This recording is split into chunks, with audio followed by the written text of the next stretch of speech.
Open in New York. Live coverage right now on ESPN. And tonight at 7 Eastern, Serena Williams plays her third-round match against Ayla Tomljanovic. Our Mary Jo Fernandez says Williams will have to keep playing better. She has improved with every match she's played. She's improved every set she's played. And even in the doubles in the match she played with Venus, I felt like she returned really well. Is very solid. Mary Jo Fernandez. Celtics forward Danilo Gallinari has a torn left ACL. ESPN's Adrian Wojnarowski reports he could miss the upcoming season. Gallinari is hoping for a late season return. He got hurt playing for the Italian national team last week. Think O'Reilly Auto Parts for all of your car care needs. We're close, convenient, and known for our guaranteed everyday low prices and excellent customer service from professional parts people you can trust. Stop by your local O'Reilly Auto Parts today. O'Reilly Auto Parts. Better parts, better prices every day. Broadcasting live from the ESPN 690 Anajar and Levine Studios. This is Action Sports Jacks with Brent Martineau. Hey, what is happening from just over the border in Georgia? We're back. Last week I was in Atlanta on a Friday night, and here we are in Georgia again. My buddy, I was giving him a buzz on the way up here. I said, hey, he's like, maybe you should just move up there. And it's 2 weeks in a row. We like it up here in Georgia. Welcome to Charlton County, home of Champ Bailey, the Hall of Famer, home of Marcel Robinson there in Folkestone. He didn't go to Charlton County, but in the Folkestone area. Brent Martineau along with Casey Kurtz, Aaron Schachter back in the Action Sports Shack studios. And we got ourselves a Friday night. This is our game of the week, West Nassau against Charlton County. So we'll have cameras here tonight. I'll be back in studio for the Blitz Scoreboard Show. I'm also on my way to a couple other games, like I'll land at Ribault and Bishop Kenny. 2 other stops on my way home. But, guys, let's not bury the lead. Let's not bury the lead. And right now you're wondering, What's the lead?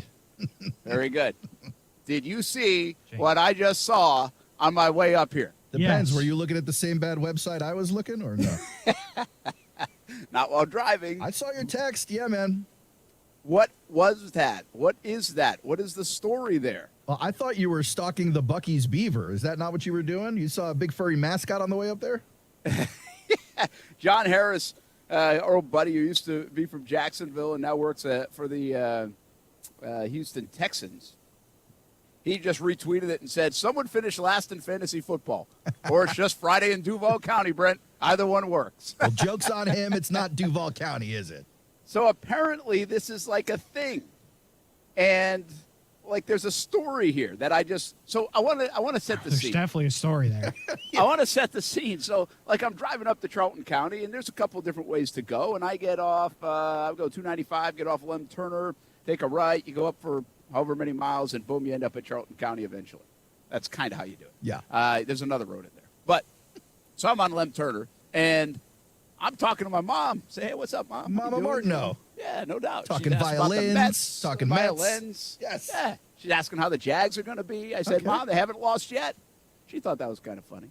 And so Kind of. anyway. Mama Martineau's a good audience. I see what I think is like a mascot costume on the left side of the road. I'm going north. It's going north, but on the left side, walking with Yeah. a backpack. With purpose. And I'm like, that looks like a big head on somebody. Like maybe this is someone from like a band or school or middle school. What band? But I don't know. Alvin But and they're the like, Chipmunks. they're in the middle of nowhere. Like there's not a school, at least like within shouting distance. And so I'm talking about, and I can't get my phone out quick enough while I'm driving. You're just fumbling, Oh, swerving yeah. the truck all over the Crashing. road. Yeah. Oh man, like this, I would have gotten in an accident for this. Oh, my goodness. Could you imagine the police report? Oh, it'd be crazy. Like I was actually thinking of it. I'm like, what if I got pulled over for like talking or like grabbing my phone and taking a picture? I'd be like, it'd be worth it. I actually think the charge is oogling a mascot. So, Staff, hey, I need you to bail me out. I've been jailed in Charlton County for oogling a mascot. so anyway, I'm like, I cannot unsee this. I've got to go back. I turn around. What? I turn around. I'm like, I don't care if I get to the show on time. That's wonderful. I'm turning around. I'm glad you and I'm committed. taking a picture. Yeah, And so now I get the picture, a couple, as you can see if you're on social media. good pictures. And, yeah, not bad. And so then I flip back around to head back north. I'm like, taking a couple more. And it's just the craziest scene. So I end up sharing it when I stopped at Wendy's for a little bite to eat.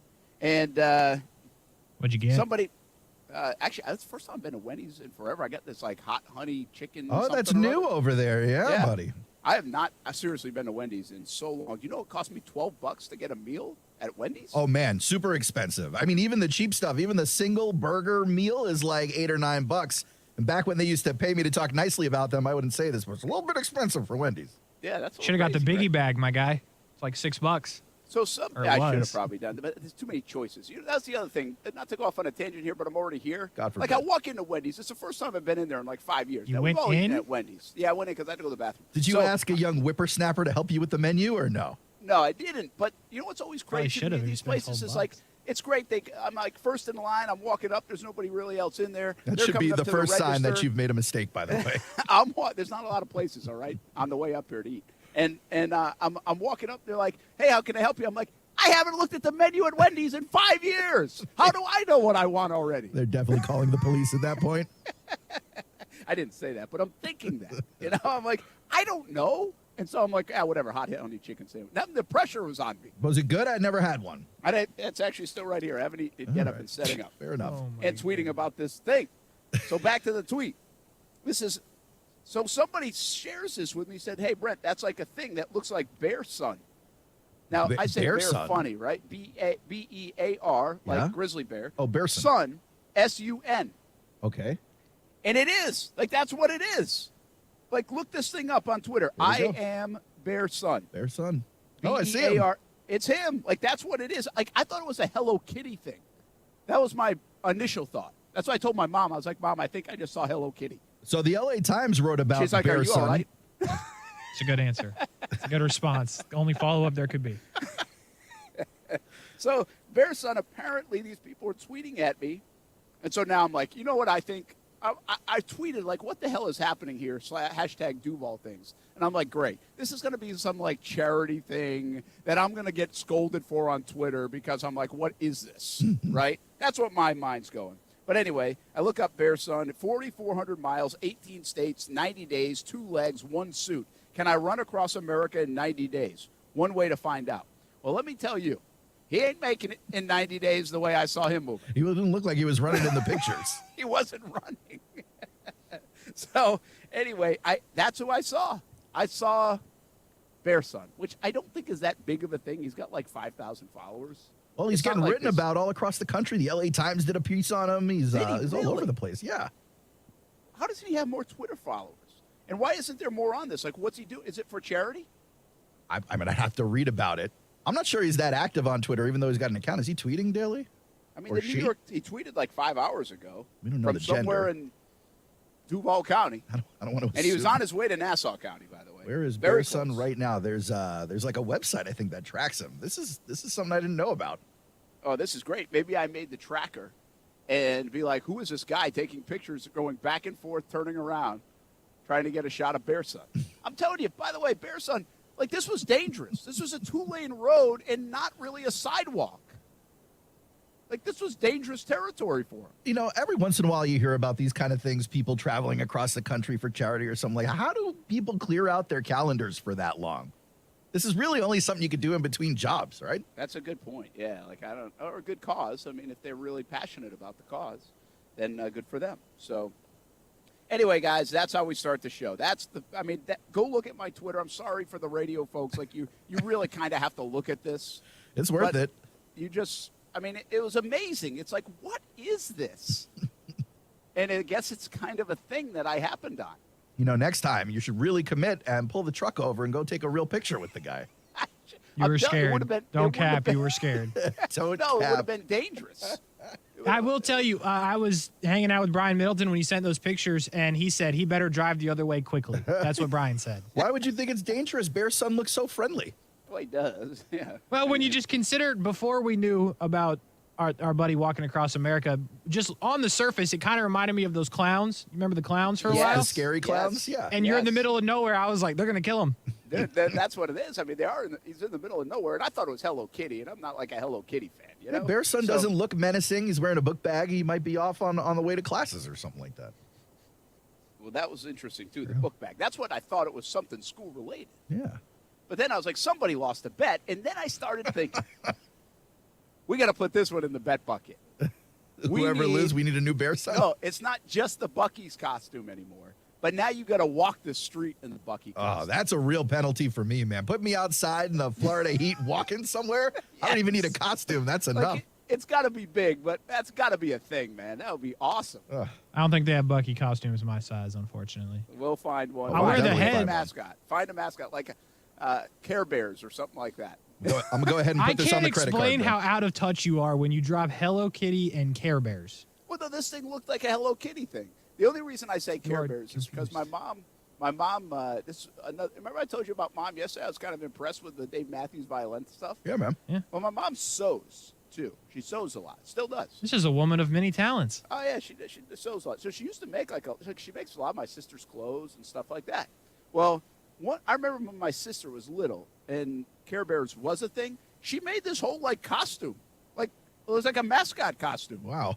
Of, a pink Care Bear. And I was like, wow, that was pretty, now that I look back on it, that was pretty impressive. Maybe I get my hands on that thing. If your mom makes a costume that's big enough for me, I will wear it. Yeah, I don't know. I mean, I know she works in those sizes, Casey. I'm just saying. Well, your mom's very creative, Brent. Oh, yeah, that's the book on Mom. She's pretty creative. I have found some mascot costumes that I will consider buying for Casey. Oh, boy. Oh, boy. Got any? None of them are leather with zippers, though, Case. Don't worry about it. That's good. That's a start. That's where I thought this was going.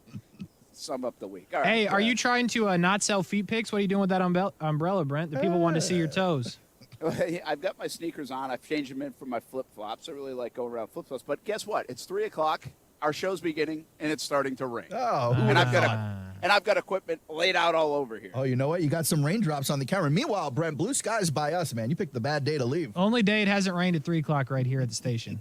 I don't know which way it's going. I think it's you, actually. Now, that kind of checks out. It follows you. You might be the a rain lot cloud. of blue skies. Mike Borish told me, he's like, listen, you might get a little bit, but it's going to get inland, so it's going to be pretty quick, whatever happens. All right. Trust in the chief. Just depends how many times I get struck by lightning in between now and then. That'd be a heck of a moment live Meanwhile, on the radio. how ironic would it be if the only person who could save you would be Bear Son? He's nearby, chewing on a honeycomb or something. Together. This is all coming together. And by the way, struck by lightning live on TV, that wouldn't be a bad way to go. At least it's a memorable. I mean, you want to talk about getting the view count up? Let's go. Tell you what, this is the stream, not TV. Might be better if you were live on CBS 47, Fox 30, but we will take the clout we can us. get. Yeah, no, we'll take it. Keep it to YouTube. I don't know what the reaction's going to be. Who cares?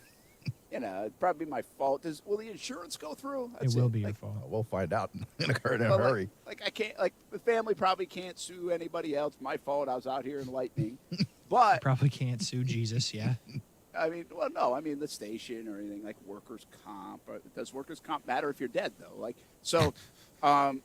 But more importantly, the life insurance I've been paying for the last 20 years. Does that still count? Oh yeah, it's got to. You would hope. You would hope. Because there are circumstances where it doesn't count. If lightning strike is in there, I don't want it.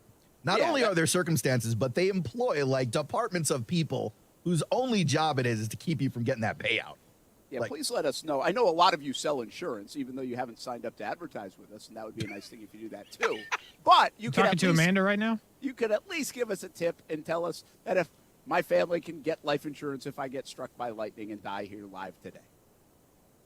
Thank you. Sports. Let's. Hey man, there's no NFL this week, but there is college football. How about those games last night? Yeah, that was fun. Were you watching? Were you locked in? Yeah, I was. I was flipping back and forth between the two. Pitt won me a lot of money last year, so I was just seeing what the squad, what the gentlemen look like this year. Will be a team I'll bet on in the future. Didn't bet on them last night, but two really exciting games. Purdue, if you just run the football, you win that game. And I do want to bring this up before we get much farther. Penn State QB Sean Clifford. Yes. He committed to Penn State when I was a junior in high school. He is still the quarterback. Wow. That is amazing. That is amazing. Wow. Yep. Well, but there were 6-year quarterbacks everywhere last night, right? Slovis and JT Daniels. Yeah, but they've at least gone to 6 different schools. This guy's been at Penn State since 2015. How How about like James Franklin recruits a kid like a few years ago? He's like, yeah, you're next in line. The kid's already got his master's degree. Spoiler hasn't alert, you played weren't a next in snap. line. Yeah, exactly. It is crazy, man. You can do that these days. It's tough life for the high school kids getting on a college campus. But that was a heck of a game, heck of a drive. He made a big mistake. There are a bunch of big mistakes in those games. But, heck, I don't care about Penn State, Purdue, West Virginia, Pittsburgh. That was damn entertainment right there. It was. Those were entertaining games. That's a heck of a way to kick off the college football season. Not pretty, not perfect, but certainly entertaining, and we like that. And maybe we're in for a great weekend, guys, because we've got some blockbusters coming up now on a college football weekend. Tomorrow, you've got Oregon and Georgia, the national champs, back to work against their old defensive coordinator. Obviously, in the swamp, you have Utah, who is the favorite, not by much, but on paper, they look to be a really good team. Like, they are everybody's darling to maybe go to the Final Four this year. Might be the best team in program history against the Gators, who are now trying to find their way once again. And then we get FSU, LSU, which is, if this was like late 90s, early 2000s, it would have been awesome. But instead it's not. It's 2022, and, well, Pittsburgh, West Virginia might have been better last night. Yeah. Does it make you – are you guys – we don't talk a ton of college football here, like not like day in, day out for hours. But college football is huge. And obviously – there's a bunch of storylines in the state of Florida, Miami and Florida State trying to get this thing back on track. UCF, by the way, had a big win last night, I should mention. But just the overall entertainment value of it, obviously gambling comes into play. And there are some terrific stories, headlines, and unfortunately, in my view, this is where college football suffers the most. There's just not enough premier good teams. There are premier named programs, but there are not enough premier good teams. How many people are going to be picked to win the national championship or even go to the Final Four? I bet if you line 10 people up, guys, you'll get a total of 10 different teams in the Final Four. I was going to say, for the national championship, you're probably going to hear only 2 or 3 teams from people. Oh, no, that's right, and that's what I was going to get at. Like 2 or 3 for that, but for the Final Four, you'll get a couple of sleepers in there, maybe 10, maybe 12 different teams out of a 10-person pick 'em. Like, that's not good. Like, that's where I always thought college football has suffered and doesn't get enough tension. It's like, hey, great, Alabama's the favorite. Again, that's awesome. That's why we started to hate the Patriots. There's a reason why we kind of don't like Alabama, even if we really don't like Alabama. So I think that's the only thing that's bad about college football is we don't know. It's just not enough parity. There's parity at times, at stretches, but does it drive you crazy at all? Does that bother you, or is that just me being picky?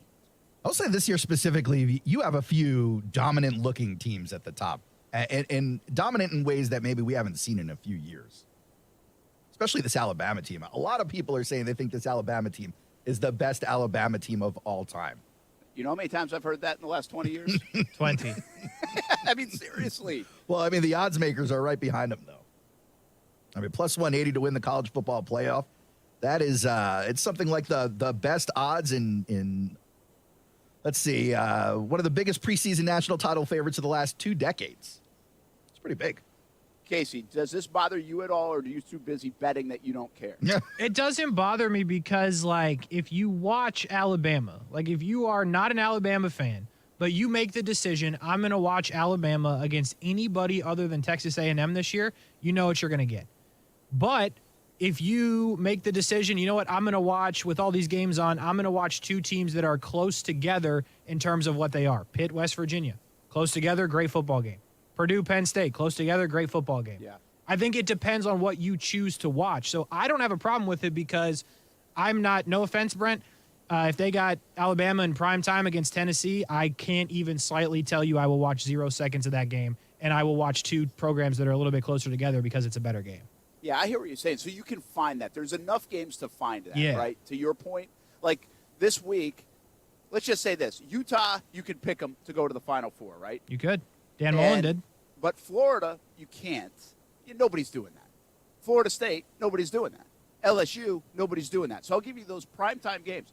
But we still could get a really good game on Sunday night between FSU and LSU because they're more alike than they are far apart. Exactly. And same what you're saying about Florida. Florida in the swamp, that home field should carry some weight against the Utah team that still has to belong on the big stage. So we might get a good game out of that. So I get what you're saying, and I think college football does give us enough options to go find that. I guess when we really suffer is down the stretch when we hear the same names: Alabama, Ohio State, Clemson, it'll be Georgia. Yeah, it's just a weird thing in our world. We like the unpredictable. That's why we love the NCAA tournament. Well, it makes for a great story, but so do dominant franchises. Granted, you get tired of them, but it still, leads to discussions and content. And in my opinion, it kind of helps to have the villain. As soon as Alabama starts to drag it a little bit, suddenly it's not as fun to hate them. Well, that's a good point. And they are the villain. Even if, again, I don't have any reason to not like Alabama. I'm just tired of them. Yep. Much like Duke and the Yankees and everybody else over the years, And really, it's the closest thing. Would you say? Well, it's hard to compare it to Major League Baseball, but the kind of the parameters that are set in Major League Baseball, it's the closest thing to college football, where you can name like 6 teams that you really feel like are going to be in it down the stretch in Major League Baseball. But there are still a myriad of other things to watch during the season if you're a baseball fan. Is that a fair comparison? Sure. I think so. Yeah. I'm with you. Yeah. So, and then you get your surprises, right? You still can sneak in a surprise. I mean, in baseball, maybe it's a little bit less just because they have longer series and the season's so long. But, you're not wrong. Obviously, in any sport, you just got to play great either for that series or that day, and suddenly, the Cinderella story happens. Well, we're waiting for this today. And this has been an about-face by the college football big-timers. Not the pundits, but the presidents and ADs and everybody else. We're going to a 12-team playoff quicker than we thought. Breaking news. And that just in. And that, my friends, is a good thing, I think, for college football fans everywhere. Do you think it's a good thing? Let's talk more about it. We're up in Charlton County, Game of the Week on the Blitz Scoreboard Show, on the Friday Night Blitz. All of it right here from Charlton County, Folkestone, Georgia, as they host West Nassau here tonight. And tell Bear Son we said hello if you see him walking on the streets. Just don't hit him. Don't hit him. Drive safe. We'll be back on ESPN 690.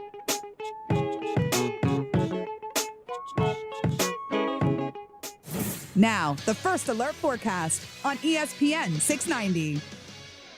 Partly sunny today, scattered showers and a few thunderstorms developing, shifting more inland by late afternoon with highs in the upper 80s, dropping into the low to mid 70s tonight. And partly sunny tomorrow, a few afternoon showers and storms, again mainly inland with highs in the upper 80s. With your First Alert forecast, I'm Action News Jax Chief Meteorologist Mike Burrish. Join me today beginning at 5 p.m. on CBS 47 and Fox 30 Action News Jax. The Weather Center is brought to you by Beards Diamonds, where now you can buy like a dealer buys. No markups, no retail games, and never a commission.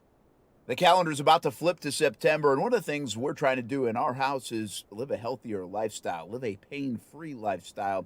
That's not always an easy thing to do. If you have joint pain, I've got something for you. Hey, everybody, it's Brent Martin. I want you to call QC Kinetics now. If you put it off long enough, it's time to make the phone call. Get real lasting relief from chronic pain in your knees and back and shoulder and hips. QC Kinetics can get you moving again with cutting-edge regenerative treatments, no drugs, no downtime, and no surgery. Lots of people here have done this, and they are living life to the fullest, pain-free. Here's what you have to do for a free consultation. Call 904-274-5522. QC Kinetics, 904-274-5522 in Mandarin and Ponte Vedra. Don't assume the old ways of dealing with joint pain are the only ways. Call QC Kinetics today. Stop putting it off.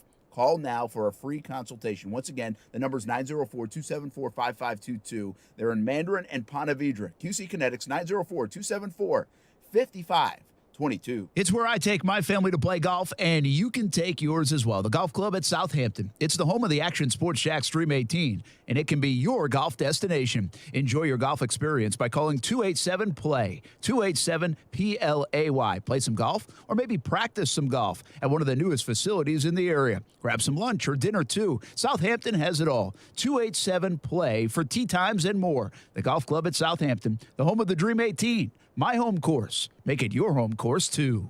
When I moved to Jacksonville 15 years ago, I found Nimnick Buick GMC. That led to the Acadia, a couple of them, in fact, and now the GMC Sierra truck.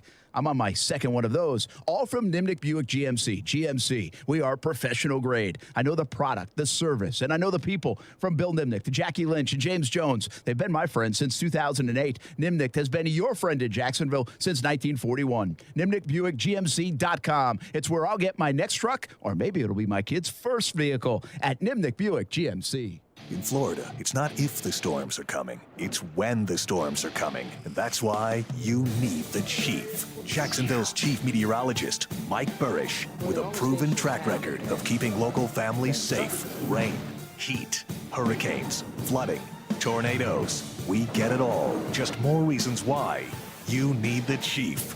Chief Meteorologist Mike Burrish, backed by the First Alert Weather Team. Only on CBS 47 and Fox 30 Action News Jax.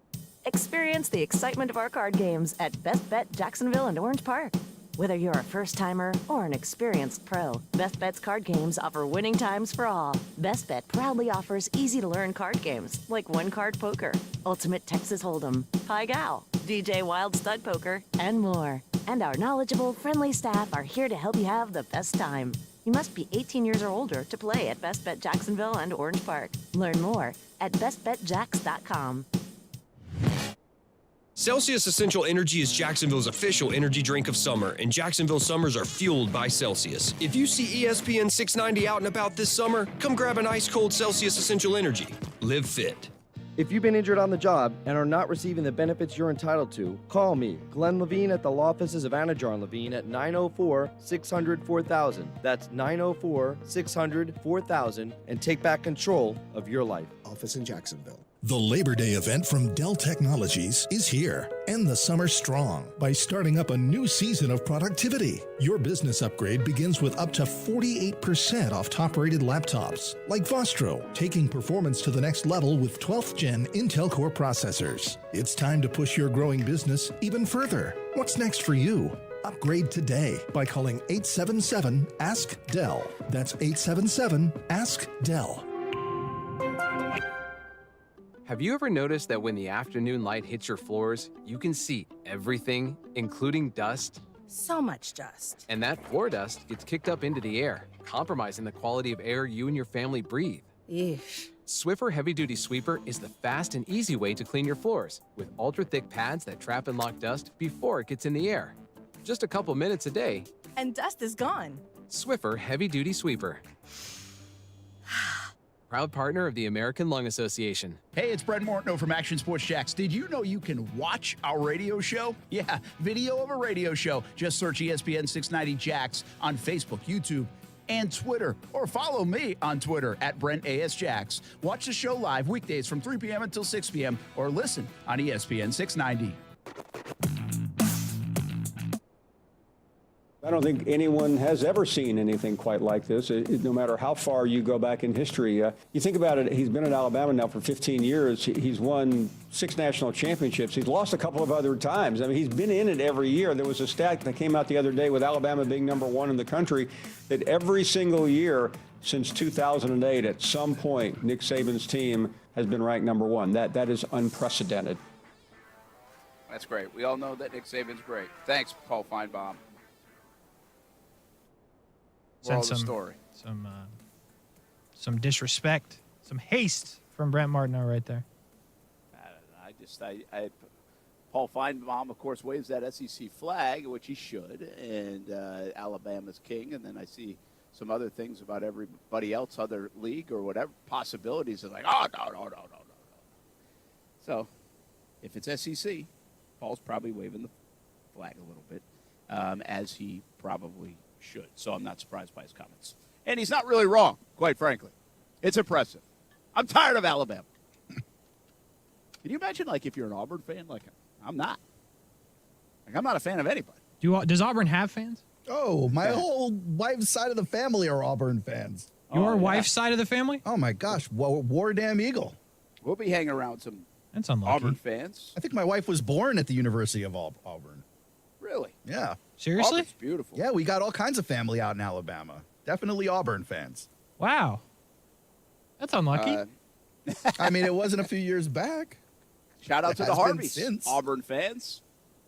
I didn't know we had so many Auburn fans. Look at that. Look at Adam that. Harvey, Henner Harvey. Like, I'm not happy for them. Like, I'm not glad that they're out there because it's just pain after pain after pain after pain. So get ready for another year of PAIN pain. All right, listen.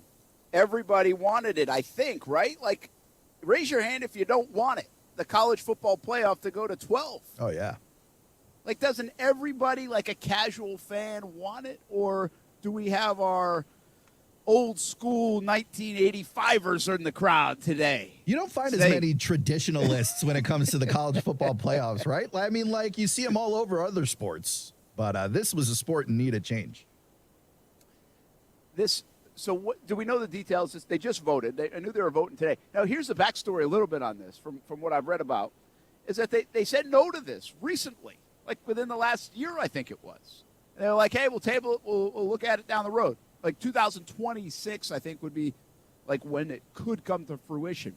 Well, all of a sudden, in about face, with all the moving and shaking going on with, well, Oklahoma and Texas were already coming to the SEC, but I think now even the Big Ten stuff, right, with USC and UCLA, and maybe the conference television deals and all these other things that are popping off in college football, I got to believe somewhere in the mix they were like, all right, let's make this happen too. So now I think what I've seen is 2024, as soon as that, right? Yeah, they're saying as soon as this current contract is over, which is 2026, we should see this new model kick in, although some reports saying it could go earlier than that. Yeah, I think I saw 24 as a possibility. Let's get to this. Just came out, by the way, in the last 15 minutes or so.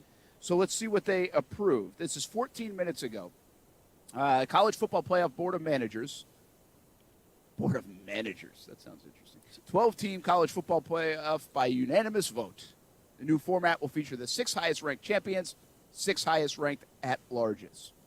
So we can start to debate, is that the way to do it? Should everybody get an automatic pop from the conferences? And, well, it looks like the answer is yes, whether you agree or not. Some issues, like the location of games and the role of bowl games, have yet to be resolved. Sources said earlier this week that Friday's decision coming from the 11 presidents and chancellors who make it up would be a top-down move to get the ball rolling. Details will be worked out by the 10 commissioners and Notre Dame AD Jack Swarbrick, who sits in his own seat, when they meet in Dallas. And efforts to expand, which runs through 25-26 football season, failed last winter. See, it was just in the last year. So there you go. That's the latest. Stuart Mandel says this is the best thing that could have happened for the non-SEC and Big Ten conferences. ACC, Big 12, Pac-12, and even Group of 5 conference races will nationally relevant, I think he tried to say, every year. That's what I tried to say, too. Brett Martin, Aaron Schachter, Casey Kurtz.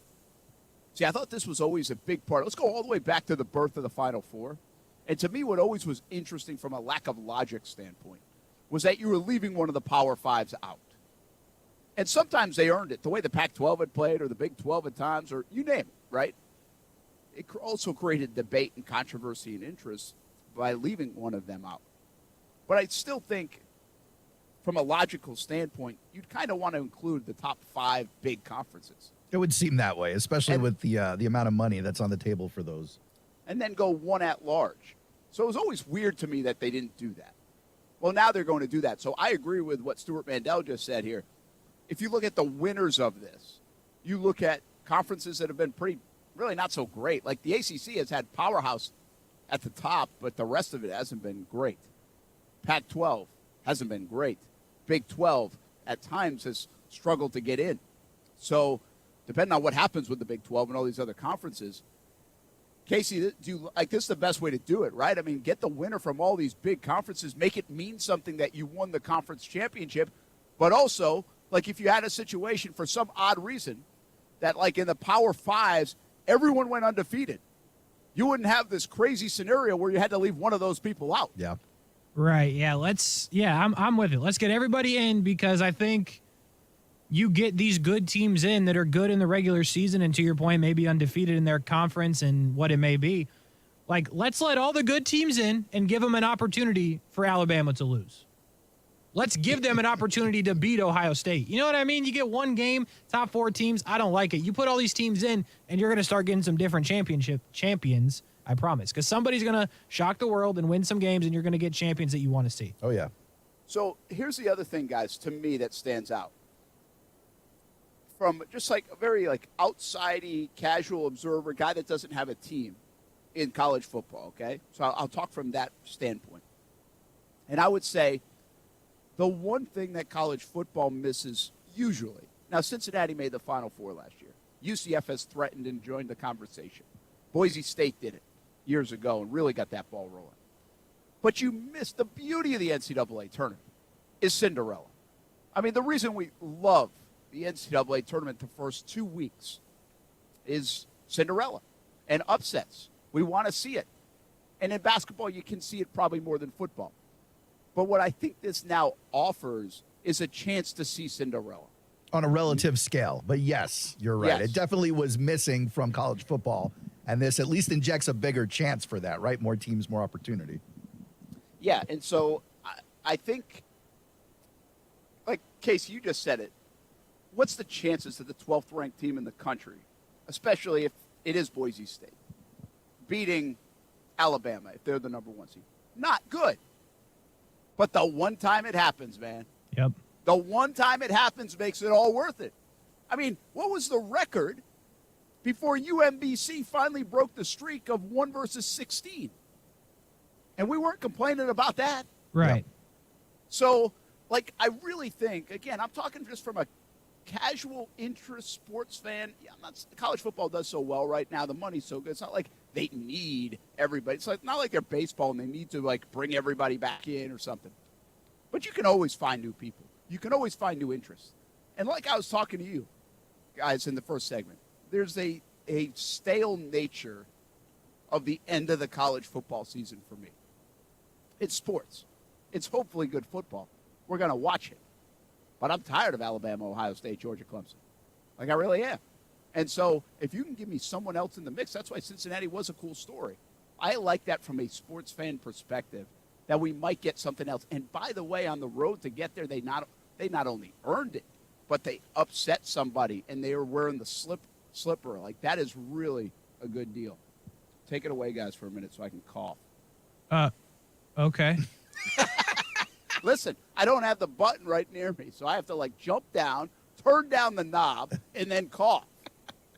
Oh. Okay. So here's what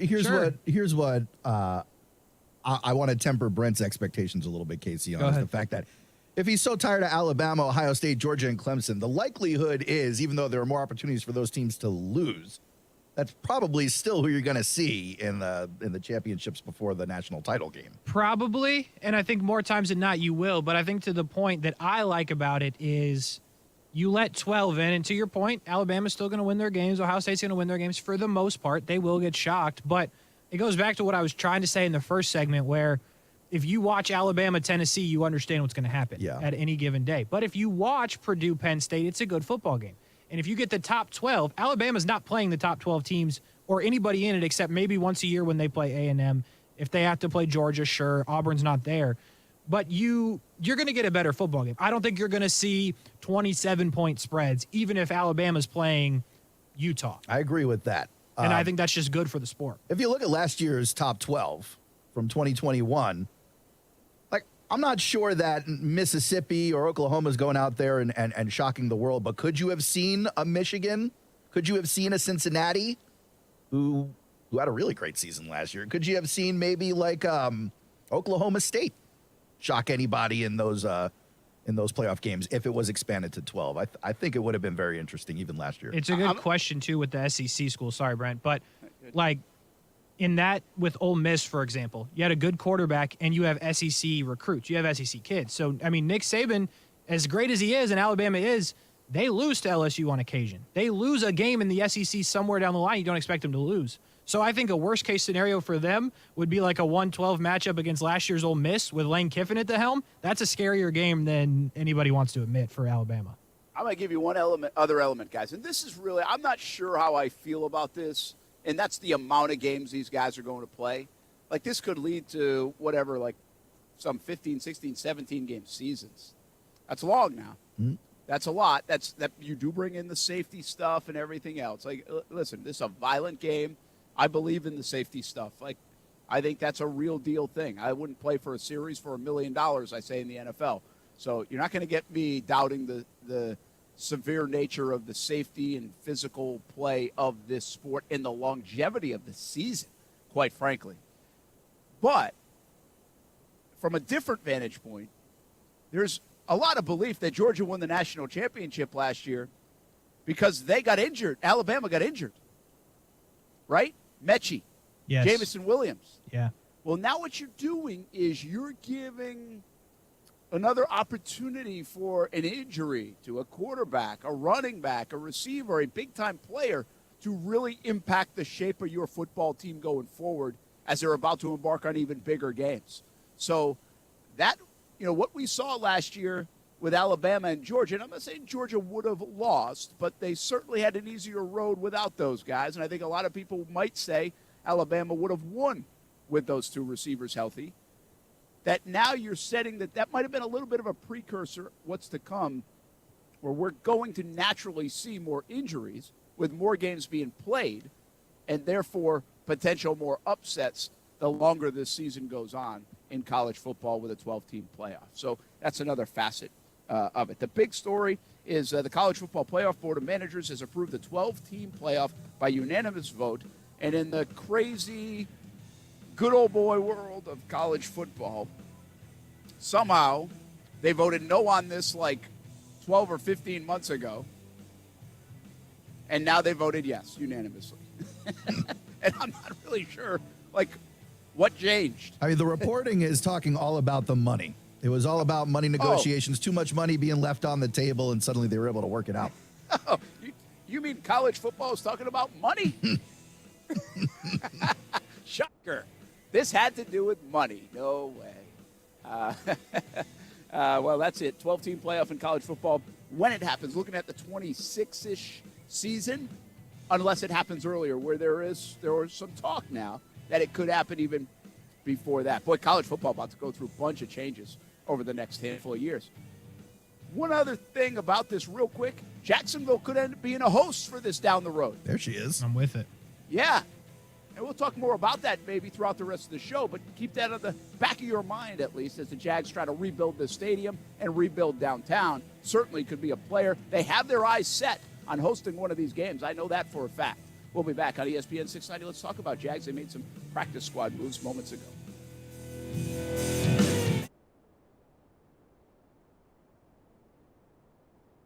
Thanks for all the support on the Dream 18 cards. We sold out of Dream 18 cards, and we're raising more funds for local charities through the Dream 18. And coming up next, it's a Dream 18 golf tournament, September 19th at the Golf Club at Southampton. Registration is now open. We'd love you to be a part of it. Buy a foursome, or maybe just play on an individual basis. Maybe it's a tee sign. Get your company involved.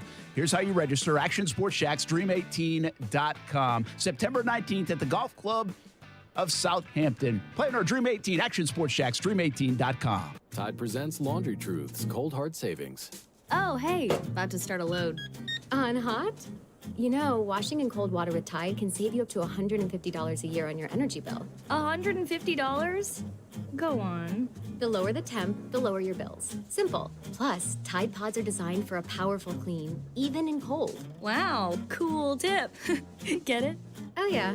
I get it. Turn to cold and save with Tide. Energy savings based on average from switching from hot to cold and non-HE machines. Progressive presents Forced Metaphors about bundling your home, auto, and other vehicles. Any sports fan knows defense wins championships. Your championship is your boat, motorcycle, RV, or ATV. And your best defense is the round-the-clock protection offered by Progressive, which is like having a goalie, a 7-foot shot-blocking specialist, and a linebacker all wrapped into one. Which, to circle back, means you're going to win the championship.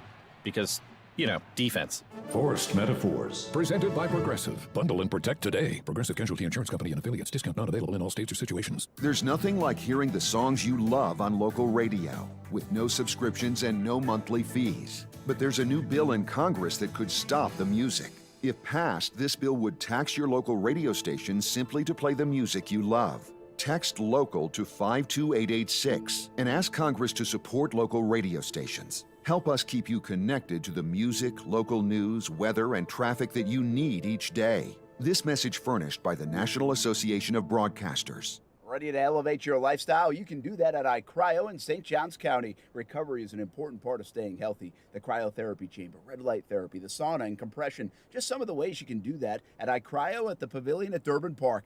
IV infusions, body sculpting also available. Get the student pass for $99. And if you have an event, invite iCryo to come out. They have mobile IV services as well as compression therapy for recovery and hydration. Download the iCryo app or visit iCryo today in St. Johns County and elevate your lifestyle. Ready to swoop in the fall of 2022? The UNF Ospreys are ready with a lot of momentum on campus. New improvements at UNF Arena with basketball season right around the corner and tickets already on sale. The fall schedule underway in volleyball and men's and women's soccer, also men's and women's cross country. Get the latest news, schedules, results, and information on tickets for all things Ospreys at UNFOspreys.com. Join the Osprey Club, attend a game or a match. Be a part of the momentum at the University of North Florida at UNFOspreys.com. You know what's great about getting older? The toys are way cooler. Spring is here, and it's playtime. Yeah! And One-to-One Financial, Jacksonville's hometown credit union, has slash loan rates across the board on all the toys. Motorcycles, jet skis, boats, RVs, ATVs, even golf carts. And it's fun and potentially dangerous. One-to-One Financial has the perfect loan to help you finance it. Check out our rock-bottom rates and apply now at one-to-onefcu.org. Come out and play. Federally insured by NCUA.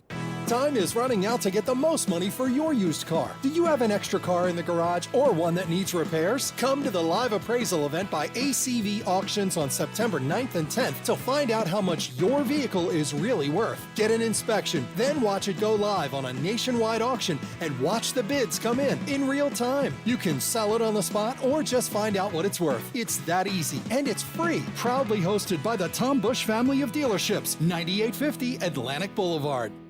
Sometimes the mortgage process can be a tricky one, a dead end for some. Not with Carrington Mortgage Services. They have a team that will find a solution for you. That's what they do. That's what they are experts in, finding loan solutions for unconventional borrowers. If you're self-employed or a freelancer, if you have low credit scores, if you're an investor looking to use cash flow to qualify, Carrington Mortgage Services will find a loan for you. CarringtonMortgage.com. Carrington Mortgage Services, LLC, NMLS ID number 2600, Equal Housing Lender. The Labor Day event from Dell Technologies is here. End the summer strong by starting up a new season of productivity. Your business upgrade begins with up to 48% off top-rated laptops, like Vostro, taking performance to the next level with 12th Gen Intel Core processors. It's time to push your growing business even further. What's next for you? Upgrade today by calling 877-ASK-DELL. That's 877-ASK-DELL.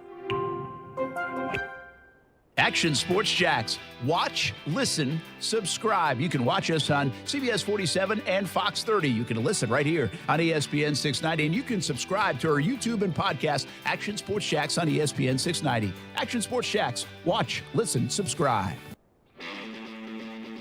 You know, it's not my decision. It's an organization decision. But when they told me, and I knew, like I said, Jimmy's been on the roster, on the team this whole entire time. So obviously I knew it was a possibility to bring him back. And there's been no bad blood at all between me and Jimmy since day one. So I was all arms open, excited to have him back. That is Trey Lance. You believe him? I think he doesn't have any reason to feel threatened. This is his job. I think Jimmy's the weirder one to feel like. And no, you're wrong.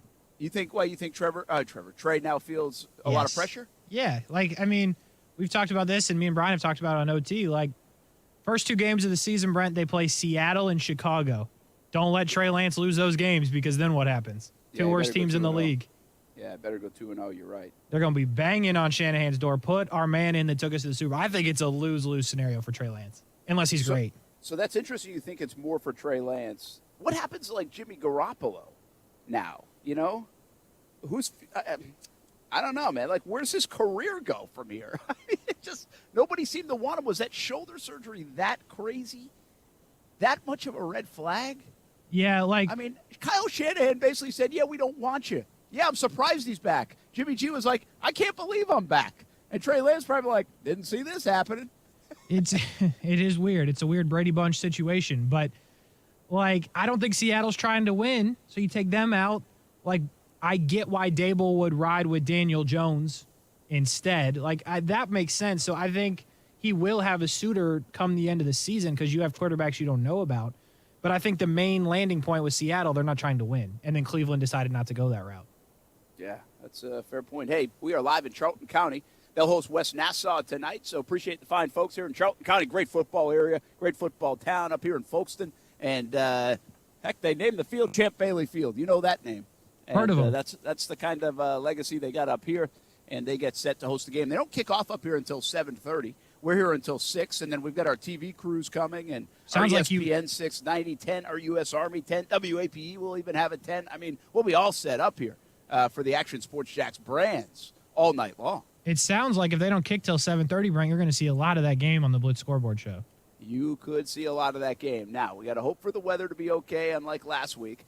But on the Blitz Scoreboard Show coming up 9 to 10:30, we show live action and peek into some games, and we certainly will be peeking into this game, maybe through the entirety, because games last forever now in high school football. All of our coverage, our Fridays, are now brought to you and presented by Nimnick Buick GMC and Baker's Sports. And sitting on the back of this GMC Sierra, saw the folks at Nimnick there on Phillips Highway today, our good friends there. And they have some fun stuff happening this weekend, by the way. Labor Day Cookout on Monday, September 5th at Nimnick Buick GMC, 11:30 to 2. Hamburgers and hot dogs. The sales department will be open regular hours, 8:30 to 8. Service department will be open from 7 a.m. until 3:30.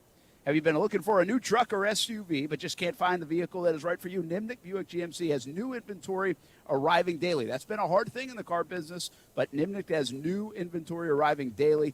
Or you can simply pre-order your next Buick or GMC. So stop by Nimnick Buick GMC on Phillips Highway, just south of I-295, to order that new vehicle you have been dreaming of. And stop by for lunch on Labor Day on Monday between 11:30 and 2. Hey, not a lot happening right now. A little calm before the storm in the NFL, right? I mean, we're talking Jimmy G and Trey Lance, which is going to be a fascinating. So much pressure on those, on Trey, but also a lot of pressure on Shanahan, right? He's kind of been forced into the situation, Casey. What's weird about it is I'm not sure he wanted this situation. Yeah, I give He was pretty adamant that he didn't want this situation, I thought. He was. I won't say he was forced into it because he made the trade to go get Trey Lance, and I don't blame him for it. If you think that's your guy, that's your guy. And, I forced is a lot for me there, but I don't think anybody thought out of those three parties they'd be in this situation. Here they are. They live with it. I'm telling you, though, don't let Trey Lance be bad because those captains of that team are going to be in there like, this guy took us to the Super Bowl. You put him in. Shanahan's going to be like, nah, bro, I gave up all the picks. It's going to be a mess. It could be a mess in San Francisco, but more realistically, Trey Lance will just be great. I'll sell all my cards. We'll make a ton of money. Everything will be fantastic. That would be good for you. Listen, I say this a lot. Every other position is cutthroat. We saw it happen 6 times this week where a guy thought he made the team. James McCourt, 6 times in Jacksonville, and around the league, it happened a million times. James McCourt did everything the Jags asked him to, and they still cut him. Now they brought him back to the practice squad. So it's a cutthroat league. You're always looking to get better. But the quarterback gets treated with kid gloves. And the quarterback is like, I don't want to hurt his feelings. Got to be careful. So in a sense, I kind of like what San Francisco's doing. They're like, listen, if this dude doesn't do it right away, we got another guy. And we're ready to win. And we're going to win with one of them. And who cares about how it goes down, the drama that it creates? We're not worried about people's feelings. This is a business. And we're not giving him rope. If he's not ready, we'll put Jimmy G in, and he'll be ready the next go around when Jimmy G's gone. Yeah, but I don't think I know that's not. Listen, my point is, if that happens at the linebacker position, there's very little attention on it. It's a headline for a day. People talk about it. Maybe there's a little more noise in the locker room. I understand that in the quarterback position, you've got to be a little careful to upset the locker room. But, hey, business is business, isn't it? It is. You're not wrong about it. It's fascinating, though. I'm telling you, it's going to be interesting to see how that plays out. You're going to have to watch it. I bet watch it closely. I'm telling you, don't let him start bad. Because you pull him out, you put in Jimmy G, and then what happens to Trey Lance? Can they put him back in? I say probably not at that point. Once you pull him for my money. Again, it's not the linebacker position like you said. So that'd be interesting. I'm going to watch it closely the first couple weeks. If he's good, then, hey, it's a dead story. Jimmy G goes somewhere else next year. We move on. But I think it's something to watch early. I started to say that the NFL's a little bit quiet right now. Jags did make a few moves official. We told you James McCourt was going to the practice squad yesterday. Josh Thompson as well, Seth Williams as well. So a few more going to the practice squad for the Jacksonville Jaguars. It's good at least they have McCourt in the back pocket for whenever they might need him. We take a break, 4 o'clock hour coming up. We're live in Charlton County High School. Big game tonight against West Nassau. It's our game of the week for all our Friday night Blitz and Blitz scoreboard coverage. Presented by Nimnick Buick, GMC, and Baker Sports.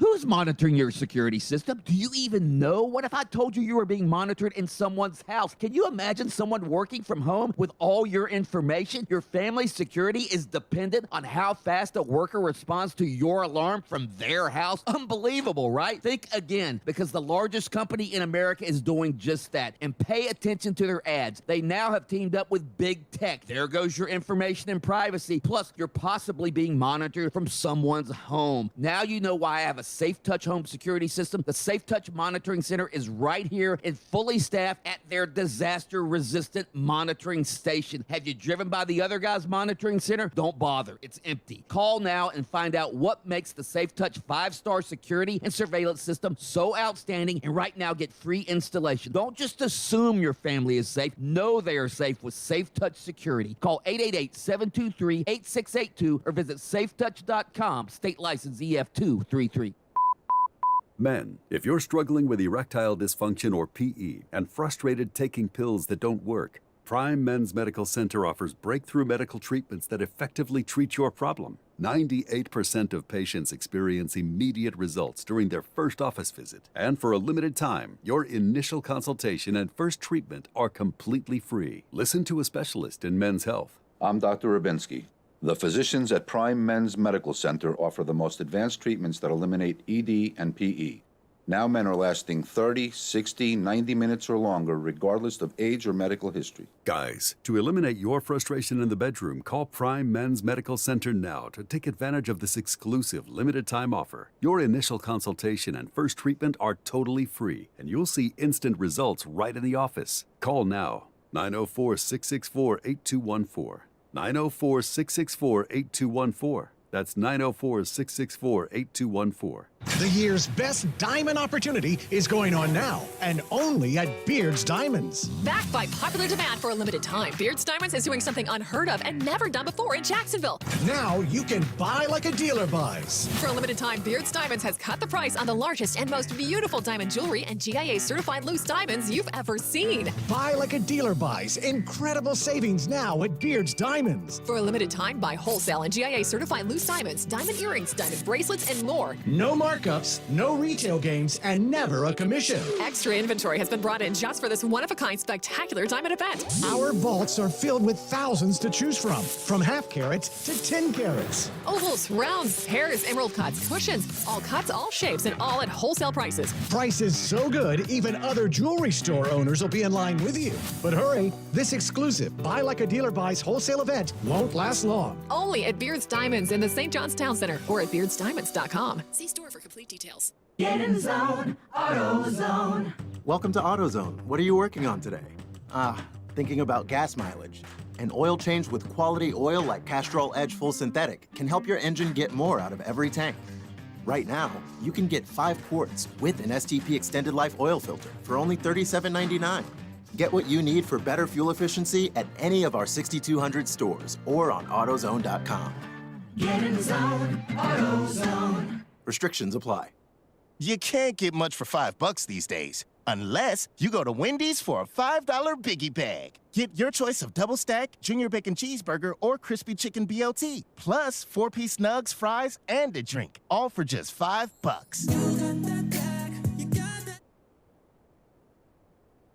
That was smooth, wasn't it? That's how you're gonna feel when you get that Biggie Bag at Wendy's. U.S. price and participation may vary. Includes 4-piece nuggets, small soft drink, and small fry. Prices may be higher in Alaska and Hawaii. Hey, it's Brett Martineau. Check out Action Sports Jacks weekdays from 3 until 6 on ESPN 690. Broadcasting live from the ESPN 690 Anajar and Levine studios. Anajar and Levine Accident Attorneys. Call 904-600-4000. That's 904-600-4000. ESPN 690. Jacksonville's home for ESPN Radio. WOKV Jacksonville. Listen live everywhere you go on ESPN690.com. ESPN 690, a Cox Media Group station. This is SportsCenter. Doug Brown with breaking news. ESPN has learned the College Football Playoff Board voted unanimously today to expand the playoff from 4 teams to 12 teams. Conference commissioners will meet in Dallas next week, and they could agree to start this expanded playoff in 2024. ESPN's Pete Thamel says this is basically the same plan that came up last year. It's all very similar to the granular of home sites and that kind of thing. I think there still are some logistics to work out. But for the most part, the model that was expected and then debated has now returned because of money.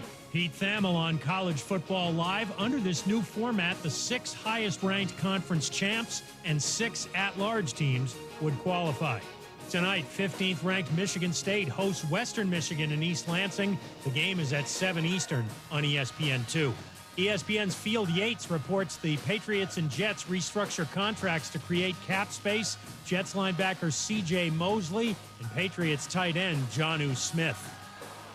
Think O'Reilly Auto Parts for all of your car care needs. We're close, convenient, and known for our guaranteed everyday low prices and excellent customer service from professional parts people you can trust. Stop by your local O'Reilly Auto Parts today. O'Reilly Auto Parts. Better parts, better prices every day.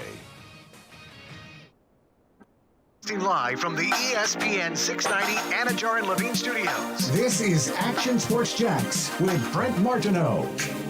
There was a feeling or a stipulation like, okay, we're going to have to take care of Russell eventually as part of this trade. And Seattle wasn't really prepared to pay this kind of money for Russell. They knew they wanted to rebuild their roster and kind of start fresh, and there was already some discord, philosophical differences between Russell and Seattle. So when they moved on, you know, Denver probably looked at their roster from the last 7 years as quarterback, shuffling in and out of Denver, and they said, we'll be glad to pay that $49 million a year.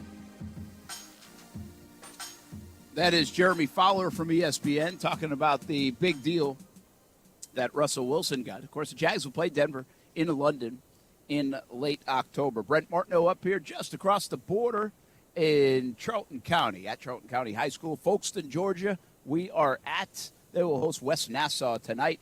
Charlton County trying to go to 3-0 on the season. Of course, Georgia got a head start to the regular season. They always start a week earlier, and the real games started flying last week for everybody in Northeast Florida. We'll have cameras all around the area from here to, well, just about everywhere, as you know, on the Friday Night Blitz tonight, 10:30 on Fox 30, 11:15 on CBS 47 and Fox 30. And part of the coverage that we have this year, in conjunction with all our Action Sports Jacks platforms, I'll be doing the show from our game of the week, and that is here, West Nassau, Charlton County, 3 to 6 with ESPN 690. Brent Martineau here, Aaron Schachter, Casey Kurtz back in the studios. Kevin Sullivan, our Hall of Fame coach, will join us in the 5 o'clock hour, so we'll really ramp up our high school coverage then and talk a little bit more about what's going on this Friday night. What's going on right now, fellas, is it's raining a little bit. There it but is. Hey, you know, here's the deal. No lightning. Don't have to call the life insurance people just yet. Nobody actually chimed in on that, but we're waiting. And or maybe they did on the feeds. Nope, nobody knows, But Brent. Nobody knows. has any clue. Did you say your wife was working some insurance? Can't she find out for us? She's mad at me, so she's not listening. Oh, what happened? Wait a minute. What'd you do? What? Wait a minute. Amanda's mad at you, so she's not listening? And what about us? It's a great question. Tweet her. You should tweet her right now. I'm going to. Please do. It'll make her day. I want to find out what upset the House of Kurtz. I can tell you how to do with the mail. Believe it or not. What? The mail system. Yeah. I'm going to leave it there. Okay. But the mail is the problem today. We're not speaking because of the mail. I think that probably, to me, sounds like there are bigger problems afoot. Yeah, you never know. Today it was the mail, though. So that's How the do you situation. get in a fight over the mail? Nobody wanted to answer the door. Oh. Yeah. Seems Send fight-worthy. Blue. Send Blue to the door. Oh, I bet Blue- he was happy to answer. She, sorry. was at the door, and she was ready to go with the barking. But, yeah, anyway. I have this bad habit, by the way. I call like every dog a he. Yeah, it's a problem, Brett. You should really check on that. Yeah. Does that really offend people? It actually makes Amanda really mad. So now if she is tuned in, she's definitely That's all clicked right. off now. I hadn't tweeted at her yet, so it's all right. Hold on. She missed that part, hopefully. Oh, good. But, yeah. Hey, you got some tweets for us or what? Aaron Schachter? I got some of the stuff that's happening around the world of sports today. I wanted to get your feedback on your reacts. Quick reacts. That's what I'm looking for. We start with something we were just talking about, but I've got a different question on it. The mail? Yes, the mail. We're talking about problems in the House of Kurtz and the mail.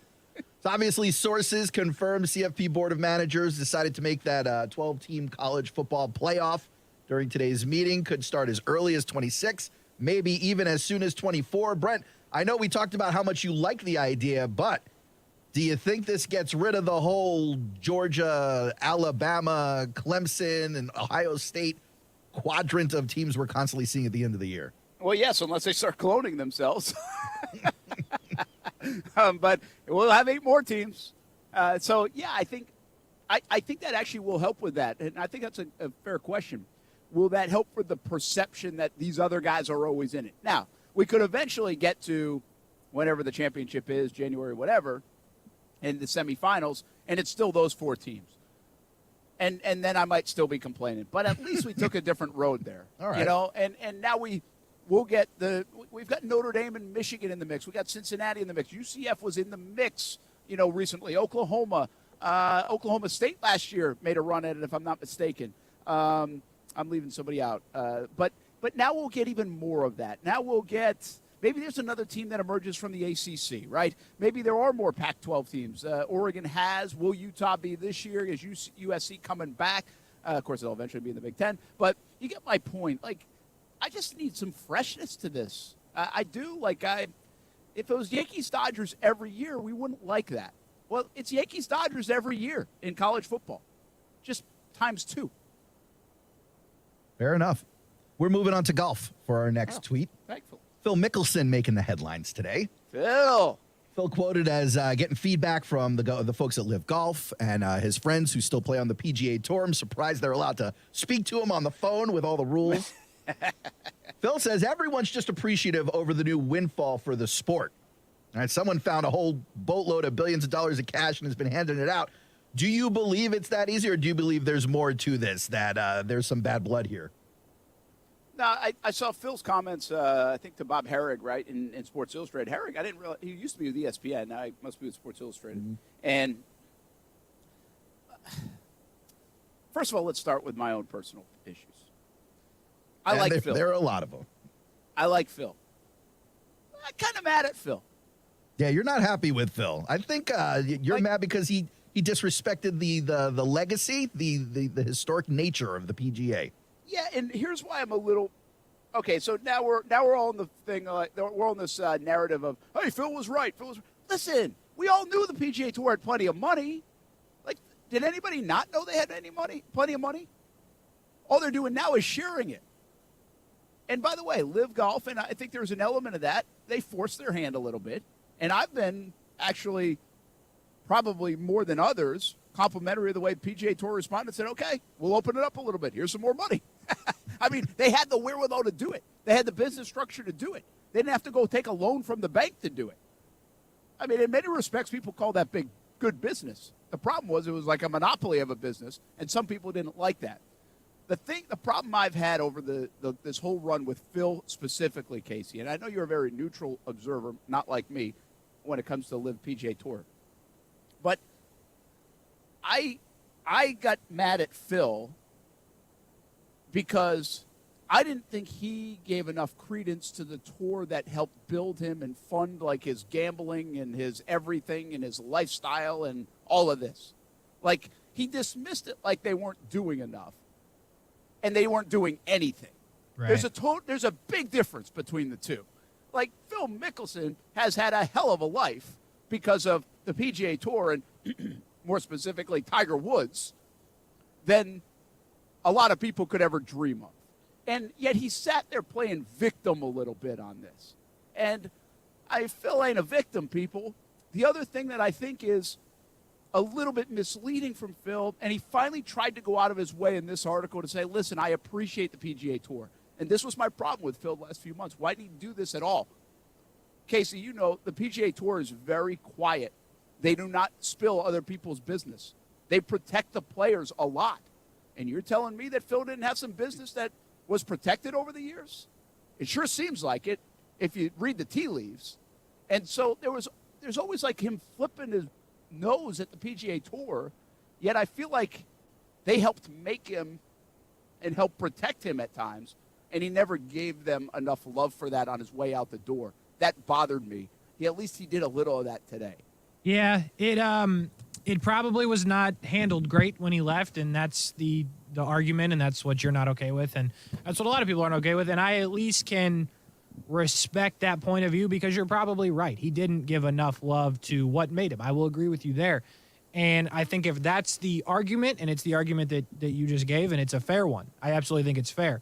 You know, my problem comes more with the other stuff that Phil gets attacked for that I don't agree with. But I think to the point you're making right here, yes, he should have handled it a different way when he left.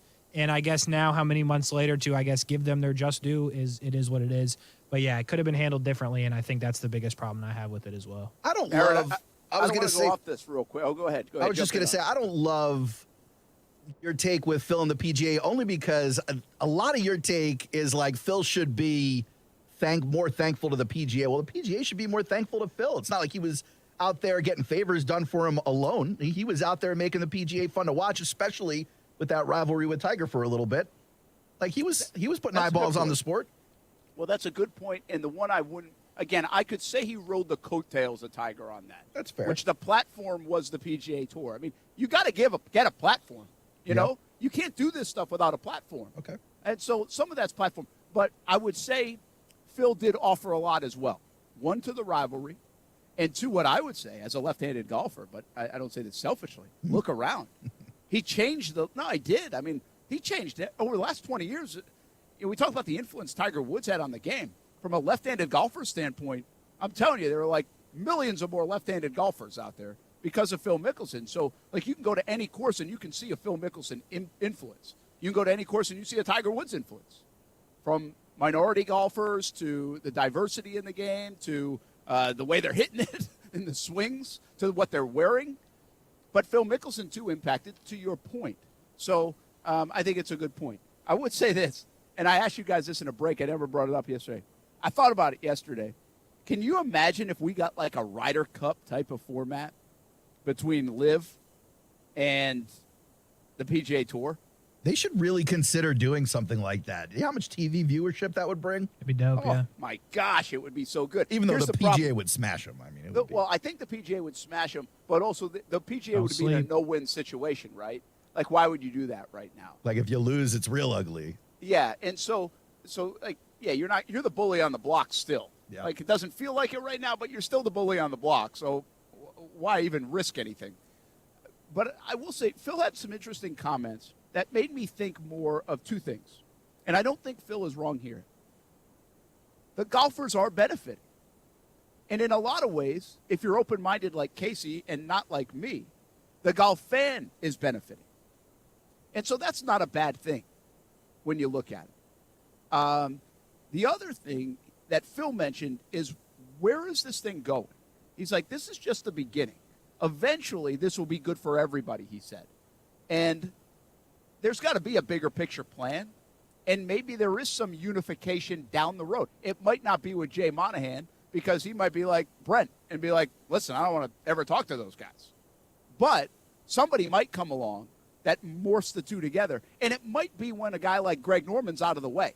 See, right now, Greg Norman to me is such a villain in all this because a lot of people think he's doing it just as revenge at the tour, and he's already a jerk. So, I mean, he's like, to me, that's my number one reason why I don't like LIV is Greg Norman. Like, I can't support what Norman is doing.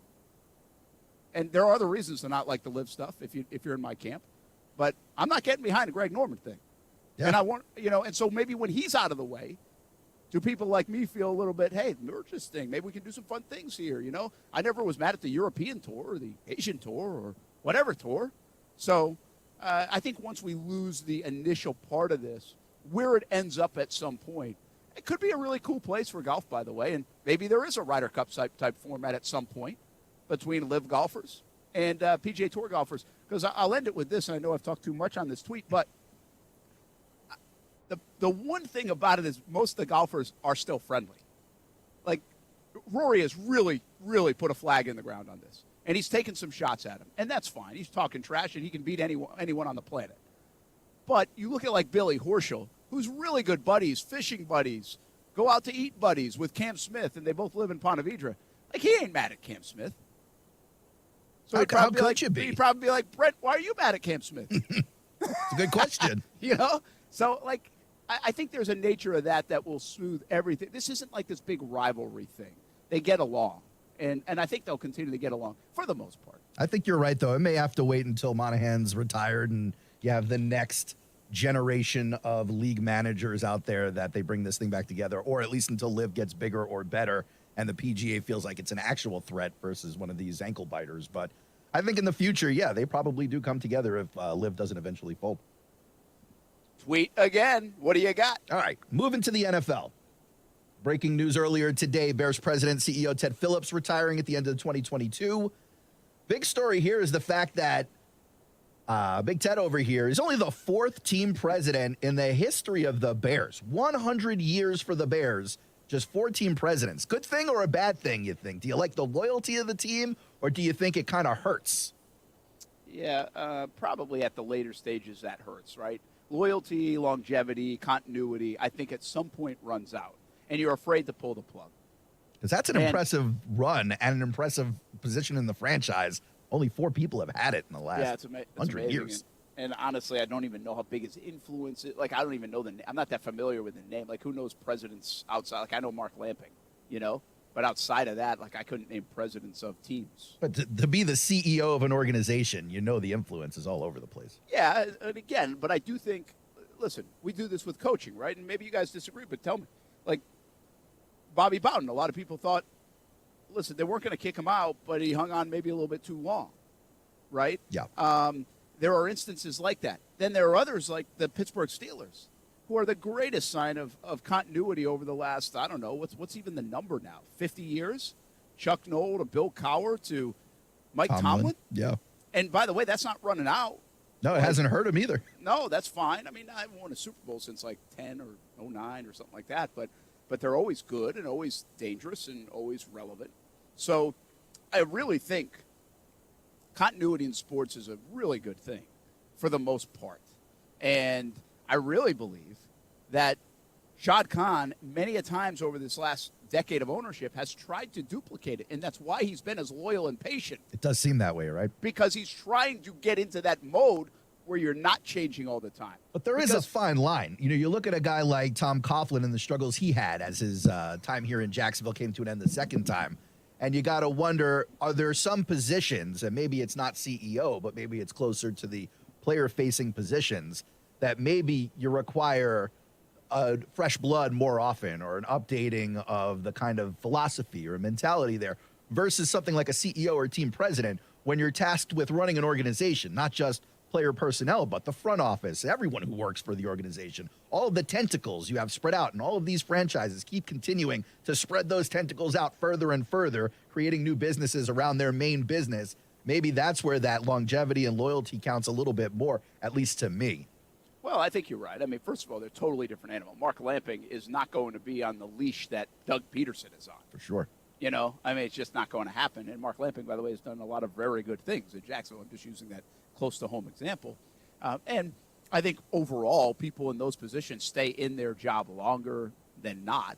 So it might not be as surprising to see the long run, but I think it speaks more to a longevity play in sports in general. And that's where you bring up Pittsburgh. That's where you bring the on-the-field changeovers. Like Cleveland was a great example of this. It was like new coach, new coach, new coach, new coach every year, every 2 years, every year, every 2 years. Like, it's just, you can't, like, learn anything. You can't win like that. You can't do that. And so Shad knew that. Shad tried to avoid that. Shad was going at the Pittsburgh model, or the models of Tom Brady and the same offensive coordinator for a long time. Like, he's not wrong.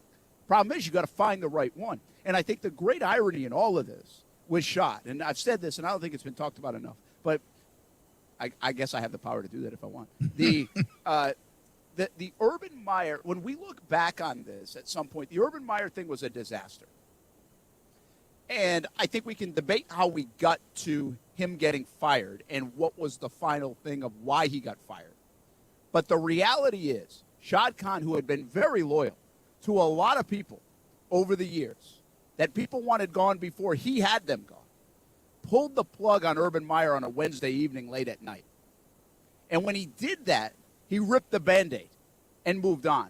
What really could have been detrimental to this organization even more is if he hung on with and was given another chance and was loyal and said, I paid him this much money and we're to give him time. It's only been 13 games. It's not even a year. You could have easily seen any owner doing that, especially Shad. But he didn't. And that was a big, don't sleep on how big of a deal that was, that he at least, for whatever reason, maybe it forced his hand. I don't care why. It happened. He pulled the plug on it and moved on to the next thing, because if he had waited and Trevor was still with Urban, now you're really talking about damaging the young man and wasting the number 1 overall pick and wasting a talent. Instead, they found the next guy for Trevor. They've been able to move on from it quicker because they pulled the plug quicker on Urban Meyer. I don't think that should be taken lightly, especially with an owner who had been very patient in previous regimes. Yeah, it is pretty stark to see him make the decision mid-season. It just goes to show how toxic of a situation that was, how dysfunctional that locker room had become. Yeah, shows how bad it was that he did have to pull the plug, right? Yeah. And again, I'm not talking the why here. It happened. That's the most important part. I got one more tweet for you, Brent. This tweet is from Brent Martineau. Oh. The tweet says, what the hell is happening here? You got bring it back. You got a picture of Bear Son. You just met Bear Son today. Are you going to go back and look for him before you leave? Where is Bear Son You now? got to track him down. You got to look on Twitter. We got to find a website that's going to track this guy. Brett, you got to get out and take a picture with Bear Son. You can't just do it driving by in a car. You got to commit. Maybe he's coming up here to Folkestone. So this is the story. I'm glad you put this up there. If you missed the top of the show, I was driving, actually turned around, got a picture of this thing, and then got another picture on my way back up north to Folkestone. I'd never seen anything like it. I couldn't even concentrate talking on the phone to my mom. And so there it is. Bear Son is what we figured out. Walking across the country or running across the country, right? Looked like walking to me. Not really putting much hustle behind it. I don't know what's more ridiculous, by the way, that I saw this or the fact that when I tweeted about it, somebody knew who it was. Yeah, they really educated us. Or the Both fact are that, unlikely. The fact that you saw it and then had to turn the car around and drive back to snap the pictures. Yeah, the turnaround is a heck of a play there. That was a good part of the story. Key. Like, I was like, all right, should I keep going? What? And by the way, you guys don't know what happened. I didn't tell this part of the story. Oh, but okay. I'm on the phone, right? Yep. And so, you know, one bad feature I think of the iPhone, which I get it, but I don't love it. So I'm on the phone and I got the Bluetooth going in the car, and so I'm like, oh, I gotta get the picture of this thing. So I immediately flip it around, right? Like I'm taking a selfie because I've already passed old Bear Son. So I'm like, I just got to get a shot of it. Well, I missed. Like I was too late. I missed. So I was like, oh, I got to turn around. Yeah. So then I'm still talking to Mom, and I almost hung up on Mom because the iPhone, you can't have video while you're on the phone. They don't want you to record the audio. Yes. So, like, I get it, but I wish it didn't happen. Yeah. I wish I could trump it. Yeah. Because I was like, it's like I got to hang up on Mom or I'm just snapping pictures here. And the pictures worked fine. But, yeah. I mean, video might have been better. Like, I might have got a wave. Like, I might have talked to Bear Son. I think the one flaw in your, not really plan, because this was not planned. It's his execution. Your execution was, if you're going to turn around, if you're going to make the decision to start driving the opposite direction in your car, you have to at least figure out what's going on. So the fact that you turned around and then reported in, I still have no idea what's going around, but I turned around, I think you did a disservice by not finding out more information. You are a journalist, right? Like, that is at your core what you are. You're saying he took half measures. He was half-stepping today. Okay, but wait. I'm saying he was scared low-key to walk up on this thing. I mean. No, I want two things to happen so. right now. Before we go to break, I want two things to happen. I'm sorry again for the radio listeners. Go find this on Twitter and you'll know what I'm talking about. But I want you to look through these pictures. And I want you to look at picture number 2. And Bear Son almost gets hit by a car in picture number 2. Because look at the road. It's a 2-lane road with not a lot of room. Yeah, you I want see me it. to stop? I where guarantee do you want me to stop? You've pulled over for worse. Brent, you did a radio show with me on the side of a water park in the middle of the road. Okay? So I know you're capable of these type of things. You're not scared to park the truck anywhere. Okay? I know you at this point. There's plenty of room for you. By the way, this guy was very close to the road. It is kind of dangerous. Pull off a little farther away, maybe in somebody's driveway. Safety. I'm not telling you what to do. I'm just saying this could have been the lead story on Action News Jackson 5 if you would have reported in with your information. Is it possible Bear Son wanted a ride? Probably. Could have hopped in the bed of the truck.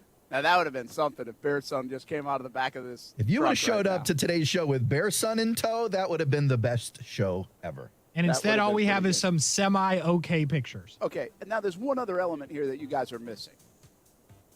I didn't know all this stuff as it was happening. I thought it was some freak show just walking down the side of the road in a mascot outfit. Which is why you needed to investigate. Listen, I'm not. You were I'm trying to scared. make it Say to a it. show. You were scared of Bear Son at the time. I was probably a little scared. You did. You made a business decision to say, you know what? I don't want this smoke because I don't know what the person in the costume is capable of, and I really don't want to find out. Also, Bear Son sounds like something Mr. Miyagi would find at the zoo. Delphonic coming Weird up name. big. You got to check Delphonic out on social media. By the way, I mean, listen, if you guys have no idea what we're talking about, just like follow social media for a moment and go check it out today. It was fascinating. I wonder where Bear Son is. I want the tracker on Bear Son. I'll go home the same way, but I don't think I'll see him. If you do, it's a serious problem on his part. He ain't getting across the country. It's going to be like, what's with this creep in the white pickup? I've seen him 6 times today. This is a guy that turned around in the middle of the road just to take pictures of me. We'll be back on ESPN 690.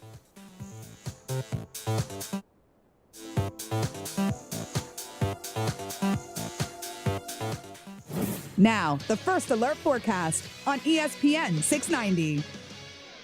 Partly sunny today, scattered showers and a few thunderstorms developing, shifting more inland by late afternoon with highs in the upper 80s, dropping into the low to mid 70s tonight.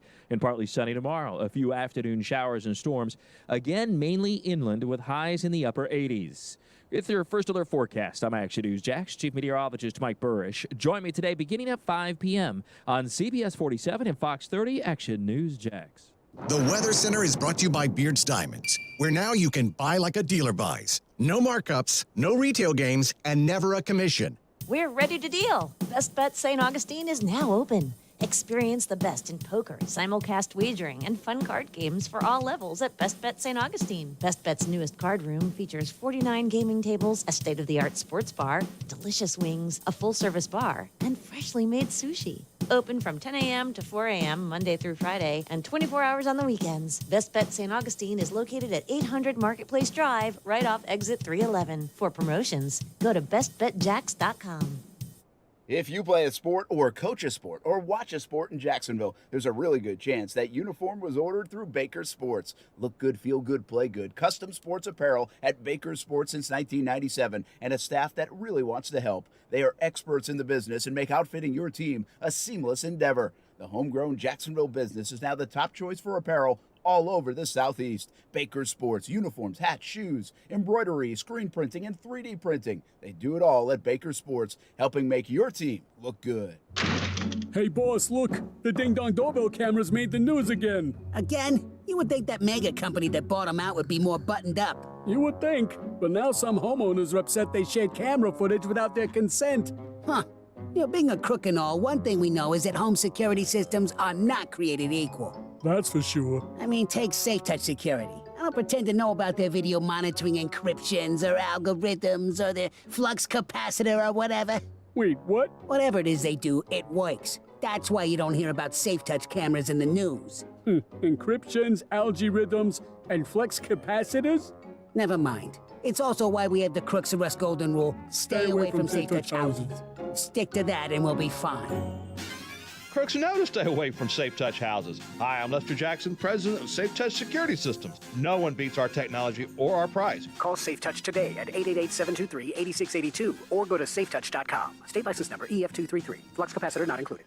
A new era is here for Jaguars football. New championship-winning coach, new superstars, and new optimism. One consistent this fall is Tailgaters Parking will still be delivering the very best tailgating experience at the bank all season. Tailgaters Parking doesn't just talk a big game. They're right across the street from TIAA Bank Field. Offer clean, permanent restrooms, food options, a full liquor bar, and all parking spots are on a well-kept grass lot. Check out Tailgaters Parking at tailgatersparking.com to reserve your spot today. If you've been involved in a slip and fall accident and are not sure what to do, call me, Glenn Levine, at the law offices of Anajar and Levine at 904-600-4000. That's 904-600-4000, and take back control of your life. Office in Jacksonville. Dan owed an unbelievable amount of money to the IRS. I got behind on my taxes. It's a horrible feeling. He was in denial. And when I got those letters from the IRS, you wanted to act like they didn't exist. Finally, Dan turned to Optima Tax Relief, the leading tax resolution firm. A-plus rated by the Better Business Bureau, they've resolved over $1 billion for their clients. Optima got me a settlement with the IRS. These people are really people-friendly. It was every bit of a new lease on life for me. The fast action and the great results made Dan's head spin. I felt like I was in a dream, but it's real, and I have paperwork to prove it. They got the job done, and life is good. For tax help you can trust, call Optima now for a free consultation. If you're worried about what's going to happen with the IRS, stop worrying. Make the call now. Call 800-343-6460. 800-343-6460. 800-343-6460. Optima Tax Relief. Testimonial from an actual client. Some restrictions apply. For complete details, please visit OptimaTaxRelief.com. It's the Blitz Scoreboard Show every Friday night at 9 p.m. on ESPN 690. Join Brent Martineau, Casey Kurtz, and the Hall of Famer Kevin Sullivan for scores, analysis, interviews, and live video of games on the ESPN 690 social media platforms.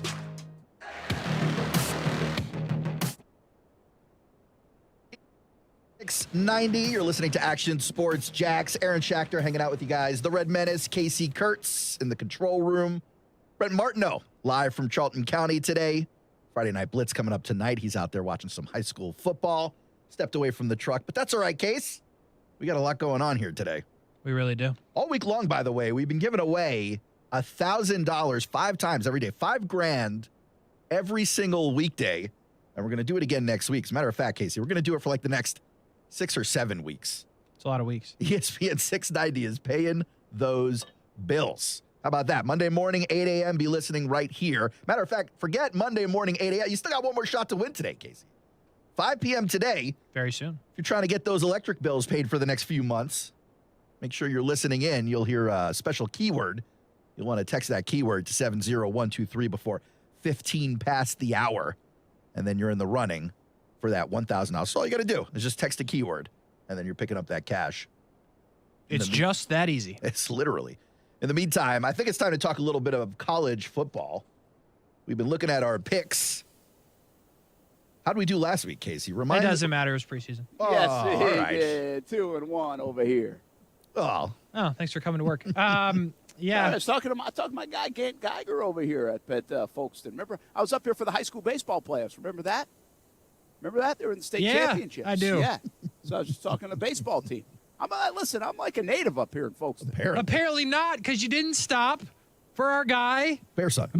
Thank you. They don't claim him. They don't claim him Well, here. maybe they should. They don't claim him. Brent Martineau, Casey Kurtz, Aaron Schachter. We are at Charlton County High School to take on West Nassau in our game of the week. We'll have our Blitz Scoreboard Show at 9 o'clock tonight. All our Friday coverage presented by Baker Sports and Dimnick Buick GMC. All right on the back of the truck here on a Friday afternoon. Tailgating in time for a 7:30 kickoff tonight between West Nassau and Charlton County. All right, tell them, Casey. I was 2-1, wasn't I? I don't know. But it's time for a new week. That's all It's over. It's time for the real thing. Come on. Brett can only win when it doesn't count. Now that it counts, be ready for the fold. All right. He's like wet cardboard. Hey, you won last year, right, Casey? Going away. When nothing was on the line. So. I'm not going to lie to you. It did get very uncomfortable at the end, but I did win. All the way into the Super Bowl. So here's the deal. Our picks each week. I didn't tell Aaron this, by the way, so he'll be hearing this. Oh, yeah, this is a surprise. Okay, great. Surprise to the picks. Let's do it. So our picks of the week, each and every week, are going to be presented by Davoli's House of Cards. Nice. All right? And Mark Davoli is going to join us for the picks. Now, he's going to pick some games. Sometimes he'll join us. Today he sent them in to me. Do we think Mark is real competition or no? Yeah, I think so. I mean, thankfully we're not like trying to raise money against him or anything. We're just picking a couple games. But yeah, I think he's got some chops in this. All right. So here's what we did that you don't know, Aaron. Okay. We had to put something on the line. I'm sick of winning for nothing. So this talking about folding. This is where Casey will fold. Now the pressure ramps up. I know. We're going to get to his wallet. All right? And so each week on the picks, the loser of the week has to buy a pretty decent box or pack of cards from Davoli's House of Cards. Okay. Now, there'll be different thresholds. I got to buy a bigger one since I got an outdoor fireplace. Yeah, you do. Don't let the people forget it, baby. Then Casey. That doesn't come up as much as it should. Outdoor fireplace in Florida. It's hot as hell outside, and Brett's got a fireplace. That's a nice I hope flex. to use it this weekend. And, Aaron, I don't know where you are in the tax bracket stuff, but what you're willing to spend. Very low in the tax bracket. Above me, though. I know you're always sharing not by Dunkin' much. Donuts with the whole station, so I don't know if you're buying or not. But no, that's a freebie, buddy. So anyway, you know, there's got to be a threshold here. And then, of course, Mark Davoli, I mean, he owns the place. He doesn't even have to buy it. Yeah, he could just take it But out if he of the loses stock. the week, he's got to present. So let me go a little quicker here. We open the cards each week. Okay. The next week. Okay. That box or pack. And anything that's good that we could eventually sell or want to keep goes into this pool. And at the end of the year, the overall winner gets the pool of cards. Wow. And they can keep the cards, they can sell the cards, and they get to keep the money from the cards. Love it. And if I lose, I might buy them from you straight up. We'll see what happens. So there we go, man. Love it. Hey, Love it. Hey, Austin. Whoa. Aaron. No, Sorry. I'm good with it. It doesn't hurt my feelings at all. It's fine. Aaron, here's this. You know this very well because you've been around Casey. But it's not often that I come up with an idea and he likes it. No, it's never. I just came up with this today at like noontime. Noontime, that is. Just at noon is when he came up with it, actually. Noontime. Noon. And I called Casey, and I'm like, Casey, what do you think? He loved the idea, man. He was all in. So I'm excited about this idea because Casey's excited about this idea. It's all that matters. Some of your other ideas that I keep hearing through the grapevine kind of suck, so I'm glad you finally had a good one. Well, speaking of sucking today, Amanda thinks you do too. Yeah. She said this on Twitter. I've been watching, but here's the truth. 1, he was mad at me, and 2, he wouldn't answer it when I was unable for my passport, which is now missing. Payback. So shocking, Casey I got took mad at Blue somebody. for a new toy, so she forgives you. Sorry, Blue. Love you, little girl. You should get Blue a toy sometime. Why does your wife call you a little girl, Casey? I think you're talking about Blue. Are you sure? I was Are you talking sure? about Blue. I don't know about that. Yeah, well, she No, does sometimes. I ad-libbed that in just to make up for calling she a he. Yeah, there you go. Got it. You know what's funny? I told Aaron we'd get into the segment earlier than 7 minutes in and we'd start the picks. But here we are. Nonetheless, I hope you're ready because we've got 1-0 North Carolina, the Tar Heels, led by quarterback Drake May, who, by the way, will win a Heisman Trophy. It's not this year, but he will win one. Mark it down, close it out. They are on the road against App State. Yes, Appalachian State is the favorite, minus 1.5. I'll go first because I got a lot of flack for that last year. I always picked last. Now, it might have been strategy, or it might be I'm just good at the picks, but I will take North Carolina. They win the game outright, so 1.5 is a no-brainer.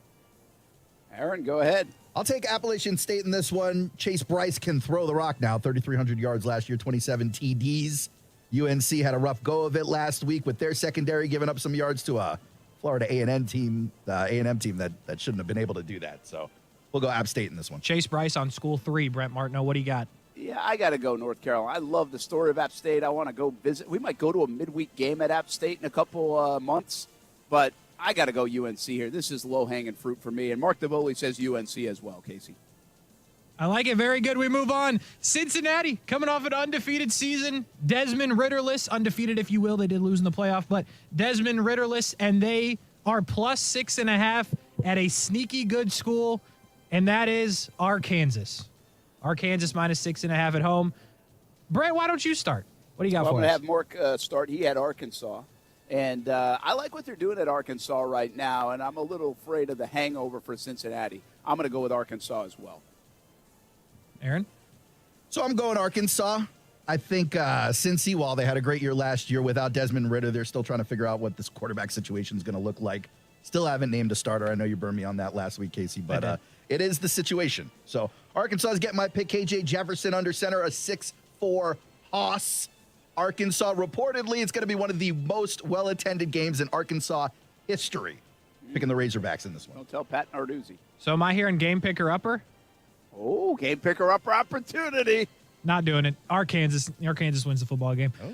Oregon, you can hear this game on ESPN 690. Oregon, doesn't matter. They're coachless. They lost their coach to Miami, and they are getting 16 points in Atlanta against the Georgia Bulldogs again on ESPN 690. Will Georgia cover the 16 points, Aaron Schechter? You know, Bo Nix made that move from Auburn to Oregon. He did. You know well about it. Apparently, the whole family is just War Eagle. Yeah. But, you know, before he tucked his tail around for the Pacific Northwest, he made sure to notch 3 losses against the University of Georgia. I think this will be number 4 for Bo. Picking Georgia. I'm going to go here, and I'm going to say I think I like Georgia here, too. It's a lot of points, but, man, they're just reloading, and it's a home game for them. Mark Davoli from Davoli's House of Cards says Oregon. He's taking the 16 points. What say you, Casey? I see who my real competition is going to be this year. It's Mark Davoli. That's hashtag too many points. Give me Oregon. They lose the football game, but they cover the points. That's really all that matters. We go down to the Swamp. Utah minus 3. Florida at home and getting 3 points. I will start. Utah goes undefeated this season, so they win the football game in the Swamp, and they cover the points. Wow. This is a scary game, I think, in a lot of ways. Utah is a better football team. Like, the 3 is nothing. But it's the Swamp. And it feels like, wait a minute, Brent, you're going to pick Utah over Florida? Like, that just doesn't look right on paper. But I'm going to do it anyway. And I'll take Utah by 3. Meanwhile, Mark Davoli says he's got the Gators in the Swamp. Well, Davoli's not alone. I'm picking the Gators in the Swamp as well. Now, look, Gators got gouged a little bit on the ground last year by a few teams. And this Utah team can run the ball. But in the Swamp, this line has moved a little bit. If Anthony Richardson can deliver on any of the hype, then this will be a win for Florida. Another game you can hear on ESPN 690. By the way, 3 of the 6 games that we picked this week on ESPN 690. This is another one. Notre Dame, and again, a big spread. 17 points they're getting as they head to play C.J. Stroud in Ohio State. Aaron, how you feeling? I'm feeling like C.J. Stroud is going to come out slinging. And by the way, he's not alone. In Jigba, Travion Henderson. I mean, these are all Americans. OSU is going to come out there, put some points on the board, even against Notre Dame. Yeah, here's the thing about that. This one was a surprise to me. It's like, what do you say? Is it 17.5 still? Is that what it is? 17 straight. 17? I can't believe it's that much. I think Notre Dame's going to be inspired. I know they don't have the horses Ohio State does, but I think they're going to play inspired here without Brian Kelly. I think that's a real thing. There's momentum there. And so I'm going to take Notre Dame to keep it close enough. I don't think they'll win, but they're going to keep it close enough. You got a pick for Mark Davoli? Oh, sorry. Notre Dame as well. Yeah, I'm going to go with Notre Dame as well. Too many points. Hashtag too many points. The final pick of the week is the final game of the week. It's on ESPN 690, and it is the Florida State Seminoles at 1-0 in New Orleans, but not in Death Valley. They will play LSU, who is favored by 3. I'll start. FSU wins the football game. Put it that way. Nice. Yeah, I'm with you on that case. I don't know if you're done or not, but I'll jump on the back of that. I think FSU wins. You know, LSU gave up 114 yards a game last year on the ground. Yep. We know FSU can run the rock, so hopefully they expose that this weekend. What is the line? 3. Yeah, I'm going LSU here. I gotta see it. It's in New Orleans. I just feel like LSU, even when they're bad, they still get good players. They still get athletes, dogs. I don't know if I see enough of that yet from Florida State. I'd like to. I hope FSU wins the game. But I'm going LSU, and so is Mark Davoli. So that's the pick segment, Casey Kurtz, brought to you by Davoli's House of Cards, with a pack or box of cards on the line this week. Yeah, it is true. And don't go anywhere. We're keeping the music because Aaron has some good stats for the last segment, so we're going to keep rolling. Brent Martineau, I need a college football playoff from you right now. Right now? Oh, we're going to keep going now? That is what I just said. Oh, okay. I thought you were, getting us to break, and we're going to keep going after the break. We're going now. Aaron wants to talk Albert Pujols. We're going to do it. We don't have to. If We're we want to go to doing break, we can come back and finish up with the college football playoff. I can save my Pujols stuff for Monday or Tuesday. No. We got time. Let's knock this out of the park. This is something I haven't thought a lot about. So I'm not going to pick Alabama. I just don't I just don't allow myself to do it. And so I'm going to pick, out of the weeds comes USC. Oh, that's all right. Got excited there. Yeah. I am going to take Ohio State. They're back in it. I am going to say Georgia is back in it with Stetson Bennett, or maybe they have some changes along the way. And then my last one here. Do we take two teams from the SEC or not? And I don't like Oklahoma this year at all. Maybe sniffing around Utah or something? Nah, yeah, let's do it. Let's go Utah. Let's take two teams from out west. Is it impossible? No, it's not impossible. Not impossible. Anything's possible.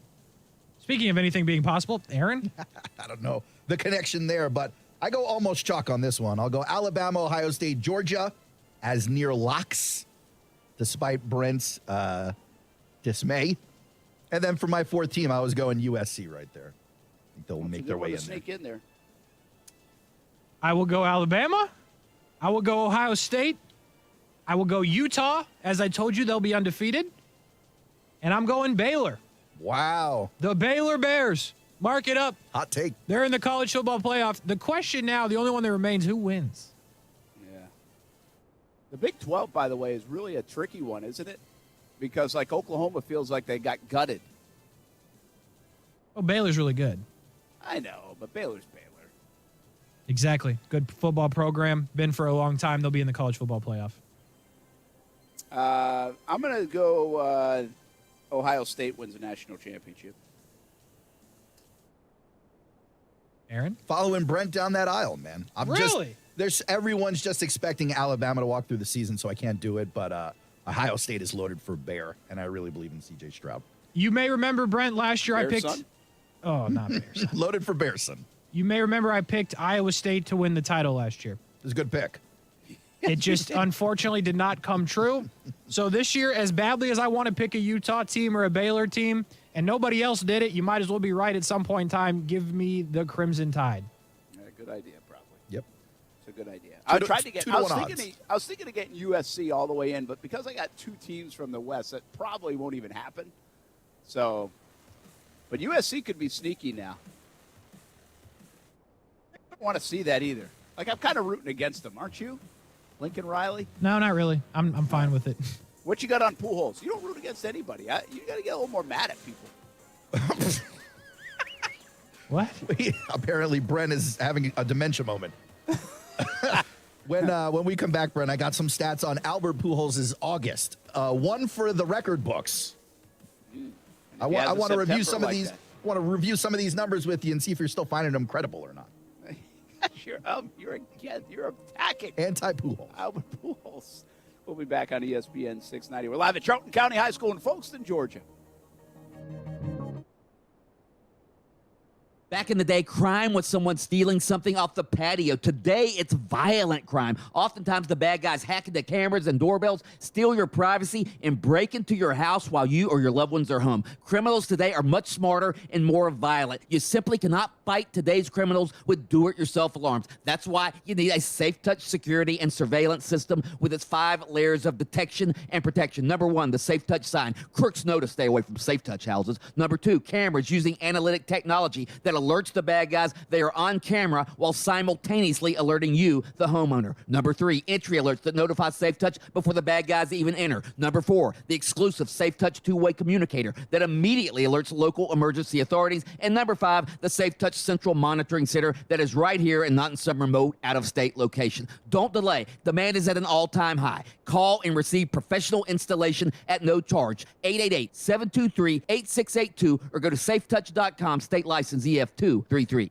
Experience the excitement of our card games at Best Bet Jacksonville and Orange Park. Whether you're a first-timer or an experienced pro, Best Bet's card games offer winning times for all. Best Bet proudly offers easy-to-learn card games like one-card poker, Ultimate Texas Hold'em, Pai Gow, DJ Wild Stud Poker, and more. And our knowledgeable, friendly staff are here to help you have the best time. You must be 18 years or older to play at Best Bet Jacksonville and Orange Park. Learn more at bestbetjacks.com. Ready to swoop in the fall of 2022? The UNF Ospreys are ready with a lot of momentum on campus. New improvements at UNF Arena with basketball season right around the corner and tickets already on sale. The fall schedule underway in volleyball and men's and women's soccer, also men's and women's cross country. Get the latest news, schedules, results, and information on tickets for all things Ospreys at unfospreys.com. Join the Osprey Club, attend a game or a match. Be a part of the momentum at the University of North Florida at unfospreys.com. Stop working and start driving because it's a Labor Day weekend savings event going on now at Arlington Toyota. The team at Arlington Toyota is celebrating with savings, selection, and something tasty with a cookout all weekend long. Right now, Arlington's got 500 new Toyotas available, plus over 400 used on the lot ready to take home today. Arlington is on Labor Day. All day Monday, all departments will be open normal business hours. It's a Labor Day weekend cookout and savings celebration at Arlington Toyota. Shop arlingtontoyota.com.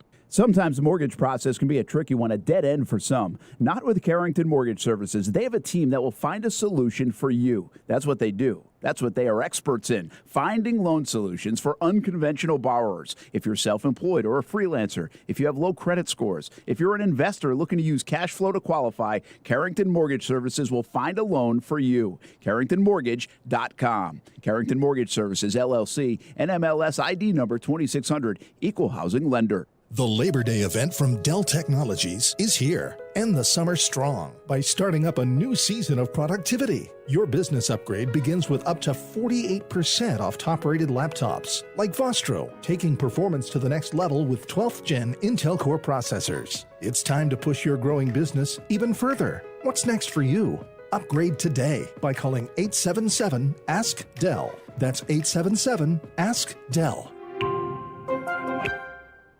If you have ever thought about remodeling your bathroom but were worried it would take too long or cost too much, then stop worrying. Right now, Jacuzzi Bath Remodel has designed a collection of high-quality custom products and perfected the one-day remodeling experience so you can enjoy your new bathroom faster than ever before. It's a worry-free bath remodel from the most trusted brand name in the business, Jacuzzi. For a virtual or in-home appointment, call 800-826-9895. That's 800-826-9895. 800-826-9895. If you work remote, Staples has you covered. Stylish office decor to turn my finished basement into a complete workspace solution. Staples has you covered. A desk that's all business, but not too businessy. Staples has you covered. And now at Staples, take up to 50% off select chairs and up to 75% off select desks. Plus, with 25% off Staples furniture support, we'll assemble your new furniture and guarantee it against wear and defects. Explore solutions for your remote workspace at Staples. Ends 9/3 in store only.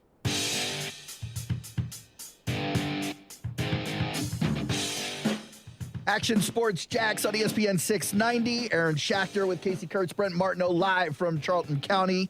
Friday Night Blitz tonight, kicking off at 9 p.m. The most comprehensive high school football coverage anywhere.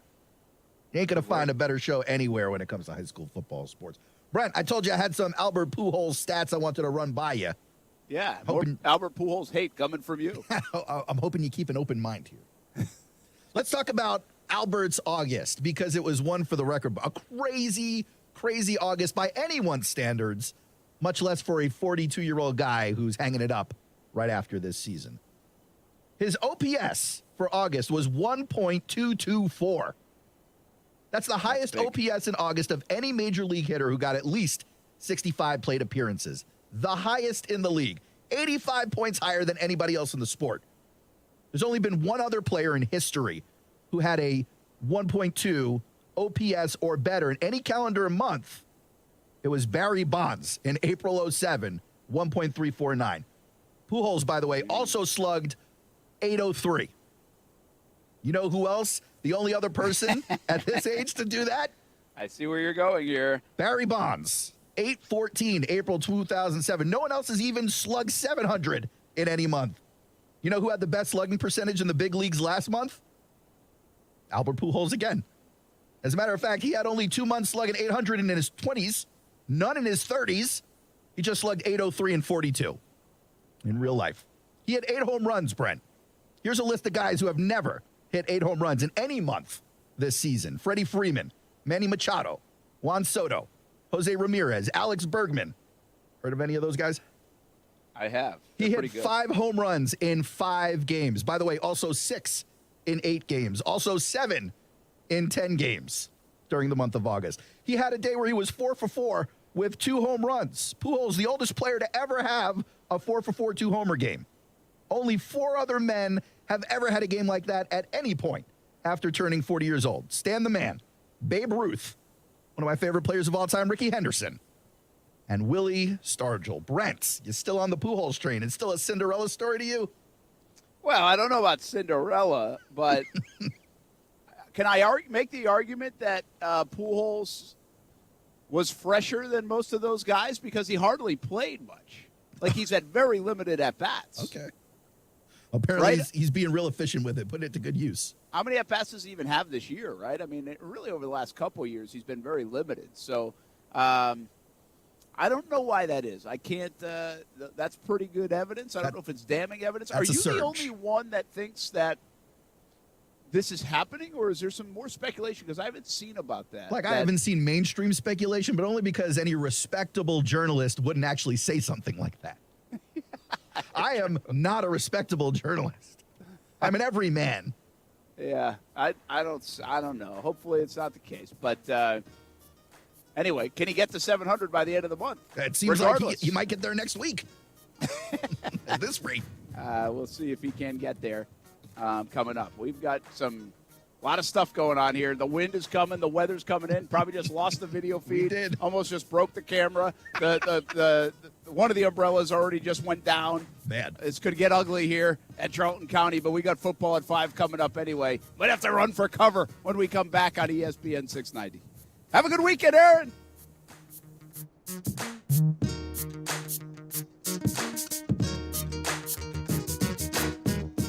Never paint your house again. Hey Jay, at Rhino Shield we talk about protecting your home from the harsh Florida weather because we have seen what happens to those cracks when they get ignored. Stucco cracks are more than just superficial. Without repair, they can allow water to get into the walls, causing water damage, mold, and even wood rot. And Jay, some of our customers have been tied up in litigation for up to 4 years trying to be made whole again. Rhino Shield your home now before you have to go to litigation, and you'll never have to paint again. And after 22 years in business, our customers continue to trust us to protect and beautify their homes with the most scientifically advanced coating. With our help, you can have pride in your home again. Call us for 1 year same as cash, 25% off, and a 25-year warranty. Call 904-519-5055 or visit us at rhinoshieldjacks.com. And remember, with Rhino Shield, you'll never have to paint again. Rhino Shield. If you play a sport or coach a sport or watch a sport in Jacksonville, there's a really good chance that uniform was ordered through Baker Sports. Look good, feel good, play good. Custom sports apparel at Baker Sports since 1997 and a staff that really wants to help. They are experts in the business and make outfitting your team a seamless endeavor. The homegrown Jacksonville business is now the top choice for apparel all over the Southeast. Baker Sports, uniforms, hats, shoes, embroidery, screen printing, and 3D printing. They do it all at Baker Sports, helping make your team look good. Time is running out to get the most money for your used car. Do you have an extra car in the garage or one that needs repairs? Come to the live appraisal event by ACV Auctions on September 9th and 10th to find out how much your vehicle is really worth. Get an inspection, then watch it go live on a nationwide auction and watch the bids come in real time. You can sell it on the spot or just find out what it's worth. It's that easy, and it's free. Proudly hosted by the Tom Bush family of dealerships, 9850 Atlantic Boulevard. A new era is here for Jaguars football. New championship winning coach, new superstars, and new optimism. One consistent this fall is Tailgaters Parking will still be delivering the very best tailgating experience at the bank all season. Tailgaters Parking doesn't just talk a big game. They're right across the street from TIAA Bank Field. Offer clean, permanent restrooms, food options, a full liquor bar, and all parking spots are on a well-kept grass lot. Check out Tailgaters Parking at tailgatersparking.com to reserve your spot today. Celsius Essential Energy is Jacksonville's official energy drink of summer, and Jacksonville summers are fueled by Celsius. If you see ESPN 690 out and about this summer, come grab an ice-cold Celsius Essential Energy. Live fit. What's up? It's Casey. Check out the podcast Action Sports Jacks on ESPN 690, wherever you get your podcasts.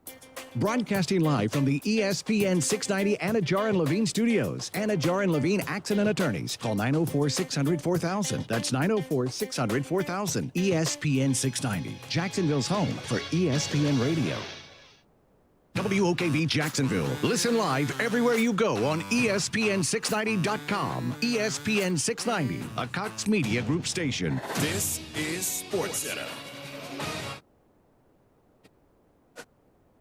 Doug Brown, the College Football Playoff Board of Managers, made up of school presidents and chancellors, votes today to expand the playoff from 4 teams to 12 teams in 2026. But this new format could start as early as 2024 if FBS conference commissioners vote to accept it next week. Serena Williams on center stage again tonight at the U.S. Open, a third-round match against Ayla Tomljanovic. ESPN's Darren Cahill. I reckon she's surprised everybody but herself, because Serena expects herself to play to this level, and now she's at a level where she's going to walk into any match against any player, and we expect this type of tennis from her. So she's been an absolute joy to watch. Darren Cahill, live coverage of the Open right now on ESPN, and coverage of the Williams match at 7 Eastern. ESPN's Jeremy Fowler reports Arizona Cardinals safety Jalen Thompson will get a long-term extension worth up to $40 million. And after almost 40 years with the team, Bears president and CEO Ted Phillips will retire after the 2022 season. Keyshawn, J. Will, and Max. You look at Notre Dame, where are they going to be in the end, though? Are they going to be in the mix in the end? I don't think so. Get more from the guys Monday morning at 6 Eastern on ESPN Radio and on ESPN2. Now, your chance to win $1,000 as ESPN 690 pays your bills. Fueled by Celsius Essential Energy. Essential Energy. Live fit. Are you ready to go? 3, 2, 1. Text the word travel to the number 70123 before 15 past the hour. That's TRAVEL. Your next chance to win is Monday morning at 8. This is a nationwide contest. Message and data rates apply. Get the complete rules now at ESPN690.com. Broadcasting live from the ESPN 690 Anajar and Levine studios. This is Action Sports Jacks with Brent Martineau. I don't think there'll be any kind of a hangover with Georgia. Let me start with that. There's more questions about, because of how many guys they lost defensively that played so much significant snaps for them on defense, but they've recruited so well. They've got talented guys that are just going to step up into bigger roles. Offensively, they bring a lot of people back, including their folk hero quarterback, Stetson Bennett, who, went from third string at the beginning of last season to, a hero for leading them to a national championship. So, he's pretty well entrenched now. I think their offense is going to be good and better than they were a year ago. So I don't expect complacency, but there are questions about their defense. There's some talk. There's got to be some questions about that Georgia defense. They lost everybody. They still have guys like Jalen Carter, and they always recruit. So they're going to have some dudes, some horses, some guys. We got a guy. It's Kevin Sullivan. He joins us all the time on Fridays for our Blitz Scoreboard show. That's coming up, of course, 9 o'clock until 10:30 tonight. Join us in the 5 o'clock hour on ESPN 690. Just had to huddle inside quick because we got a storm rolling right over us, and it looks awful. I'll share a picture with everybody in just a moment. Hey, I do want to mention, by the way, that you can stop by the Home and Garden Show this weekend at the Jacksonville Fairgrounds, and when you do, make sure you stop by and say hello to our friends at CGC Water Treatment and Plumbing. CGC Water Treatment and Plumbing has been my friends for a handful of years now in town, and you can go say hello to the good people at CGC Water Treatment and Plumbing at the Jacksonville Fairgrounds, the Home and Garden Show. And remember, if you're not filtering your water, you are the filter. CGCwater.com. Call 904-552-1242. I'm a proud customer of CGC Water Treatment and Plumbing, and they are proud partners of the Jacksonville Jaguars. CGC Water Treatment, your local independent Connecticut dealer. Brent Martineau here, Casey Kurtz in the Action Sports Shack studios, and somewhere in Flagler Beach, it's Kevin Sullivan, our Hall of Fame coach. Sully, what's happening here on a Friday? Oh, man, it's been raining here all day. All day, started about 10 o'clock this morning. But I don't know. I hope it gets on. They hope it clears out of there for those games tonight because the weather was very factor week one for sure. Yeah, I saw, by the way, Sully, that a bunch of games down in that area where you are, that whether it's the Ormond Beach area or, just in that whole the corridor there, had already got rescheduled for next week. I shouldn't say a bunch. I saw some. And so the weather must have been a little worse off. Mike Barish has told us now, I'm up even a couple hours north of where you are now because I'm in Charlton County. And we do have this storm.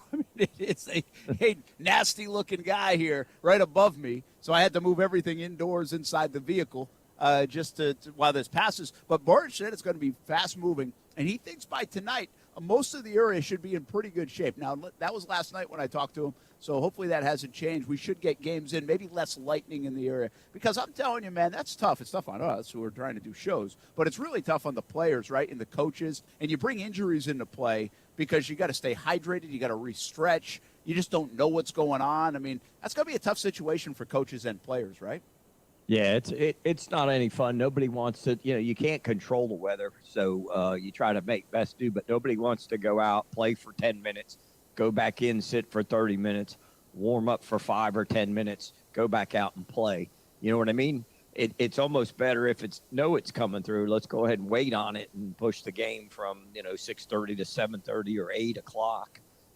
Shoot, I know one time we played, I think we got done at like 11:45 because nobody wanted to go home and reschedule it. We were all there and we were on the road. So I'm like, no, let's just play it. Let's just wait it out, played it. And sometimes it works out for you. Sometimes it doesn't. Yeah, no doubt. Well, Mike Barish is sharing a forecast. I tweeted that out, and you can catch it, of course, on CBS 47, Fox 30 before you head to your game. Meanwhile, here on ESPN 690, Coach Sullivan with us, Casey Kurtz, and we get ready for another big Friday night. We're up here in Charlton County for the West Nassau game. And all our Friday coverage presented by Nimnick Buick GMC and Baker Sports. Do you ever play up here, Coach, with all the teams? You ever come up and play, whether it was Camden or Charlton County? Yeah, we came up there and played Charlton County. I want to say maybe 04. We had a pretty good team coming back, and McWhorter was there. Coach McWhorter was there. Yep. It might have been 06. I'm not sure, but so we make it up. We're going to go up there and play. And it was awesome. We got there, we warmed up. They were back-to-back state champs, and this was like a week 2 game, and I think we were 1-0. And we get there to warm up. We go out at 6 o'clock or whatever, and it's packed on their sideline. Like the whole stands are already full. So our kids were into it. We get in it, so we come out, we receive, we go boom, boom, boom, 60-yard bomb down the sideline. We're up 7-0. So we're all fired up. Yeah, they're quiet. It's like church. It's like quiet as can be. They come 3 and out, punt. We get it. We run Troy Pollard, I think, on something. He breaks a tackle, and he's gone down the sideline like 75. Boom, holding penalty. Oh. We ended up losing 28-7 and had 22 penalties. They had 2. And what you're telling me is you're not convinced that was poor coaching. No, it was anytime we got something going. I mean, anytime we got something going, there was a penalty or something like that. It was crazy, man. It was like crazy. And I told the official on my side, I'm like, man, you know what? I'm in Duval County. I get the officials. I know I'm getting 12, 13 penalties a game, 10. Anything under 10 is great. I said, I come up here, I get 22, and he just laughed. He literally laughed on the sideline with a big grin. I'm like, man, I know what's going on. That's awesome. And by the way, that is something that I've heard a lot, not in regular season games, but in postseason games, because you go so far away. And, there's a lot of people that feel that in postseason play. I don't have that wrong, right? Like, if you go to Pensacola, you feel like you're getting the short end of the stick on calls most of the time. And I'm not just naming Pensacola. It might be if you go down to Miami or Orlando. But when you're that visiting team, you're playing like a 12th man sometimes, and it's that officiating crew. Well, yeah, the funny thing about the panhandle, you're supposed to get, after the second round, you're supposed to get crews from not in the area. Well, all those panhandle schools, they play in like Panama City or, Niceville, or so they get, and those are the crews that they send. So the guys that have been there a long time, they get the crews, and we go out one time, and they're all got a big huddle, and it's just like a good old boy network home. Officials all sitting around talking to their coaches. I'm like, oh, hell, we're getting about 15 penalties tonight. You know it going in. Hey, let's talk about some of the games tonight. Obviously, we got this one, West Nassau, Charlton County. By the way, Charlton County's had a couple of rough years after McWhorter left. And now they're turning it around. 8 combined wins the last 2 seasons. They're 2-0. They like what they got. They got a good football team. But they're a smaller classification football team, and you got to stay healthy. Everybody knows that when you're in those smaller classifications, you just don't have the numbers. They got a young man running the football that's being looked at by Air Force, and so we know Cade Frew just went to Air Force, so that kind of caliber player from Bowles. He went there last year. He's there now. So that's what's happening up here. Meanwhile, in the Northeast Florida area, we've got some really good games, Coach. I mean, you got Mandarin and Bowles. You got Creekside and Nice. Some big ones along the way. Oakleaf and Baker County. What catches your attention tonight? Yeah, I like the Mandy Bowles game. I think it's going to give Bowles, of course, it's going to be Bowles. I think it gives Mandarin a good shot to sort of see where they're at. They've got the quarterback. They've got some really good skill. Can they hold up in the O-line, D-line play? I think that'll be the key with Mandy at Bowles. Bowles, what they did last week to St. Augustine, as far as 6 turnovers, did a tremendous job, and I think they'll come along and get better, offensively as they get going through the year, but their defense is really good. Parker, I like the Parker Riverside game tonight. Yeah. For this reason is Riverside is sort of, transitioned to a new coach. They always start slow. They've got probably 9 offensive new starters to replace on offense. They squeaked one out last week, but they can play defense. And Parker now, coach's 4th year there, he's sort of finding himself. Coach Dorsey there doing a really good job. And they had a big win, gave up like 80 yards total against Atlantic Coast, had a 14-0 shutout. Basically, Riverside had a 12-6 game, but they didn't give up any points on defense. And, so I think that one's going to be a good one to sort of say which one of those teams is going to take that step moving forward. Yeah, you said defense, too, by the way. Defense really should shine in that game. I want to go back to the Mandarin Bowles game. I'm going to steal this from Clayton Freeman. He had a great nugget, and I'm going to assume he's right, from the Florida Times Union. Outside of Raines, Coach, there hasn't been a public school in Duval County to beat Bowles since 1984, and that was Corky Rogers and Lee. Yep. I mean, think about that. Yep. That's 40 years. That's incredible. That's why, and now you know why they don't want to play them. That's why the public schools don't want to play them, And I know Mandarin has played them in the past when Craig Howard was there. They had played in J.D. Hall when J.D. Hall was there at Mandarin, and they had played.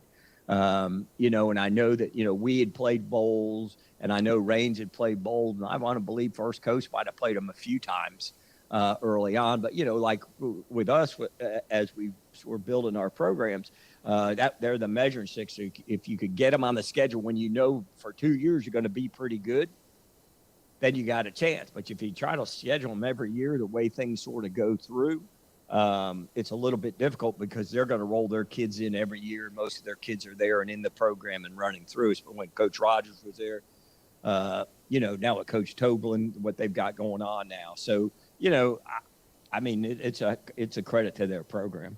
Yeah, you get they've just been a machine. But I thought that was pretty wild. Great stat by Clayton Freeman from Florida Times Union. By the way, it also speaks to what Reigns was able to do in that stretch. It's pretty impressive. Yes. Because they beat him a few times, I think it was.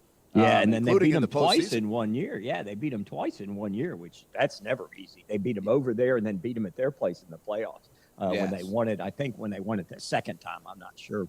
But Coach Wiley at Reigns, that's what he said, that was one of the things he thought he needed to do to get his kids in that environment to play that team so they could really see where they thought they were weak at. And it worked out for him. Absolutely. Brent Martineau, the Hall of Famer, Kevin Sullivan, Casey Kurtz here at 5 o'clock hour football at 5 high school style on a Friday night as we go into week 2 of the full schedule in Northeast Florida. They're already into week 3 up here in Georgia. I'm at Charlton County for the game of the week on our Friday Night Blitz and Blitz scoreboard show. We'll have everybody out here, TV cameras as well. We've been hosting the show from here against West Nassau. A little border war tonight. Here at Charlton County. We're bringing up some of the big games in the area like Oakleaf at Baker County. I like that one, Coach. That one looks good on paper, doesn't it? Yeah, that one's going to be a really good game. Baker County with the tie, not the loss. I can't say the loss, the 21-0 down to Bradford with 4 minutes going in the second quarter. They're going to make that up. But so they learned a little bit about their team. And now Oakleaf, who's got the intern with Marcus Miller, they've had their, but they look on paper as good as anybody in the area. So that should be a really good test for them to go. And it's pretty neat for Oakleaf to go out there and play. It's a great place to play Baker County, play on their home field. No doubt. All right, I got my eyes on 2 teams. I got my eyes on more than that. But I'm interested to see 2 teams play tonight. One, Jackson had a great win last week at Nice. And so they go to Westside. And so are they going to get up, right? Are they going to have a letdown? Are they going to take care of business type thing? Mm-hmm. Then you have Nice, who's going to Creekside. And Creekside's beat them, I think, 4 times in a row. Creekside coming off a really big statement against a team that's a little down right now in Vieira. But they scored 35 points in the first quarter. I don't care who you're playing. That was pretty impressive after Creekside lost a lot. And they're coming off 2 really good years. And Nice is coming off a terrific year. And Marcus Stokes, who's going to Florida, was like 5 for 20 throwing the football. Yep. How's Nice going to respond? And how will Jackson respond to the successful week last Friday at Nice? I'm interested in those 2 particularly, Coach. Yeah, I think that's a really good way to look at it because Nice, they're not going to catch anybody by surprise this year. And I think that's a really big game, the Creekside game for them. You don't want to start 0-2. And I really think that they've got to go in and do something. They graduated a bunch of weapons offensively, Nice, and so they're still trying to get their kids filled out. I think the weather really affected them a little bit more than Jackson, where Jackson can ground and pound it, run it at you, and they've got those big kids up front a little bit. But that was a big win for Jackson. We talked about that last week. And Jackson's thing with Westside is they've lost. I actually text Pup this morning, and he said, man, Pup's never beat him. So they beat him. Westside's won 3 years in a row. So Grayson said that's sort of been their focus. They want to stop that streak. So that gives them a little bit to play for. And I didn't realize that. I knew last year it was a close game. They'd opened week 1. And then I had watched the year before's game on the sideline. So they do have some added motivation. So I think as you think, oh, that's a letdown game, it may be, but they found the motivation, I think, internally maybe to get it done. So, but I think that Nice Creekside game's a huge game for both those teams. Yeah, I do too. And that'll be interesting to watch and see if they can keep it rolling at Creekside too and give them a lot of momentum. Nicky Williams' kid is a good running back. They were able to light up the scoreboard, play good on both sides of the ball. And again, they've won like 4 in a row over Nice. So that will be a big one down there in St. Johns County. Our Friday Night Blitz coverage, Blitz scoreboard show coming up at 9 o'clock tonight. We'll give you live pictures from this one and others around the area with with Coach Sullivan, with Casey, and with Brent, me. That's included on ESPN 690 and all our social media channels. Our Friday coverage presented by Baker Sports and Nimnik Buick GMC on ESPN 690. And then, of course, we have the Friday Night Blitz on the TV side. All of that starts at 10:30. Tonight we'll be all over the area with the Action Sports Jacks team. Anything else catch your eye, Coach? I think there's a litany of games, of course. Yeah, Reigns and Trinity Christian will be a good one. Oh, good point. You know, remember they played last year, week 1, which was a slugfest and a lot of turnovers because of the weather and that. And they're playing at Trinity. And, you know, Trinity gave up a ton of yards to Ed White. He did a tremendous job running the ball against them. But Trinity did a tremendous job running. And, you know, Reigns, they take a lot of pride in their defense. So they're going to be up to be shutting down the two-headed monster running game of Rodgers and Trayvon Webb. Trayon Webb, yeah, without a doubt. So that should be a fun one. And I think UC Hilliard, the smaller school game, is going to be a fun one. Hilliard hadn't lost a regular season in a while. Remember, they went undefeated last year in regular season, won week 1. So, you know, that'll be an interesting one, too. And so there's some fun ones tonight. So hopefully the weather stays out and they can get after it. Absolutely. Take us back to last week. What were you hearing about that Trinity Ed White game? Because I came away from that game as we were talking on the scoreboard show, and I was up in Atlanta during that time, but I was impressed with Ed White putting up that many points on Trinity. I mean, they never give up. They hung in that game. I mean, obviously Trinity's very good. They got the dual backs. They can beat you in a lot of different ways. But I just felt like that was – did they feel at Ed White like that was a heck of a performance, or am I overstating it? No. That's a great performance. I mean, you know, and what happens in those big games, you know, that's a big neighborhood rivalry. Those kids all know each other, grew up playing over there on the Pop Horners and everything. All those kids know each other. So the big thing about that was Trinity jumped out like 21-0, like first 12 minutes.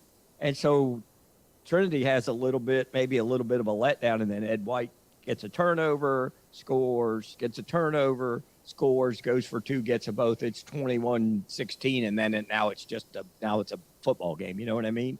And like we talked about with week 1, anything happens in week 1. So I think both those teams showed a lot, but boy, they got to shore up that defense because you can't be giving up 40 points to anybody week in and week out. So big learning on both sides, but that was a really good high school football game. All right, Coach Sully, we'll see you tonight, 9 o'clock until 10:30. Go hang out, get a good dinner, get hydrated, be ready to go tonight. All right, you guys have a good one. I'll talk to you in a little bit.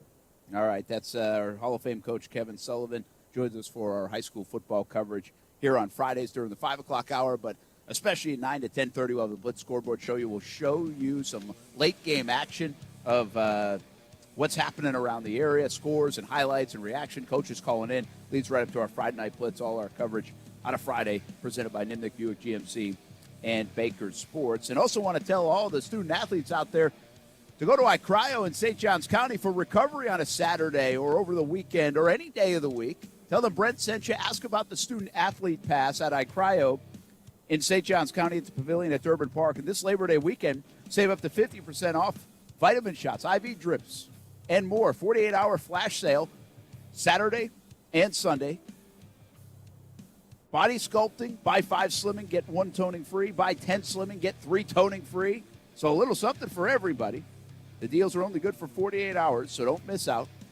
Call them 904-513-8877, 904-513-8877, or go on by in St. Johns County at the Pavilion at Durbin Park. Buy now, use later. Take advantage of the flash sale this Labor Day weekend. We'll be back live from Charlton County High School in Folkestone, Georgia on ESPN 690 right after this.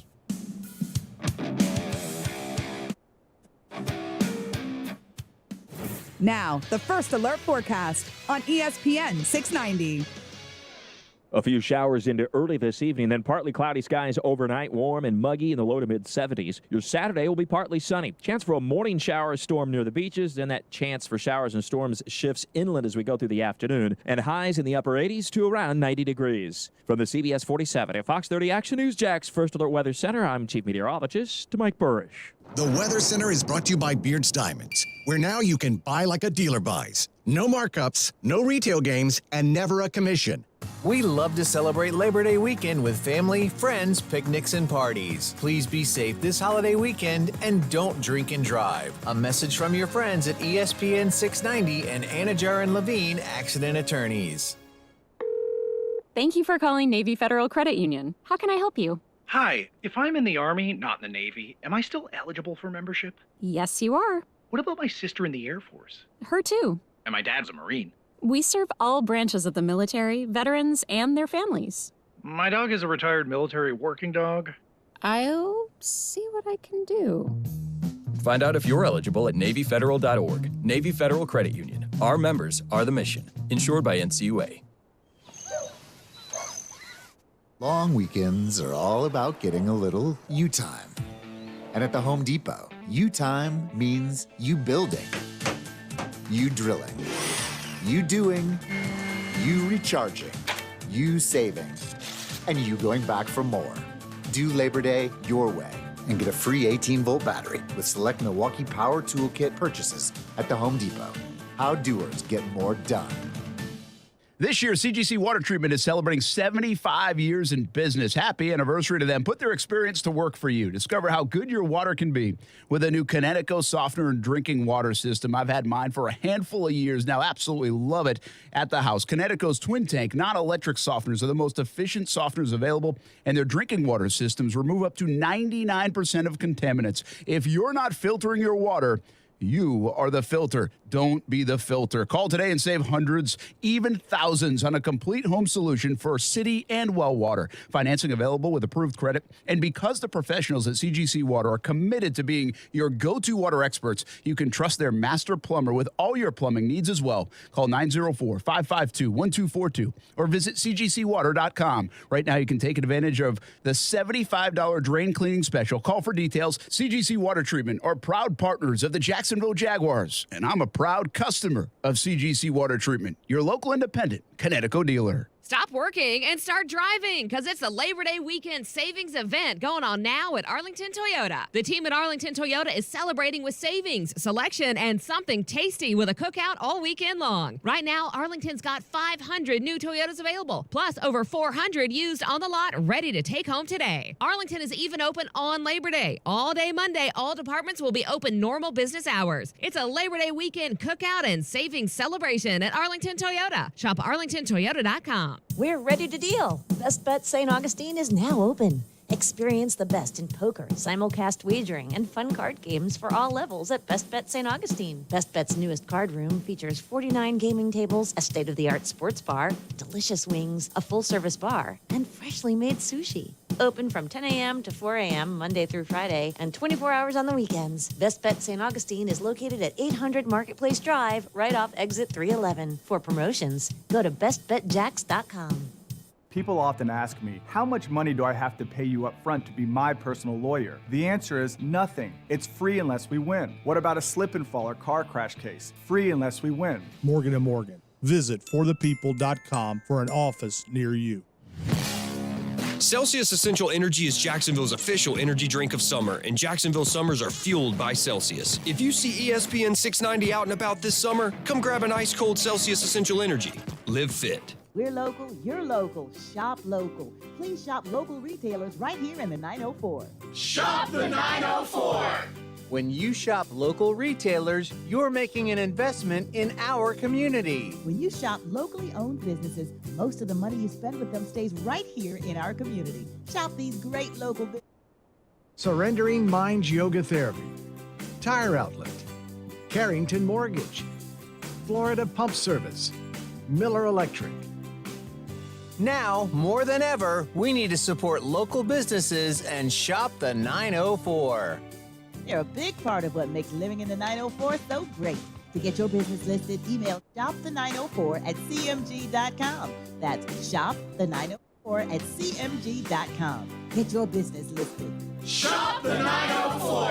To get your business listed, email shopthe904@cmg.com. If you're a veteran looking for direction, purpose, and community in civilian life, we've got your back. Warrior Week at Camp Southern Ground will give you the tools and training you need to thrive in life after military service, all at no cost to you. Get started today at campsouthernground.org. This is Paul Gray, founder of Gray Matter Distillery, inviting you to check out the new home of Jacksonville's first craft distillery in beautiful Atlantic Beach. Since 2014, we have been the proud distillers of such iconic local spirits as Carr Vodka and Live Oak Whiskey. In our new distillery, you can enjoy one of our handcrafted cocktails made using only the freshest ingredients for only $8 a drink. Enjoy a cocktail, sample small batches of vodka or whiskey, or take a bottle home. Pick up your very own Gray Matter Distillery shot glass for free when you mention this ad. Come see us this weekend, and remember to please drink responsibly. Do you know what people see when they Google you? Search engines don't always get it right. And when they're wrong, it's your reputation on the line. So what do when you don't agree with your search results? Call Reputation Defender at 800-401-6681.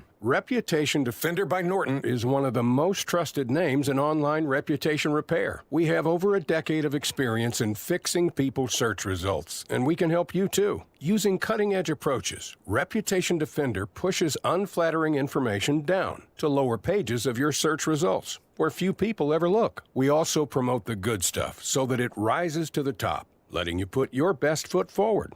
Your good name is too valuable to leave to the whims of a Google algorithm. You owe it to yourself to take control with Reputation Defender. Visit www.reputationdefender.com or call 800-401-6681 for free advice on your situation. 800-401-6681. Hey everybody, it's Brent Martineau from Action Sports Shacks. There's a good chance you have a smart speaker, so use it with ESPN 690. Stay up to date on the Jags and all things sports by telling Alexa or Google to play ESPN 690. It's as easy as that. Make sure you listen weekdays 3 until 6 p.m. on ESPN 690.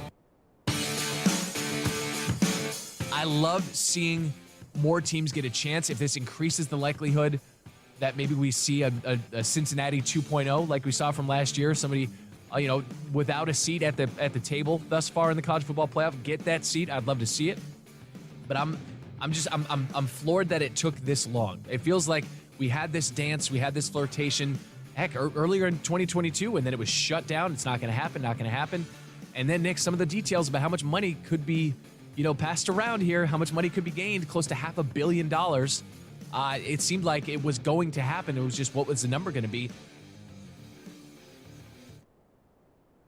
I don't know who that is, but that's about the college football playoff. Unanimous vote today that gets the college football playoff expanded to 12, most likely around 2026, although it could move up. And money, the key contributor that changed the mind of many.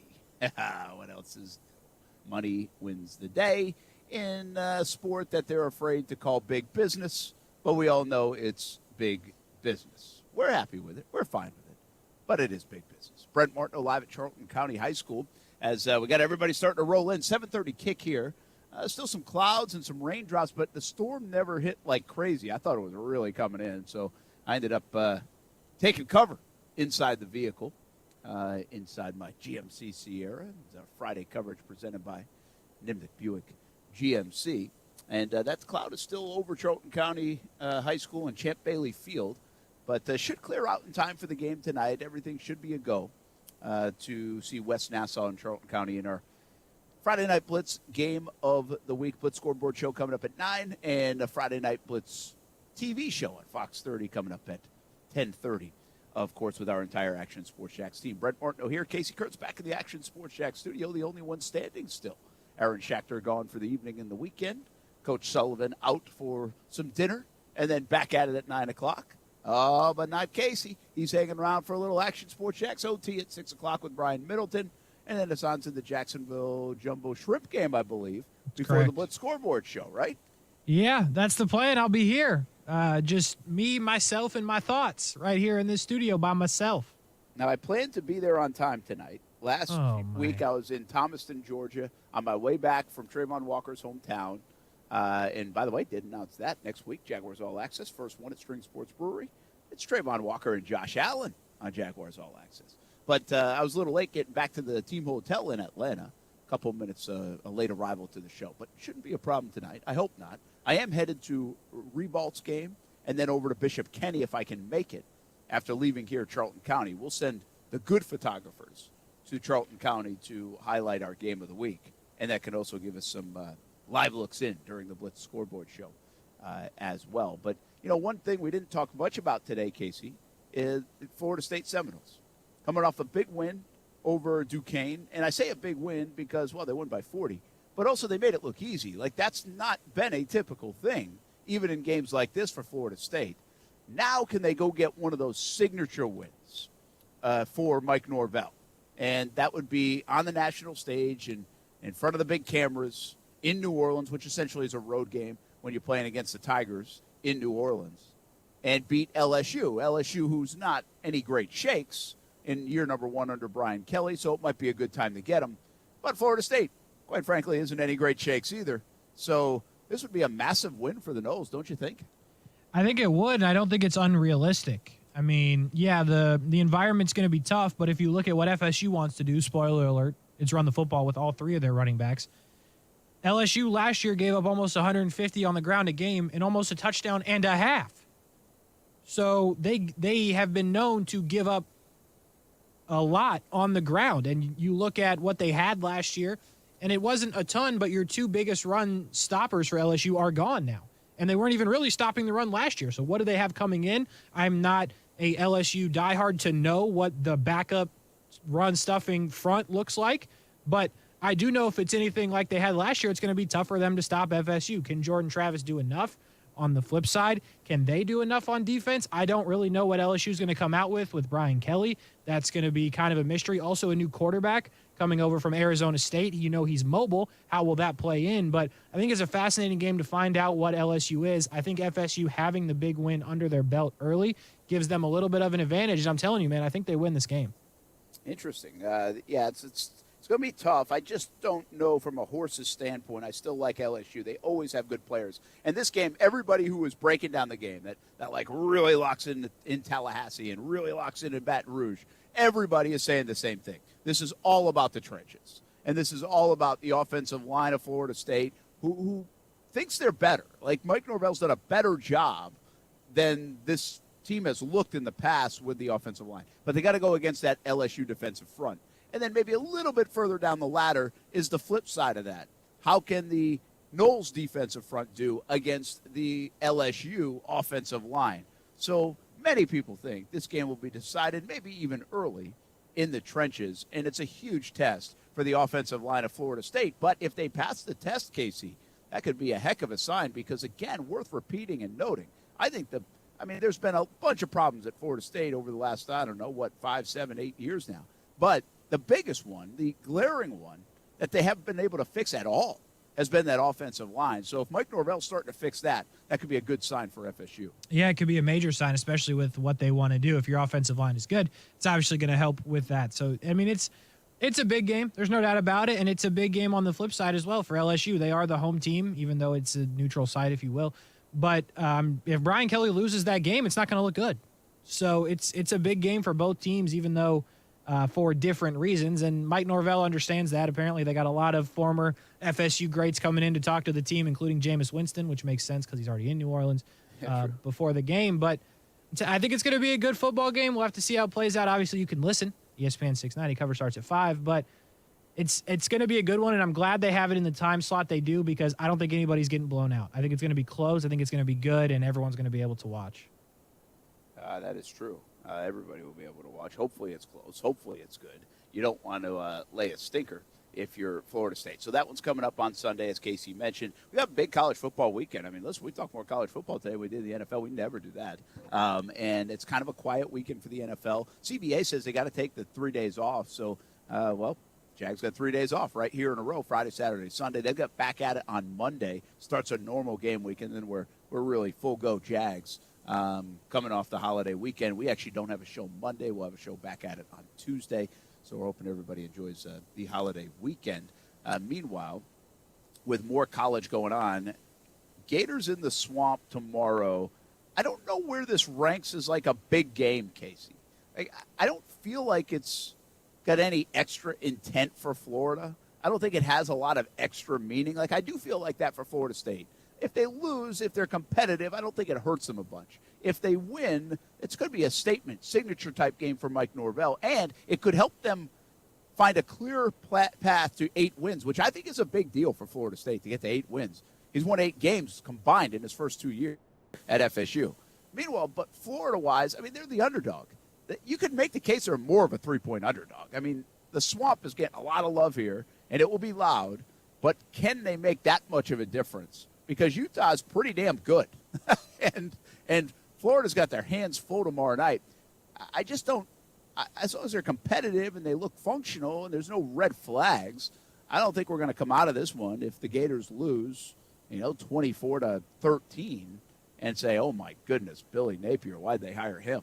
Yeah, I agree with that, but I think it's an interesting dynamic where you would never believe Florida to be the underdog at home against Utah. You know what I mean? Yeah, it just doesn't sound right. So I think it doesn't look right. It doesn't look right. I think for Florida though, there's going to be a bit of that they don't feel themselves as underdogs, which they probably shouldn't, especially at home. But Utah's really good. I think they're going to the playoff. I think they're going undefeated. They return quarterback. They return running back. They return their best receiver from last year. They return a lot of players and important players for their team. They're good.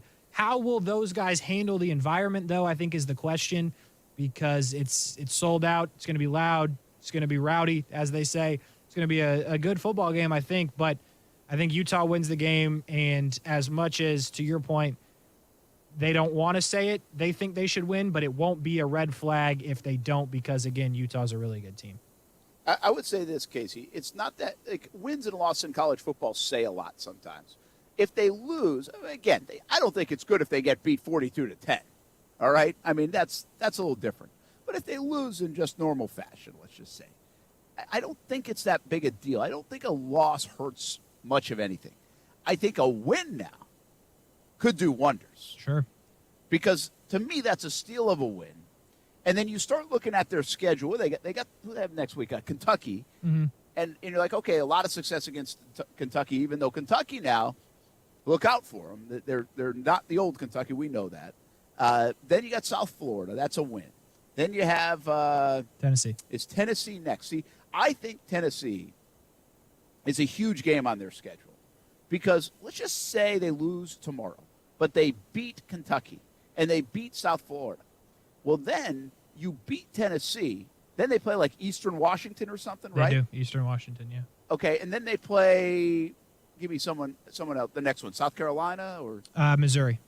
Missouri. All right. So now you're looking at what? A loss in the opening game, and now a 5-game win streak because of that Tennessee win. And then you go into a gauntlet a bit. You got LSU. You never know, and then you have Georgia, and then you have Texas A&M.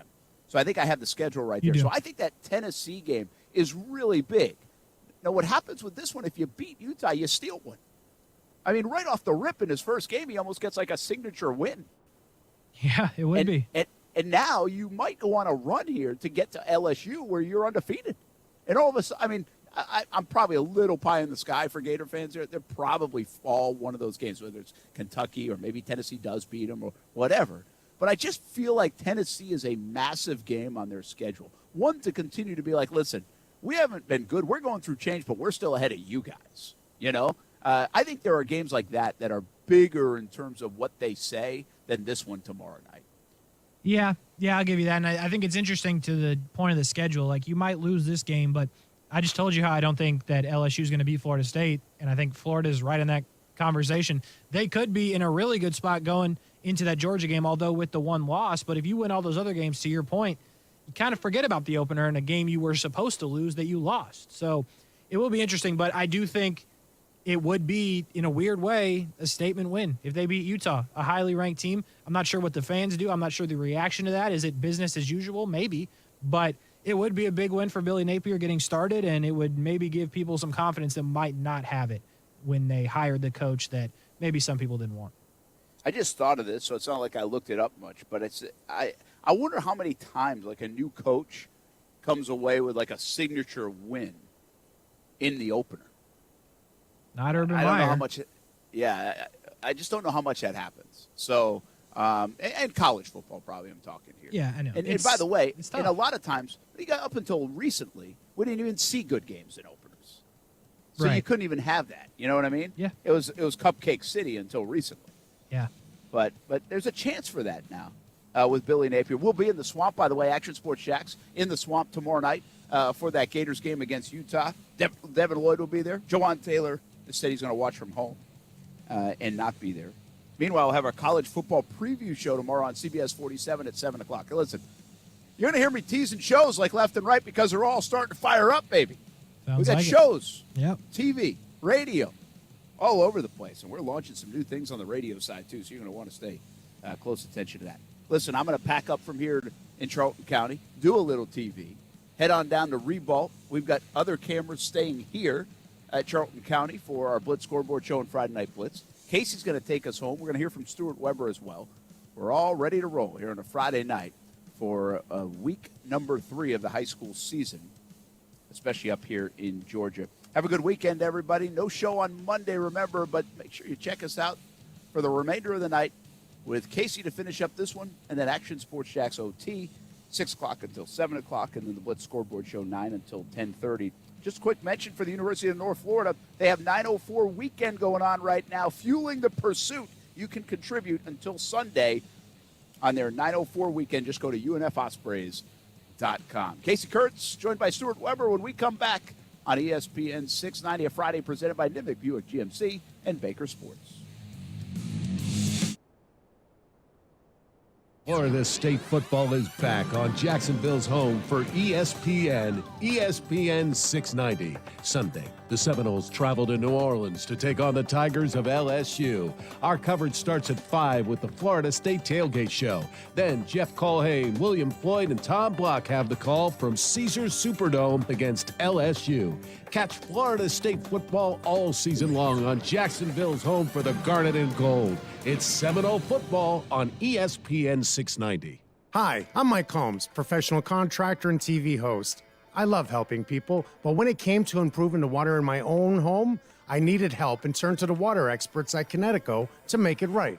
My water was causing visible problems throughout my home, and it got me thinking about the problems I couldn't see. Protecting my water-using appliances and pipes, preventing stains and hardness buildup, and having clean, great-tasting drinking water are all important to me. But choosing the right water treatment equipment can be tricky. That's where Connecticut comes in. A Connecticut water expert will test your water for free and recommend the system that fits your needs and budget. Improve the quality of your water and your life with the Connecticut water treatment system. I'm so glad I did. This year, CGC Water Treatment is celebrating 75 years in business. Call 904-552-1242 or visit cgcwater.com for your free assessment. CGC Water Treatment are proud partners of the Jacksonville Jaguars and your local independent Connecticut dealer. Hey Jay, at Rhino Shield we talk about protecting your home from the harsh Florida weather because we have seen what happens. Stucco cracks without repair, they can allow water to get into the walls, causing water damage, mold, and even wood rot. And Jay, some of our customers have been tied up in litigation for up to 4 years trying to be made whole again. Rhino Shield your home now before you have to go to litigation. And remember, with Rhino Shield, you'll never have to paint again. Rhino Shield. If you play a sport or coach a sport or watch a sport in Jacksonville, there's a really good chance that uniform was ordered through Baker Sports. Look good, feel good, play good. Custom sports apparel at Baker Sports since 1997 and a staff that really wants to help. They are experts in the business and make outfitting your team a seamless endeavor. The homegrown Jacksonville business is now the top choice for apparel all over the Southeast. Baker Sports, uniforms, hats, shoes, embroidery, screen printing, and 3D printing. They do it all at Baker Sports, helping make your team look good. Stop working and start driving because it's a Labor Day weekend savings event going on now at Arlington Toyota. The team at Arlington Toyota is celebrating with savings, selection, and something tasty with a cookout all weekend long. Right now, Arlington's got 500 new Toyotas available, plus over 400 used on the lot ready to take home today. Arlington is on Labor Day. All day Monday, all departments will be open normal business hours. It's a Labor Day weekend cookout and savings celebration at Arlington Toyota. Shop arlingtontoyota.com. Bank how and when you want to with Community First. Get free checking with rewards and free digital tools that make managing your money simple and life simply better. Add an account at justbeyourself.com. Community First Credit Union, federally insured by NCUA. Sometimes the mortgage process can be a tricky one, a dead end for some. Not with Carrington Mortgage Services. They have a team that will find a solution for you. That's what they do. That's what they are experts in, finding loan solutions for unconventional borrowers. If you're self-employed or a freelancer, if you have low credit scores, if you're an investor looking to use cash flow to qualify, Carrington Mortgage Services will find a loan for you. CarringtonMortgage.com. Carrington Mortgage Services, LLC, NMLS ID number 2600, Equal Housing Lender. We love to celebrate Labor Day weekend with family, friends, picnics, and parties. Please be safe this holiday weekend and don't drink and drive. A message from your friends at ESPN 690 and Anajar and Levine Accident Attorneys. My name is Dale Pazinski, and this is how I live United. I volunteer with United Way, helping the homeless in my community by teaching computer skills and helping them build a basic resume to save on their very own USB drive. It's huge when somebody says, "Hey man, that job that you helped me apply for, I got it." My name is Dale Pazinski. I help people achieve financial independence. So I don't just wear the shirt, I live it. Give, advocate, volunteer. Live United. Go to liveunited.org. Brought to you by United Way and the Ad Council. Listen to ESPN 690 anytime, anywhere, on any device. Whether you're at home or on the go, get the latest on the Jags, FSU, the Jumbo Shrimp, and Action Sports Jacks on Odyssey.com. That's AUDACY.com or on ESPN690.com. Couple minutes to go. Action Sports Jacks on ESPN 690 on a Friday. Rainy in some spots, dry in others. I'm not a meteorologist. I've heard him say it before, though. Sounds right. Sounds like something Mike Burrish would say. I look out the window in ESPN 690 studios, and it looks dry, at least over here. We will find out the weather throughout the night as we have high school football coverage coming up throughout the night. 9 o'clock right here until about 10:20. Then Stuart Weber, Brent Martineau on TV, the Friday Night Blitz. And now, as I mentioned, on TV, but now on the radio, Stuart Weber rolling around. Is it dry where you're at, Stuart? And where can we find you later on tonight? That's a big negatory, my good friend. Going through some raindrops right now. And you know what? This is early season high school football in Florida. We're used to it. We're used to a couple raindrops here and there. As long as we keep the electricity out of the air, we'll be all right. I'm currently on I-10 West, heading out to beautiful McClenny, Florida, home of the Baker County Wildcats, getting set to take on a really strong Oakley team. And Baker County was the site for our game of the week last week. Of course, Mother Nature had other ideas and postponed that game in the second quarter with the Wildcats down 21-0 to their rivals from Stark, the Bradford Tornadoes. Go figure, a team with the mascot of tornadoes. That's true. Weather-shortened game. How does that happen? Unbelievable. Anyhow, good game here tonight for Baker County. Let's see what they figured out in that quarter and a half of play against Bradford, and put it up against a really good Oakleaf team led by their quarterback Drew Ammon, and really Outlaw, the running back. Devin Outlaws are solid players, some really good guys on that side of the ball. Really excited to see that one. And you know what, Casey, I'm the one who makes the schedule, right? You do. So I gave myself two of the best games of the night. That's one of those privileges that I have. So I'll be going from here, from Baker County, back east to Trinity Christian as they play host to Rains, two of our best games. So I'm really excited about getting over to Trinity, go see what the Conquerors are up to. They had that shootout last week against Ed White. So yeah, man, just really excited about a little football tonight, a little football tomorrow night in the Swamp. Just a good full weekend of football. We're almost full. When you get the Friday, Saturday, Sunday combo, then you're really there. But for now, we'll take a good little Friday, Saturday combo. You're also very busy when you add the Sunday in. By the way, I love your schedule making. I think it's great, mostly because you said it there. You get to see the best games. I'm happy for you. Somebody was complaining about your schedule making. I'm not going to tell you who. You might be able to figure it out by who I work with every day. But there is some complaints about your schedule making. I'll let you work that out with him. But you mentioned the Swamp. Me and Brent just talked about it a little bit. I think Utah wins the football game. They're a better team in my estimation. I know you are a Gator alum, so you might have some, glasses on, see it one type of way. But how are you feeling, honestly, about the Gators' chances up against Utah tomorrow night? Yeah, certainly. You get the orange and blue tinted shades from time to time, and certainly the folks who went to school in Gainesville and who covered the program value greatly what can happen at Steve Spurrier Field inside Ben Hill Griffin Stadium. I mean, that's certainly one heck of an environment. But, it is the first game for new head coach Billy Napier. The vast majority of these guys on the field are not his guys per se. These are the guys who are in the program already. Now, they did win some pretty big games in the past few years. Obviously, it all fell apart very quickly for Dan Mullen, as we all witnessed from here in Jacksonville.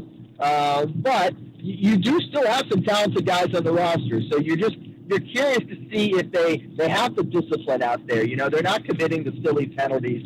And if they do that, you have to feel based on, you know, the quality of players that, you know, they do have. They do have some quality players. I know the recruiting angle certainly got harped on a lot with Dan Mullen over the past couple of years, but with the guys they have, you'd like to see them compete. So I will take off the orange and blue tinted glasses and say, yeah, you know, Utah's coming in, very, very good team, probably should win, but inside the swamp, in the lights, under the lights, you never know what's going to happen. I'm looking forward to it, simply to be back in that atmosphere and to kind of experience a little college football again. It's been too long, for sure. You're right about and that. By the way, Brett's got to go to whatever game I send him to. So you know what? He can complain, but how many games did he shoot last week, Casey? That's a big fat 0, Stuart. That's a big old 0, my friend. So you know what? He can hop back into his Nimnik GMC truck and drive on down and catch some big games at Weeball and Bishop Canyon. He's going to have a blast doing it, and I know he will. So he'll be blasting his country music all the way down there and having a good old time. He will. He will definitely be doing those things, Stuart, real quick. If there's no way that you wouldn't know by now, but on the off chance you don't and you just found ESPN 690 on the radio, we'll be here from 9 to 10:20. You'll probably hear from Stuart again, but Stuart, where will you be on TV? Tell the people how to find him and what highlights you'll have coming up later. Yeah, man, we're excited about the show tonight. You know, we get more of our people back with Brett back in town at 10:30 on Fox 30. That's the big show. That's the one we like to tell everybody about, because that's when we do a full half hour of highlights for you, the people, back at home. So be sure to tune it in 10:30 on Fox 30. And if you're not in front of a TV, well, good news, we stream it on just about every channel you can possibly imagine. It's on the Facebook page for Action News Jax.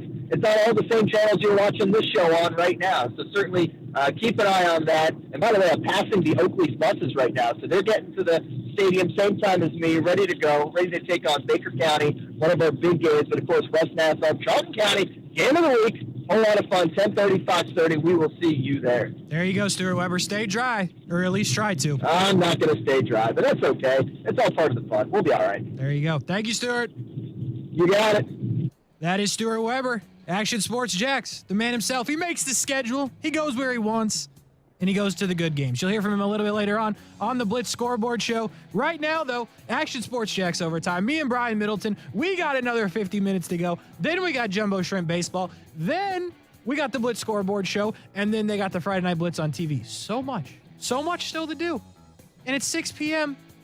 on a Friday. And we're not done yet. Action Sports Jax Overtime coming up next. Don't go anywhere. It's a good show. I like the host and the co-host. They're good people. It's up next on ESPN 690.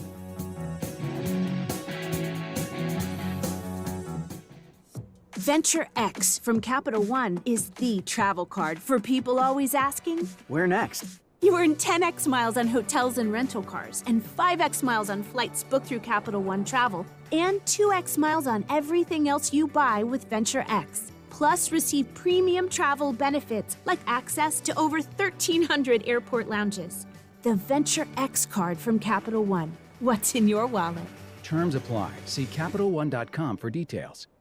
Ask Sherwin-Williams during the Endless Summer Sale, August 26th through September 5th, and get 30% off paints and stains with prices starting at $29.39. That means 30% off our most popular color family, blue. Psychologists have found it to be soothing and relaxing, which makes it especially great for bedrooms and bathrooms. And of course, 30% off all of our other colors. Shop the sale online or visit your neighborhood Sherwin-Williams store. Retail sales only. Some exclusions apply. See store for details. Recently, a new client called me and started by saying, "Mr. Morgan, I really need your help, but I'm just a nobody." Those words stunned me, and I immediately called him back, and we're now helping him and his family after a terrible accident. I'm John Morgan of Morgan & Morgan. Everybody who comes to our firm at their time of need is a somebody. I grew up poor, but my grandmother was like a queen to us. At Morgan & Morgan, our goal is to level the playing field for you and your family at your time of need. The insurance company has unlimited money and resources. You need a firm who can fight them toe-to-toe. For right at 30 years, we have fought them in courtrooms throughout America. Our results speak for themselves. And always remember this, everybody is a somebody, and nobody is a nobody. Visit forthepeople.com to learn about our firm, Morgan & Morgan, for the people. Injured? Visit forthepeople.com for an office near you. Experience the excitement of our card games at Best Bet Jacksonville and Orange Park. Whether you're a first-timer or an experienced pro, Best Bet's card games offer winning times for all. Best Bet proudly offers easy-to-learn card games like one-card poker, Ultimate Texas Hold'em, Pi Gow, DJ Wild Stud Poker, and more. And our knowledgeable, friendly staff are here to help you have the best time. You must be 18 years or older to play at Best Bet Jacksonville and Orange Park. Learn more at bestbetjacks.com. In Florida, it's not if the storms are coming, it's when the storms are coming. And that's why you need the Chief. Jacksonville's chief meteorologist, Mike Burrish, with a proven track record of keeping local families safe. Rain, heat, hurricanes, flooding, tornadoes. We get it all. Just more reasons why you need the Chief. Chief Meteorologist Mike Burrish, backed by the First Alert Weather Team.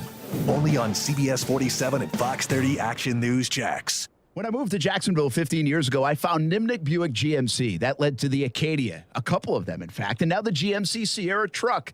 I'm on my second one of those, all from Nimnick Buick GMC. GMC, we are professional grade. I know the product, the service, and I know the people. From Bill Nimnick to Jackie Lynch and James Jones. They've been my friends since 2008. Nimnick has been your friend in Jacksonville since 1941. NimnickBuickGMC.com. It's where I'll get my next truck, or maybe it'll be my kid's first vehicle at Nimnick Buick GMC. On your heart, get set, go. Join us September 10th at the Jacksonville Fairgrounds for the First Coast Heart Walk. Join the mission to stop the #1 killer of men and women in the U.S. and walk towards a healthier life. Register now at firstcoastheartwalk.org. Hi, this is Keith Gurr, president of American Window Products. Right now, we're offering a free installation on 6 or more windows, as well as a free energy package. Go to AmericanWindowProducts.com and click for an estimate. That's AmericanWindowProducts.com. American Window Products, we are the window professionals. Broadcasting live from the ESPN 690 Anna Jar and Levine studios. Anna Jar and Levine Accident Attorneys. Call 904-600-4000. That's 904-600-4000. ESPN 690, Jacksonville's home for ESPN Radio. WOKV Jacksonville. Listen live everywhere you go on ESPN690.com. ESPN 690, a Cox Media Group station.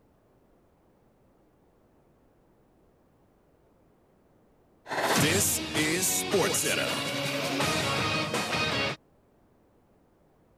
Doug Brown, we could see a new 12-team college football playoff as early as 2024. The playoff board of managers voted unanimously today to make the change. Our Pete Thamel says this is not a new plan. The model that had been populated in June of 2021 with 12 teams, 6 of the highest rated conference champions, and then 6 at-large bids. So it's all very similar. Pete Thamel on College Football Live. FBS conference commissioners and Notre Dame could also approve this new format at a meeting next week in Dallas. The top 4 seeds in the 12-team field would get a first-round bye. The Serena Williams Show continues tonight on ESPN at 7 Eastern. She'll play a third-round U.S. Open match against Ayla Tomljanovic. Phil Mickelson tells Sports Illustrated that numerous players from both the PGA Tour and LIV Golf have told him they appreciate what's happening now in the sport. Mickelson says he doesn't feel vindicated, but does say he's happy that the tour is now listening to its players. ESPN Radio is presented by Progressive Insurance. If you're a renter, make sure you're protected. Renter's insurance includes options that cover stolen property, personal injury, and living expenses if your place is damaged. Quote Renter's Insurance at Progressive.com.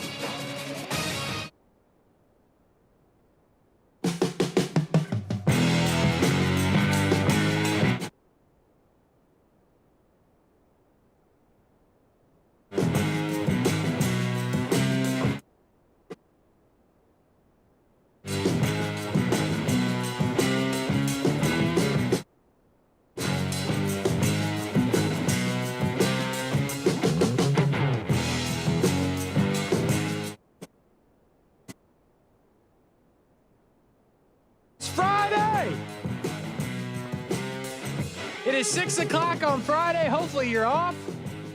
Hopefully you're off for the weekend and a Monday as well. Holiday weekend coming up. Some would say it's Championship Belt Fridays. Action Sports Jacks Overtime, ESPN 690. Casey Kurtz with you and the broadcast on. Championship belt slung over Championship his rounds, right Casey shoulder. Kurtz. It's the championship rounds. Championship rounds, Casey Kurtz. And it's Action Sports Jacks Overtime. We got the energy on a Friday. We ain't worried about it at all. Listen, folks, my night is nowhere near over. And neither is Brian Middleton's. And that's why we still got energy to go. But we have 50 minutes with you on ESPN 690 before Jumbo Shrimp Baseball coming up in Lawrenceville, Georgia. But we got a lot to do. We got college football talk. We got Cash or Trash It from yesterday that we didn't get to. We got gambling picks for the weekend. And now the gambling picks for the weekend heat up. Because we got football every weekend from now until, I don't even want to think about when we don't. You know what I'm saying? Mm-hmm. All the way to 2023. So now we can really test if Jenkins Jr. is any good at this. Like, he's brought us some good ones. Jenkins Jr. Yeah. I like that even better than Jenkins Jr. I thought it was Jenkins Jr. Jenkins. Like Janky, but it ends instead of E. Yeah, Okay. Jenkins Jr. Yes. Okay. All right. Yeah. We're going to find out. We're going to find out if he's any any good. Exactly. Yeah. So we got all that coming up for you in just a little bit. We start, though, with the breaking news of the day. By the way, I'll start with this. I'll change my mind. I'll start with this. There ain't nothing going on in the NFL. So now I start with the breaking news. That is college football. And the playoff, which is now at 4 teams, which I think we all agree is not enough, be expanded. We will get the 12-team playoff that I think most people want, and we will get it sooner rather than later, as early as 2024, or it could be 2026. So it's not this year. We got a 4-teamer this year as we have had, but the idea that it's done, case closed, and will happen, Brian Middleton, it's a good thing. I think, because I want to see the 12 best teams. You know what I'm saying? I don't need every single year in December and we're like, oh, who got left out? That's the first thing we talk about. We don't even talk about who's in because we already know who's in. We know Ohio State's probably in. We know Alabama's definitely in. Georgia probably going to get their respect. You know what I'm saying? So really, we're playing a whole college football season for one spot. And when you adjust to 12 teams, you get everybody a chance to get in. And the first time, because it's going to happen, let that 12-seed team beat Alabama as the 1 seed, the country's going to go nuts. It's going to be a long time away. It might never happen. Listen, you can add all the teams you want. That just means that 12 teams now, that means that what? Five SEC teams are sure to get in just about every year now? I mean, that's possibly, fine. yeah. Look, at this point, these kids are going to have to form a union. I don't know if they have one yet, but what you just did, and I'm excited about this news, but what you just did was add what? At least another game now? Because it's 2 games with the 4 teams, right? Oh, yeah, you're adding a couple. Yeah. It's a longer season. Is it 4 games now instead of 2? So you'd go from 12 to 6. That's 1. Well, so you have to have. Gets in a bye? There'd be buys. There'd be buys. Okay, maybe not then. If you were like not the number 1, I think the number 1 would need to win 2 to win. But if you're like the number 12, you'd have to have 3 to win. I guess they said just get me in there. This will be exciting, man. But can I just get a college football video game? Can we just do that? Yeah. They're doing everything but that. I give you that. And I know the NCAA, they're not over that, or whoever is controlling this now. I don't exactly know who controls this anymore. But man, that being said, Casey Kurtz, if you looked at that with the 12 teams, yeah, there's going to be a new set of problems, right? Who's team 13? Yeah, but I don't exactly know. Besides that low-hanging fruit right there, I don't know what else the problems will be. But there will be a new set of problems. And there'll be a new set of arguments. There will be. The same way that, there was a time, for a long period of time before the what was it? The bowl championship series. Now I'm trying to remember. Isn't that crazy? Yeah. Where they were doing all the calculations and yeah, when it was just the 2. Was that the BCS, right? Yeah, it was the BCS. Isn't that crazy? It feels like a long time ago. Yeah, and it really hasn't been. But what a before horrible then, system, by the way. When they were just voting, well, math solves everything. But before then, they were basing it off of votes. Yep. Who were the best 2 teams. And then they were like, oh, we got a better idea, a better situation. What else I'm anticipating, ultimately, I'll bring it back around to you, is this. When will the outcry be, we got to get something different than this 12-team playoff? Yeah. Because it'll probably be what? I give it a decade.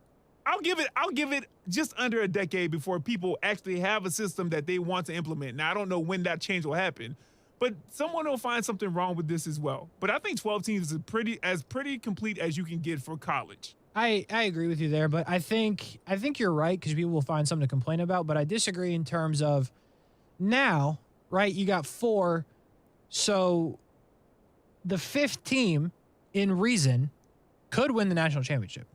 Like, the 5th best team in the country deserves that respect. You know what I'm saying? I think when you get to 12, it's going to happen, but I think people are going to look at it differently. Like, hey, they're the 13th best team in the country. They should get in. You know, I need 3 hands to count how many teams are getting in. So if you're not one of them, you don't get in. You know what I mean? Like, I feel like that argument for, hey, you know, this team, they're right on the bubble of 13. Well, it's too bad. It's too bad. We already let 12 teams in. Like, I feel like that'll be the attitude for a while. But to your point, there'll be more money to be made. Absolutely. You know what I mean? There will eventually the whole season is just going to be a playoff. Hey, kids, the whole season. That's another argument that you've heard from plenty of people beforehand, especially with college football. You know, the NFL to a certain degree, even though they have a set playoff, but especially with like college football, it was like your playoff was every week. Every week in the regular season was your playoff before they even started doing the BCS and all that stuff. So because you had to win, you couldn't afford to lose. You know, so if that means that you schedule Kent State or Albany State or some directional school, so be it for the first couple of games because we got to make sure that we got our team together before we actually do conference play. Yeah, can't afford to slip up. But I do understand that. Yeah, if we're number 13, we're number 14. Who's 13 and 14 now? I think it was NC State and USC. I think that's 13 and 14. You know what I mean? But those 2 teams could have an argument. Let's say that the top 12 were the 12 that got in. Why not? Why not? If I'm NC State and I played Clemson close and they were my only loss and I beat the brakes off of everybody else. Why not? Why can't I have an argument? You can. I think you I don't know. It obviously like, depends. I don't care. I don't care. You didn't take care of business. Oh, I think man.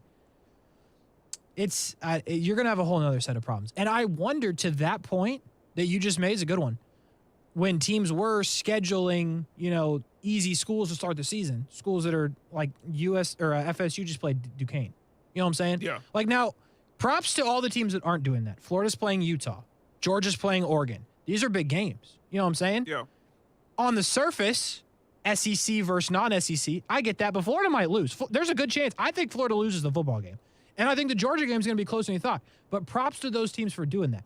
But what I'm getting back to is, if you are team 15 to start the season, you start on that bubble and you feel like you're there, why wouldn't you schedule 3 or 4 pay games? Because then you're 4-0.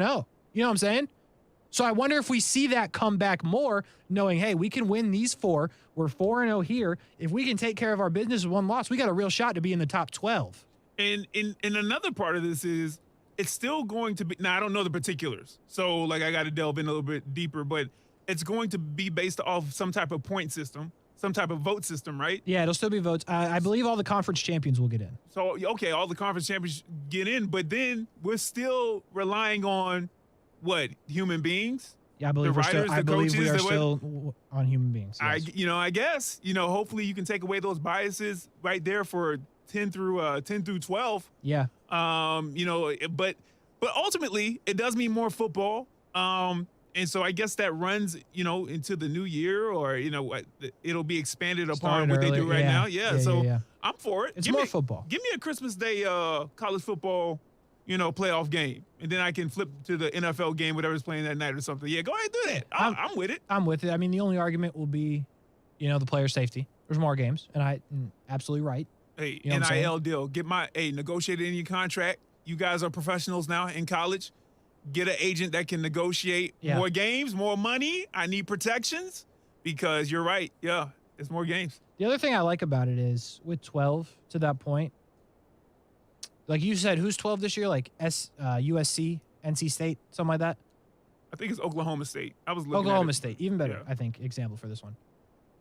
And you might say, there's people out there saying, oh, if Alabama played the top 12 teams, they still kill them. Sign me up right now for Alabama, Oklahoma State. As a playoff game, that's going to be exciting at the bare minimum. And I think that's the point, right? We're going to, and I made this example earlier. I'm not watching Alabama play anybody this year outside of Texas A&M.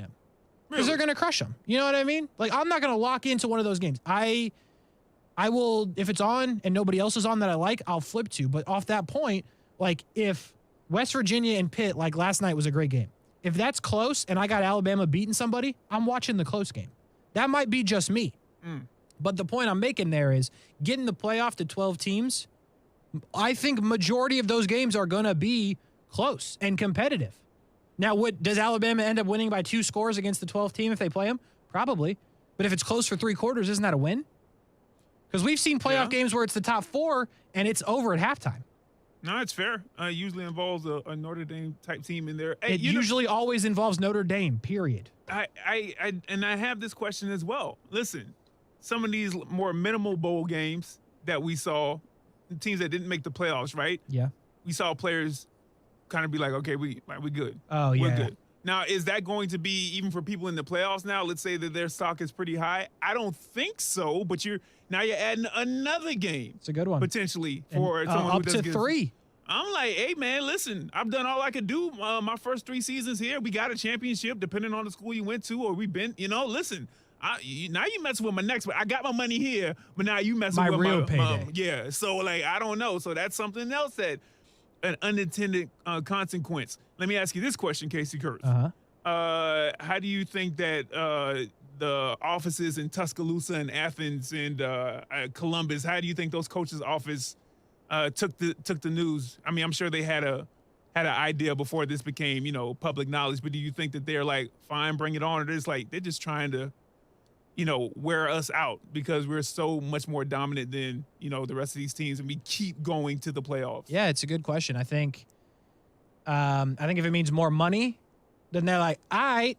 But if I'm Nick Saban and I'm sitting there and, like, you say what you got to say in front of a microphone, if I'm him, I'm like, they doing all this to beat me. Like Ryan Day, that he hasn't built that up. Yeah. But I understand the point you're making. They're a great team. Same thing with Kirby. He hasn't built that up. But if I'm Nick Saban, I'm like, they created a 4-team playoff to beat me. Couldn't do it. And now they're creating a 12-team playoff to beat me. Can't do it. It's incredible, but if you really break it down, we're just trying to give more teams an opportunity to beat Alabama, is what it is. Because until there's not a dominating force like Alabama, we know. We're sitting here right now, me and you. We watch a lot of college football. A lot of listeners do as well. Action Sports Jax Overtime, by the way, ESPN 690. And we have a pretty good feeling that it's going to be some combination of Ohio State, Alabama, Georgia, and somebody. And get to the national championship, we got a pretty good feeling it's going to be Alabama and somebody. Probably Georgia. And we're just okay with it.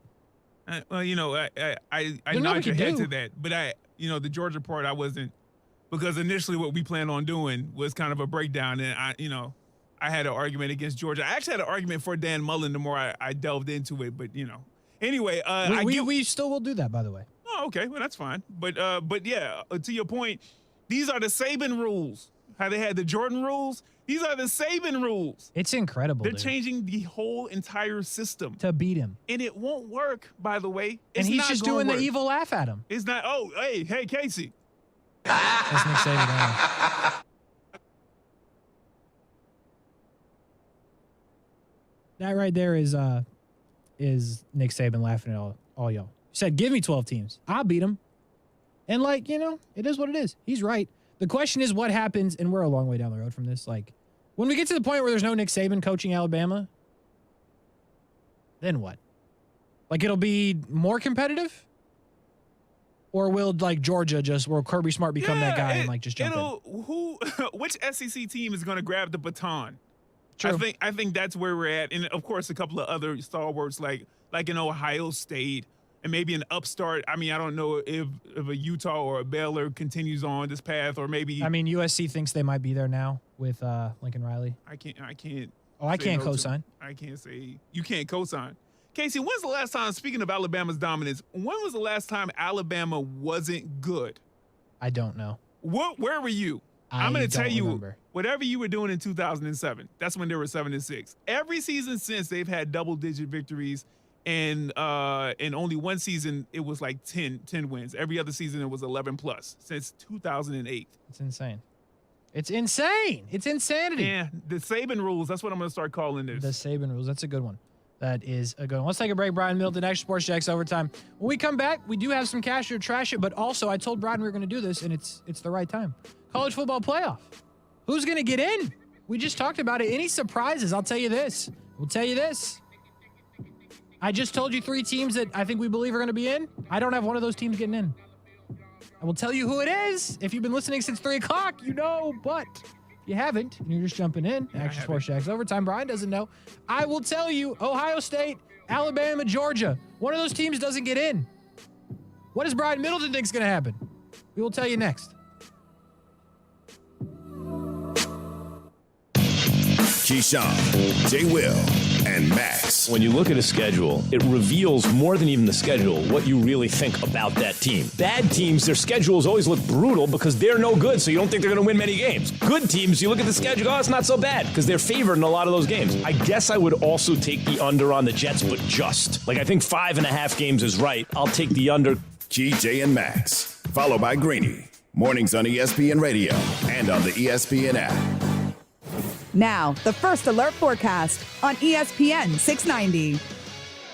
A few showers into early this evening, then partly cloudy skies overnight, warm and muggy in the low to mid-70s. Your Saturday will be partly sunny. Chance for a morning shower storm near the beaches, then that chance for showers and storms shifts inland as we go through the afternoon, and highs in the upper 80s to around 90 degrees. From the CBS 47 at Fox 30 Action News Jack's First Alert Weather Center, I'm Chief Meteorologist Mike Burrish. The Weather Center is brought to you by Beards Diamonds, where now you can buy like a dealer buys. No markups, no retail games, and never a commission. Why choose proven quality sleep from Sleep Number? Because our Sleep Number 360 smart bed is really smart. It senses your movement and automatically adjusts to help keep you both comfortable. Plus, it's temperature balancing so you stay cool. It's even smart enough to know exactly how long, how well, and when you slept. Our smart sleepers get 28 minutes more restful sleep per night. Sleep Number takes care of the science. All you have to do is sleep. Don't miss our Labor Day weekend special where all smart beds are on sale. Save 50% on the Sleep Number 360 limited edition smart bed plus free delivery when you add a base. Ends Labor Day. To learn more, go to sleepnumber.com. Well, that ding-dong doorbell company is at it again, admitting to giving out customers video footage over 11 times without the customer's knowledge or consent. This is outrageous. It's inexcusable. It's a breach of your privacy, freedom, and security. When a security company teams up with big tech companies, it means a privacy invasion of your home. It means your information is being sold and distributed without your knowledge. SafeTouch is on your side. SafeTouch equipment is installed by pros. SafeTouch doesn't collaborate with any big tech company. SafeTouch keeps your family secure without invading your privacy. SafeTouch allows you complete control of all your video footage and security, and you can be sure with SafeTouch that your doorbell and camera footage is safe and controlled by you and only you. Choose SafeTouch to fight crime and keep your privacy at the same time. Call SafeTouch today and check out what real security is all about and get free installation when you do. SafeTouch Security, doing what others can't for over 35 years. Call 888-723-8682 or visit safetouch.com. State license EF233. Hey, do you like beer?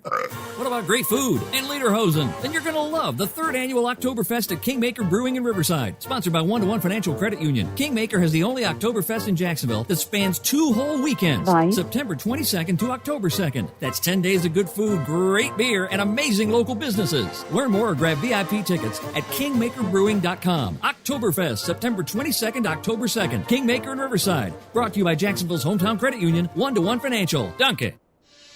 Now, local businesses can get closer to every customer in their city with fast, affordable shipping. Introducing USPS Connect Local.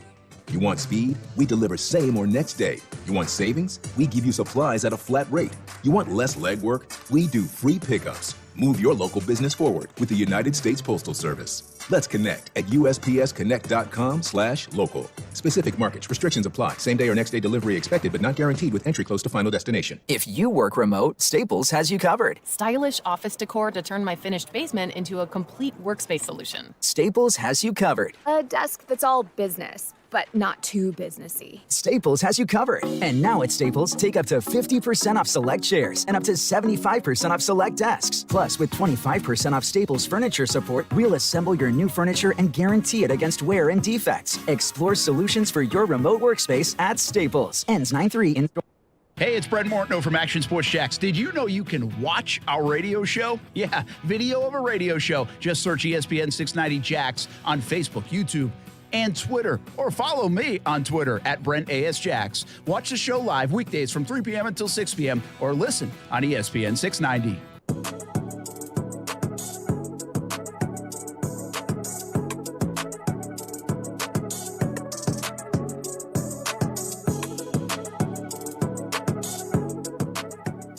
Action Sports Jax, Overtime, ESPN 690.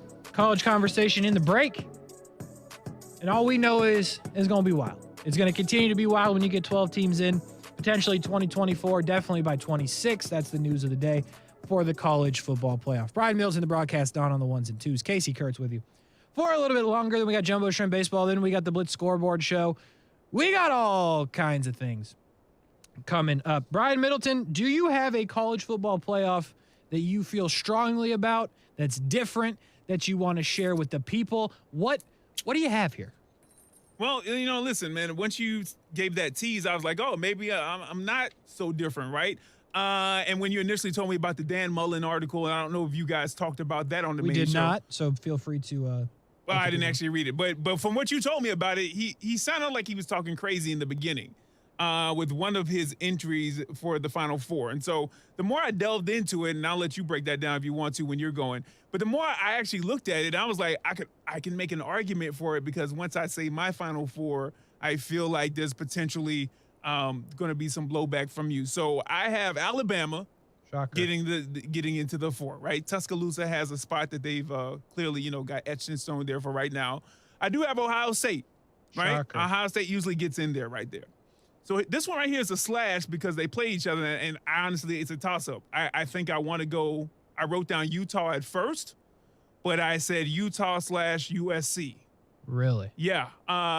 Just kind of looking at the schedule a little bit, but I was like, you know what? Okay, Dan, you don't seem so crazy for that one pick that you had. Now that I did that, and then the final spot. So you are going Utah. I think I said Utah. Yeah, that's what I wrote down first, and then I was like, oh, USC. I think it's a good call. And then finally, I said, you know what I'm going to do? I'm going to give deference to my co-host. You want to know why? No way. I feel like someone could sneak in somehow, some way. They're going to beat up on each other, You a are couple of never guys in going to there. believe this. And I said, Baylor Bears are going to make the Final Four. They got disrespected allegedly last year, according to Casey Kurtz. They did. And they're going to show out and show up enough to where everybody's going to be like, all right, let's see what you got against Alabama as a 4 seed in this playoffs. There we go. That's what I got, Casey Kurtz. You weren't listening to the show earlier? No, I didn't listen to the show at all. I can't. You know that. Brian Middleton? Yeah. I have Alabama. Yeah. I have Ohio State. Okay. I have Utah. Yeah. And I have the Baylor Bears. There you go, Casey Kurtz. We have the exact same what play. I'm talking Are you about, kidding Casey me? Kurtz. That's what I'm talking about, What Casey are we Kurtz. doing here? Yeah, that's not what we really want to do usually, though. So you know what I'll do? I'll switch it up. I'll say that when they meet up, USC is going to beat Utah. So I'm going to go with USC. I'm on the Lincoln train. What's the catchy title? I don't know. What does he have? He doesn't have one. He didn't have anything yet. You know what I mean? Riley, I'm a believer, okay? Caleb Williams. So I'm going to go with that, even though initially I'm That's going with hilarious, yours. Yeah, so Alabama, Ohio State, USC, and Baylor. Well, then let me ask you this. Who wins? Who wins the title? Alabama. Yeah, same. I also picked Alabama. Yeah, Alabama. I can't do that now. Yeah. You're going to pull this tape and be like, this is what you said, though, beforehand. Well, both Aaron and Brent picked Ohio State. So I was like, y'all going to give me Alabama. I'll take them. I can't believe we had the same Final Four and the same winner. I can't believe we had the same winner. Yeah, I'm about to say, who doesn't have the same winner? Probably people in UGA. True. And maybe Ohio State fans. Maybe. I'm glad you said that because I'd have forgot. We both have Georgia on the outside looking in, huh? Yeah, well, now, why'd you do that? I think they lost a lot on defense. Like, I know it's just a reload with them. Yeah. But I wonder. The last 2 years, all of their starters are in the NFL on defense. All of them. I'm not sold on Stetson Bennett. But here's another thing that, like, I can't get away from. They lost their running backs that were so valuable for them. Zeus White is gone. What's my other man's name? This is bad. This is bad radio. Anyway, they had another running my back. bad. I was looking at the stream. What were you saying? Whose name? Zeus White. Who was their other running back? Cook. James Cook. Thank you. Okay, I'm sorry. You didn't say it, but thank you, Casey. You're welcome, Casey. They lose both their running backs. They lose a lot on defense. I think they take a step back. The other team I wanted to get in here badly was A&M. Go look at A&M's schedule. Yeah. They got to play, obviously, Bama and the rest of the West. Then they play Florida. They play Georgia. They play Miami out of conference. Like, what a disaster. Yeah. Who scheduled that, Jimbo? Hey, I know it, man. It's terrible. I mean, they paid all their players well, so they don't need – I mean, come on. It's a tough schedule. That's why I couldn't get them in. Yeah, that's what I was looking at, especially with UGA as well. Listen, I know people don't believe this when I say that South Carolina plays UGA well more years than not. But listen, I'm intrigued by South Carolina, man. The Fighting Rattlers, I feel like when you got to go to Williams-Brice, UGA, they could potentially get picked off there. Probably won't, but could. Auburn, even the Florida-Georgia game. Anything could happen. I feel like they're going to have a loss going into the SEC championship game. I do have them going there. And I think it's going to be a thing where either Alabama is going to need to win for whatever reason, whether they have a loss, or Alabama's like, oh, no, we remember last year, and what we're going to do is we're going to make sure you stay out of the playoffs. I agree with that. I think they lose somewhere in the regular season and then lose to Alabama in the SEC championship, and they keep them out. Because I seriously think Utah will not lose a game until the playoff. And then Baylor, I think they can sneak in. Schedule's easy, and Oklahoma's not that good. They're ranked number 9, but Oklahoma's not that good.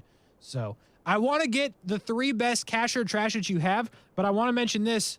Irfan, ain't that your boy? Yo, young Irf, we need you on, man. Are you smarter than Casey Kurtz? Yeah, that's my boy. What's up? He wants to know when we're getting the World Cup predictions. Listen, Casey, he asking you, I'm sure. He ain't asking me. No, he said right here. Yeah. Well, I'm going to change some of the words he said. Okay. He said Brian's a soccer guy. He might have said Brian says you're a soccer guy. There you go. But, there you go. I had to look over. I was like, you lying. Okay. We'll get to those World Cup predictions. So you're going to make sure to do that? Oh, we will talk about the World Cup when it comes time. Okay. He's been to a couple of World Cups. Really? Or 1. Or maybe 2. Either way, 1's cool. 2 is just icing on the cake. Yeah. So I know, he's a good soccer guy as well, man. USA, baby. We're winning the whole thing. Nah, he ain't say it's that. It's called soccer now. It's not football. Yeah, it's soccer now. That. Yeah. Now, I am bullish on the United States, but that's probably a little biased. We got plenty of time for this. I appreciate that he's asking for it, though.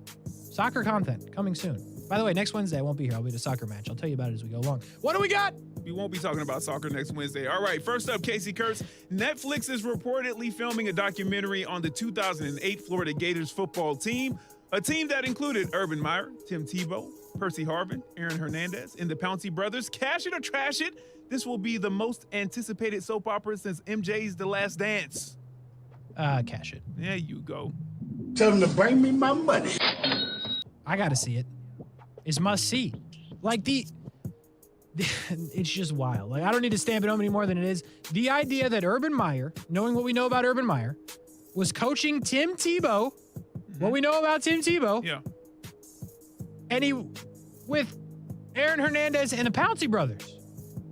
It's incredible. It's going to be so good. The question is, what kind of access do they have? Right? They're filming stuff now. What do they have before they do the interviews? Because they're doing the interviews now. Yeah. What previously do they have? That'll be the question. And how in-depth do they go? I hope they have some really interesting stuff now that we know about what happened with Aaron Hernandez and all that. Don't get me wrong, horrible situation, but we need to see what was going on when he was in college. You know what I mean? So I hope they have the right footage to make it done well. I assume they do, and I'm excited for it. I will tell you this. Guess what else I saw is coming out? Documentary on Johnny Manziel. Oh, I'm seeing that. Oh, I'm seeing that as well. Tell him to bring me my money. I'll tell you what, he will. He will. Money Manziel. Kids, if you weren't allowed to see Texas A&M Johnny Manziel, I don't know what to tell you. I tell you YouTube won't do it justice. This documentary may be good, won't do it justice. It was a phenomenon. It was incredible. All right, next up, Casey Kurtz. So I know you guys talked about this earlier, or this week on Action Sports Jacks. 5 more players announcing that they were joining the LIV Golf Tour. Mm-hmm. Most notably, world number 2 British Open champ Cameron Smith. Cash it or trash it. Within the next decade, the LIV Tour will have a major that rivals the popularity of the majors within the PGA Tour. I'm fascinated by the question, so I'm going to let that get in the way, and I'm going to cash it. There you go. Tell them to bring me my money. Here's the one thing about LIV. If it's strictly financial, they're not going out of business. You know what I'm saying? They might take a lot of bad PR and all that, and that is what it is. But if it's strictly financial, they ain't going out. They got the money. They can back it up. Mm-hmm. So if they can stay a thing, and obviously we see how this goes, why wouldn't you start making majors and stuff like that and try to compete? I think LIV has the opportunity to be fun. I'm not saying it is. I'm not saying it will be. I think there's opportunity there. The part of the question I struggle with is will it rival? Probably not. But I want to get in the way of that and say that it will just because chaos. But I don't know, man. The LIV stuff fascinates me. I don't think they're going anywhere. I think it's getting more popular. And if people like Cameron Smith continue to go world number 2, it's going to continue to grow. There's no other way around it. Yeah. Okay, final one, Casey Kurtz. Quick follow-up on Cameron Smith. Yes. He says he thinks it's unfair that LIV golfers aren't earning world ranking points, which could affect them in the future trying to compete in PGA Tour majors. Cash it or trash it, you agree with him?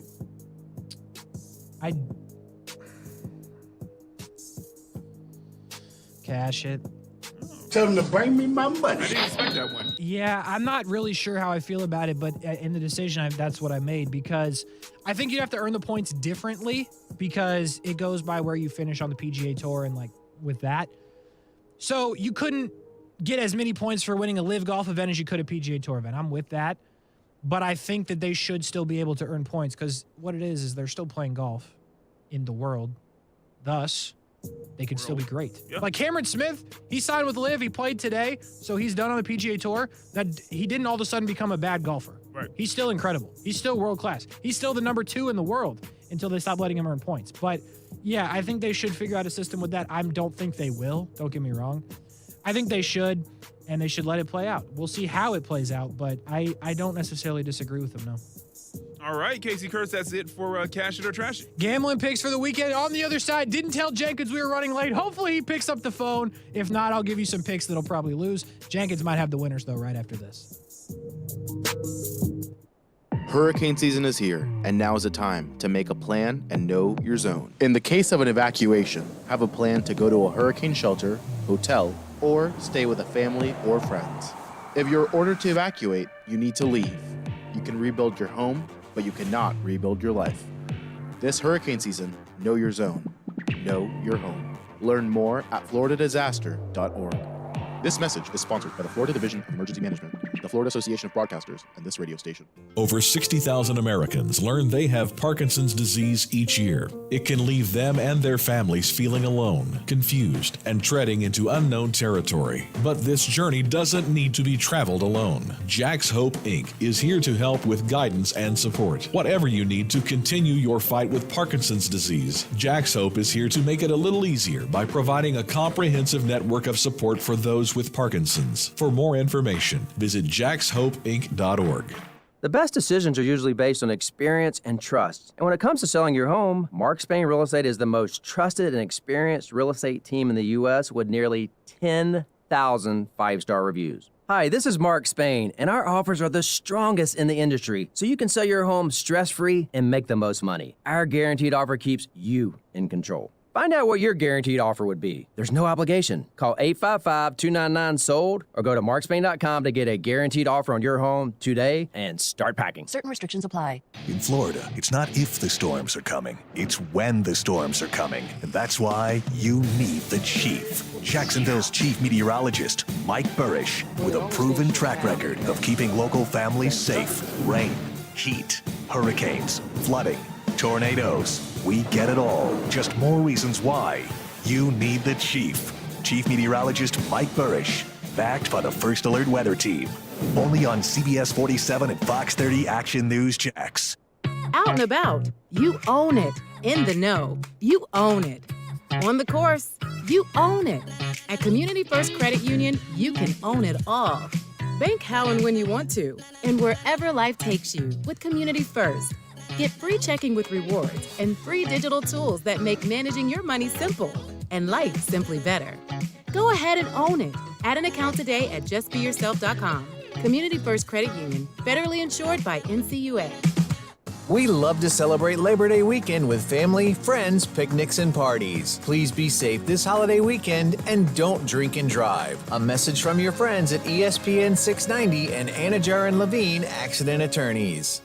The Labor Day event from Dell Technologies is here. End the summer strong by starting up a new season of productivity. Your business upgrade begins with up to 48% off top-rated laptops, like Vostro, taking performance to the next level with 12th Gen Intel Core processors. It's time to push your growing business even further. What's next for you? Upgrade today by calling 877-ASK-DELL. That's 877-ASK-DELL.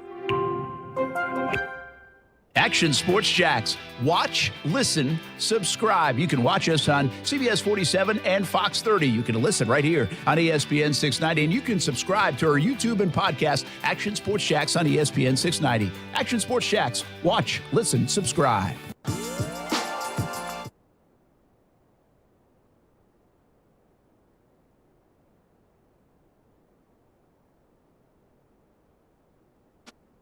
Action Sports Jacks Overtime, ESPN 690 on a Friday.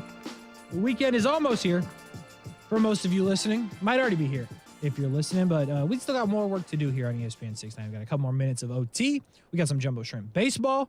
We got the Friday Night Blitz. The weekend is nowhere near if you're named Casey Kurtz. Brian Middleton, it's a bit closer, but still not super close. We got work to do tonight for the Friday Night Blitz. What we have to do now, though, gambling picks for the weekend. College football week 1. It's time. We need the heat, Junior. We've had so many opportunities to have you on. You've gave us some great calls with aliens, Grand Theft Auto, all kinds of things that have nothing to do with anything. Now it's time to produce. It's football season. We need the locks. We need the heat. Junior, how are you on a Friday? Dude, I'm doing well. I won't lie to you. There is a lot of pressure because I know how seriously people take their college. You know, it's our favorite time of the year, me and you. We wake up on Saturday, 15-team parlay. Yep. Most of the teams we've never seen play. Yep. You know, you sit down, you have a good day. That's exactly right. And by most, he means But, all. I'll bet I on did Kent not- State without seeing him at all. Any of the crazy bets this week, mostly because I was trying to focus on football. So I hope y'all can appreciate that. But it's kind of a scary week because like betting is just using data and trends to make predictions. So when you don't really have data and trends because it's the first week of the season, it's a little tougher. But with that being said, I did what I could. My first lock for this week is going to be the Tulsa at Wyoming game. You can find the odds for Tulsa at -6.5. That is what I'm going to be betting on, the -6.5. If you want to play it safe, you can always bet the money line. But Tulsa's won their last 4 games played. They're 36th in college football last year in rush yards per game, which came in at 192. Wyoming played last week, and that was one of the main reasons I picked this game. Is because we had some evidence. We were able to see Wyoming last week, so I just think that's a little bit more security there. They sucked. And with that being said, they gave up 260 rushing yards last week. Yeah. So that's not going to win too many games.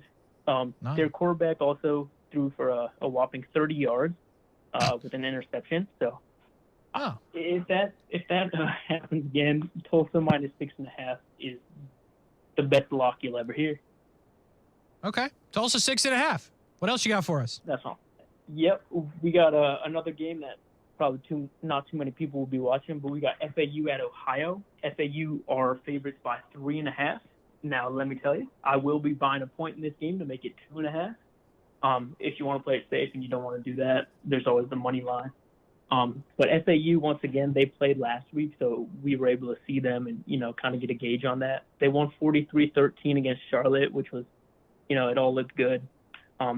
Ohio, for their last 14 home games, they are 3-11 against the spread, which makes me like the -3.5 even more. And they also only won 3 games last year. So FAU should be, I would say it is my second favorite lock of the weekend for college football here. So you're saying buy the point and go 2.5 minus on FAU? I'm thinking so because I've been there where it was 3.5 and they won with a field goal and then you still lose.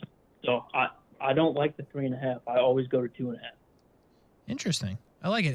Brian Milton, when you hear those 2 locks, Tulsa and FAU, what comes to your head? Anything? FAU, that's South Florida. I enjoy it down there.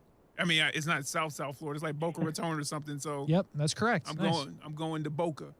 Okay, he's on with FAU. FAU. You got anything else for us, Junior? I don't want to cut you off if you got anything else, but I also don't want to set you up if you've got 2 locks and you feel comfortable with them. No, I got one more. Give it to us. This is probably the game that matters. We have 23rd Cincinnati against Arkansas, who's coming in the preseason polls as the 19th best team in college football. So we got ranked on ranked crime here. And my bet is going to be Arkansas at -6.5. Yeah, it is. I'm liking the spread. I don't know why I'm liking the spread. I usually in my parlays will put a few money lines in there, but it's all spread for me this week. Cincinnati lost Desmond Ridder. They lost Sauce Gardner. They lost their leading passer, rusher, receiver, their sack leader, and their two best men in coverage last year, all to the draft. So I think they had 9 in total go in the 2022 NFL draft. So that is very scary when you lose your quarterback, your best cornerbacks, your best wide receiver. And it's just that Arkansas is returning KJ Jefferson, who had a really good year last year, honestly, at quarterback. So just the scare factor that Cincinnati is going to be a completely different team. And because of that, I think 6.5 is plenty enough for Arkansas to cover. So I'm with you loud and clear on that, by the way. I picked Arkansas in the picks this week earlier. I'm locked in on Arkansas. I think they're a good football team. Brian Milton, you like Arkansas? What's it? Pig Suey. Sure. Pig Suey. Yeah. I don't know. I think it's something like that. It's something with a pig. No, I think you're right. Something with a suey. Well, then it would probably be Pig Suey then, Maybe. huh? Okay. Anyway. Okay, Tulsa, FAU, and Arkansas, Junior. I like it. Yep. Let me ask you this. Go ahead. If you have to pick an underdog, I like Boise State versus Oregon State. You would. For some weird reason, I think USF might beat BYU tomorrow. You think USF might beat BYU? I just want to lock you in on that. Yeah. No. I wouldn't put money on it, but it might happen. I like wait, what are we talking about? USF, right? Here's the thing. BYU is 1-8 historically in games played in Florida. You did some research. I did. And they've lost to USF before. And they barely beat USF. They played twice. They lost and they barely won. USF, by the way, gets the quarterback from Baylor. Baylor's quarterback transferred to USF. I'm into that. I'm betting that. No, I think it's going to be a very close game, and I think they're giving BYU like 12.5 points. So if you just take the spread with USF plus 12.5, I like that a lot. I'm going to do it. Brian Middleton, how do you feel? You made a horribly disgusting face when he even brought it up. Yeah, man. Listen, who's coaching South Florida? All right. Jeff Scott still? Did he get fired? Exactly. Here we go. Yeah. Who's coaching BYU? There's no way of knowing. Hey, but I don't need to know. I know that those 27-year-olds with all of them married and That's probably true. 2-year-olds, those young men are professional, huh? They're going to come down here, okay? They're going to beat you, then they're going to pray with you, then they're going to leave. You know, to bet against that, I don't know. It feels like you're betting against God. I don't like that one Give right me there. USF all day. Junior, before you go, your alma mater, the Florida Gators. How do you feel about the trip with Utah? I think Utah wins the football game. Do you see it any differently? See, no, that's the thing. I was going to bring that up on my bet, but it's just a bias. Like, I can't sit here and tell you Florida's going to win because I just want Florida to win. I don't think they will, but you never know. There's one factor in all this that we didn't talk about, Brian Middleton. Anthony Richardson might be great. You know? Okay.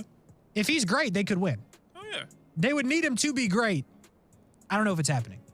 Anyway, Tulsa, FAU, Arkansas, and for sleepers, USF and Boise State. Do I have that right, Junior? That's correct. I like it. I like it. We're going to keep tally. We're going to make a graphic. We're going to post it, and we're going to let the people know. And next week at this exact time, if you're wrong, we're going to have you explain yourself. Does that work for you? That works perfectly. There we go. Gambling picks for the weekend. Thanks, Jenkins. Appreciate it. We wrap up next on a Friday. Action Sports Shacks Overtime, ESPN 690. We'll be right back. The year's best diamond opportunity is going on now, and only at Beard's Diamonds. Backed by popular demand for a limited time, Beard's Diamonds is doing something unheard of and never done before in Jacksonville. Now you can buy like a dealer buys. For a limited time, Beard's Diamonds has cut the price on the largest and most beautiful diamond jewelry and GIA certified loose diamonds you've ever seen. Buy like a dealer buys. Incredible savings now at Beard's Diamonds. For a limited time, buy wholesale and GIA certified loose diamonds, diamond earrings, diamond bracelets, and more. No markups, no retail gains, and never a commission. Extra inventory has been brought in just for this one-of-a-kind spectacular diamond event. Our vaults are filled with thousands to choose from half carats to 10 carats. Ovals, rounds, pairs, emerald cuts, cushions, all cuts, all shapes, and all at wholesale prices. Prices so good, even other jewelry store owners will be in line with you. But hurry, this exclusive Buy Like a Dealer Buys wholesale event won't last long. Only at Beard's Diamonds in the St. John's Town Center or at beardsdiamonds.com. See store for complete details. We're local, you're local. Shop local. Please shop local retailers right here in the 904. Shop the 904. When you shop local retailers, you're making an investment in our community. When you shop locally owned businesses, most of the money you spend with them stays right here in our community. Shop these great local businesses. Toyota, Rose IGA, TrueSec Cybersecurity, Energy Seal, Red Boat Tours, Best Bet. Now, more than ever, we need to support local businesses and shop the 904. They're a big part of what makes living in the 904 so great. To get your business listed, email shopthe904@cmg.com. That's shopthe904@cmg.com. Get your business listed. Shop the 904. To get your business listed, email shopthe904@cmg.com. The Jacksonville Police Athletic League enriches the lives of children by creating positive relationships between law enforcement and the youth of our community through educational, athletic, and leadership programs. This is Mary Bishop, the Executive Director of PAL. We'd like to invite you to get involved. With your support, we can continue to deliver our core program services: after-school education, summer camp, sports, mentoring, and teen leadership. To get involved, go to jaxpal.com. That's jaxpal.com. You can make a difference in the lives of a child. PAL today, leader for life. Childhood cancer does not discriminate, and 43 children are diagnosed every day in the United States. This is Tom Coughlin, and the J Fund needs your help year-round. Find out how you can help the J Fund by visiting tcjfund.org. It's the Blitz Scoreboard Show every Friday night at 9 p.m. on ESPN 690. Join Brent Martineau, Casey Kurtz, and the Hall of Famer Kevin Sullivan for scores, analysis, interviews, and live video of games on the ESPN 690 social media platforms.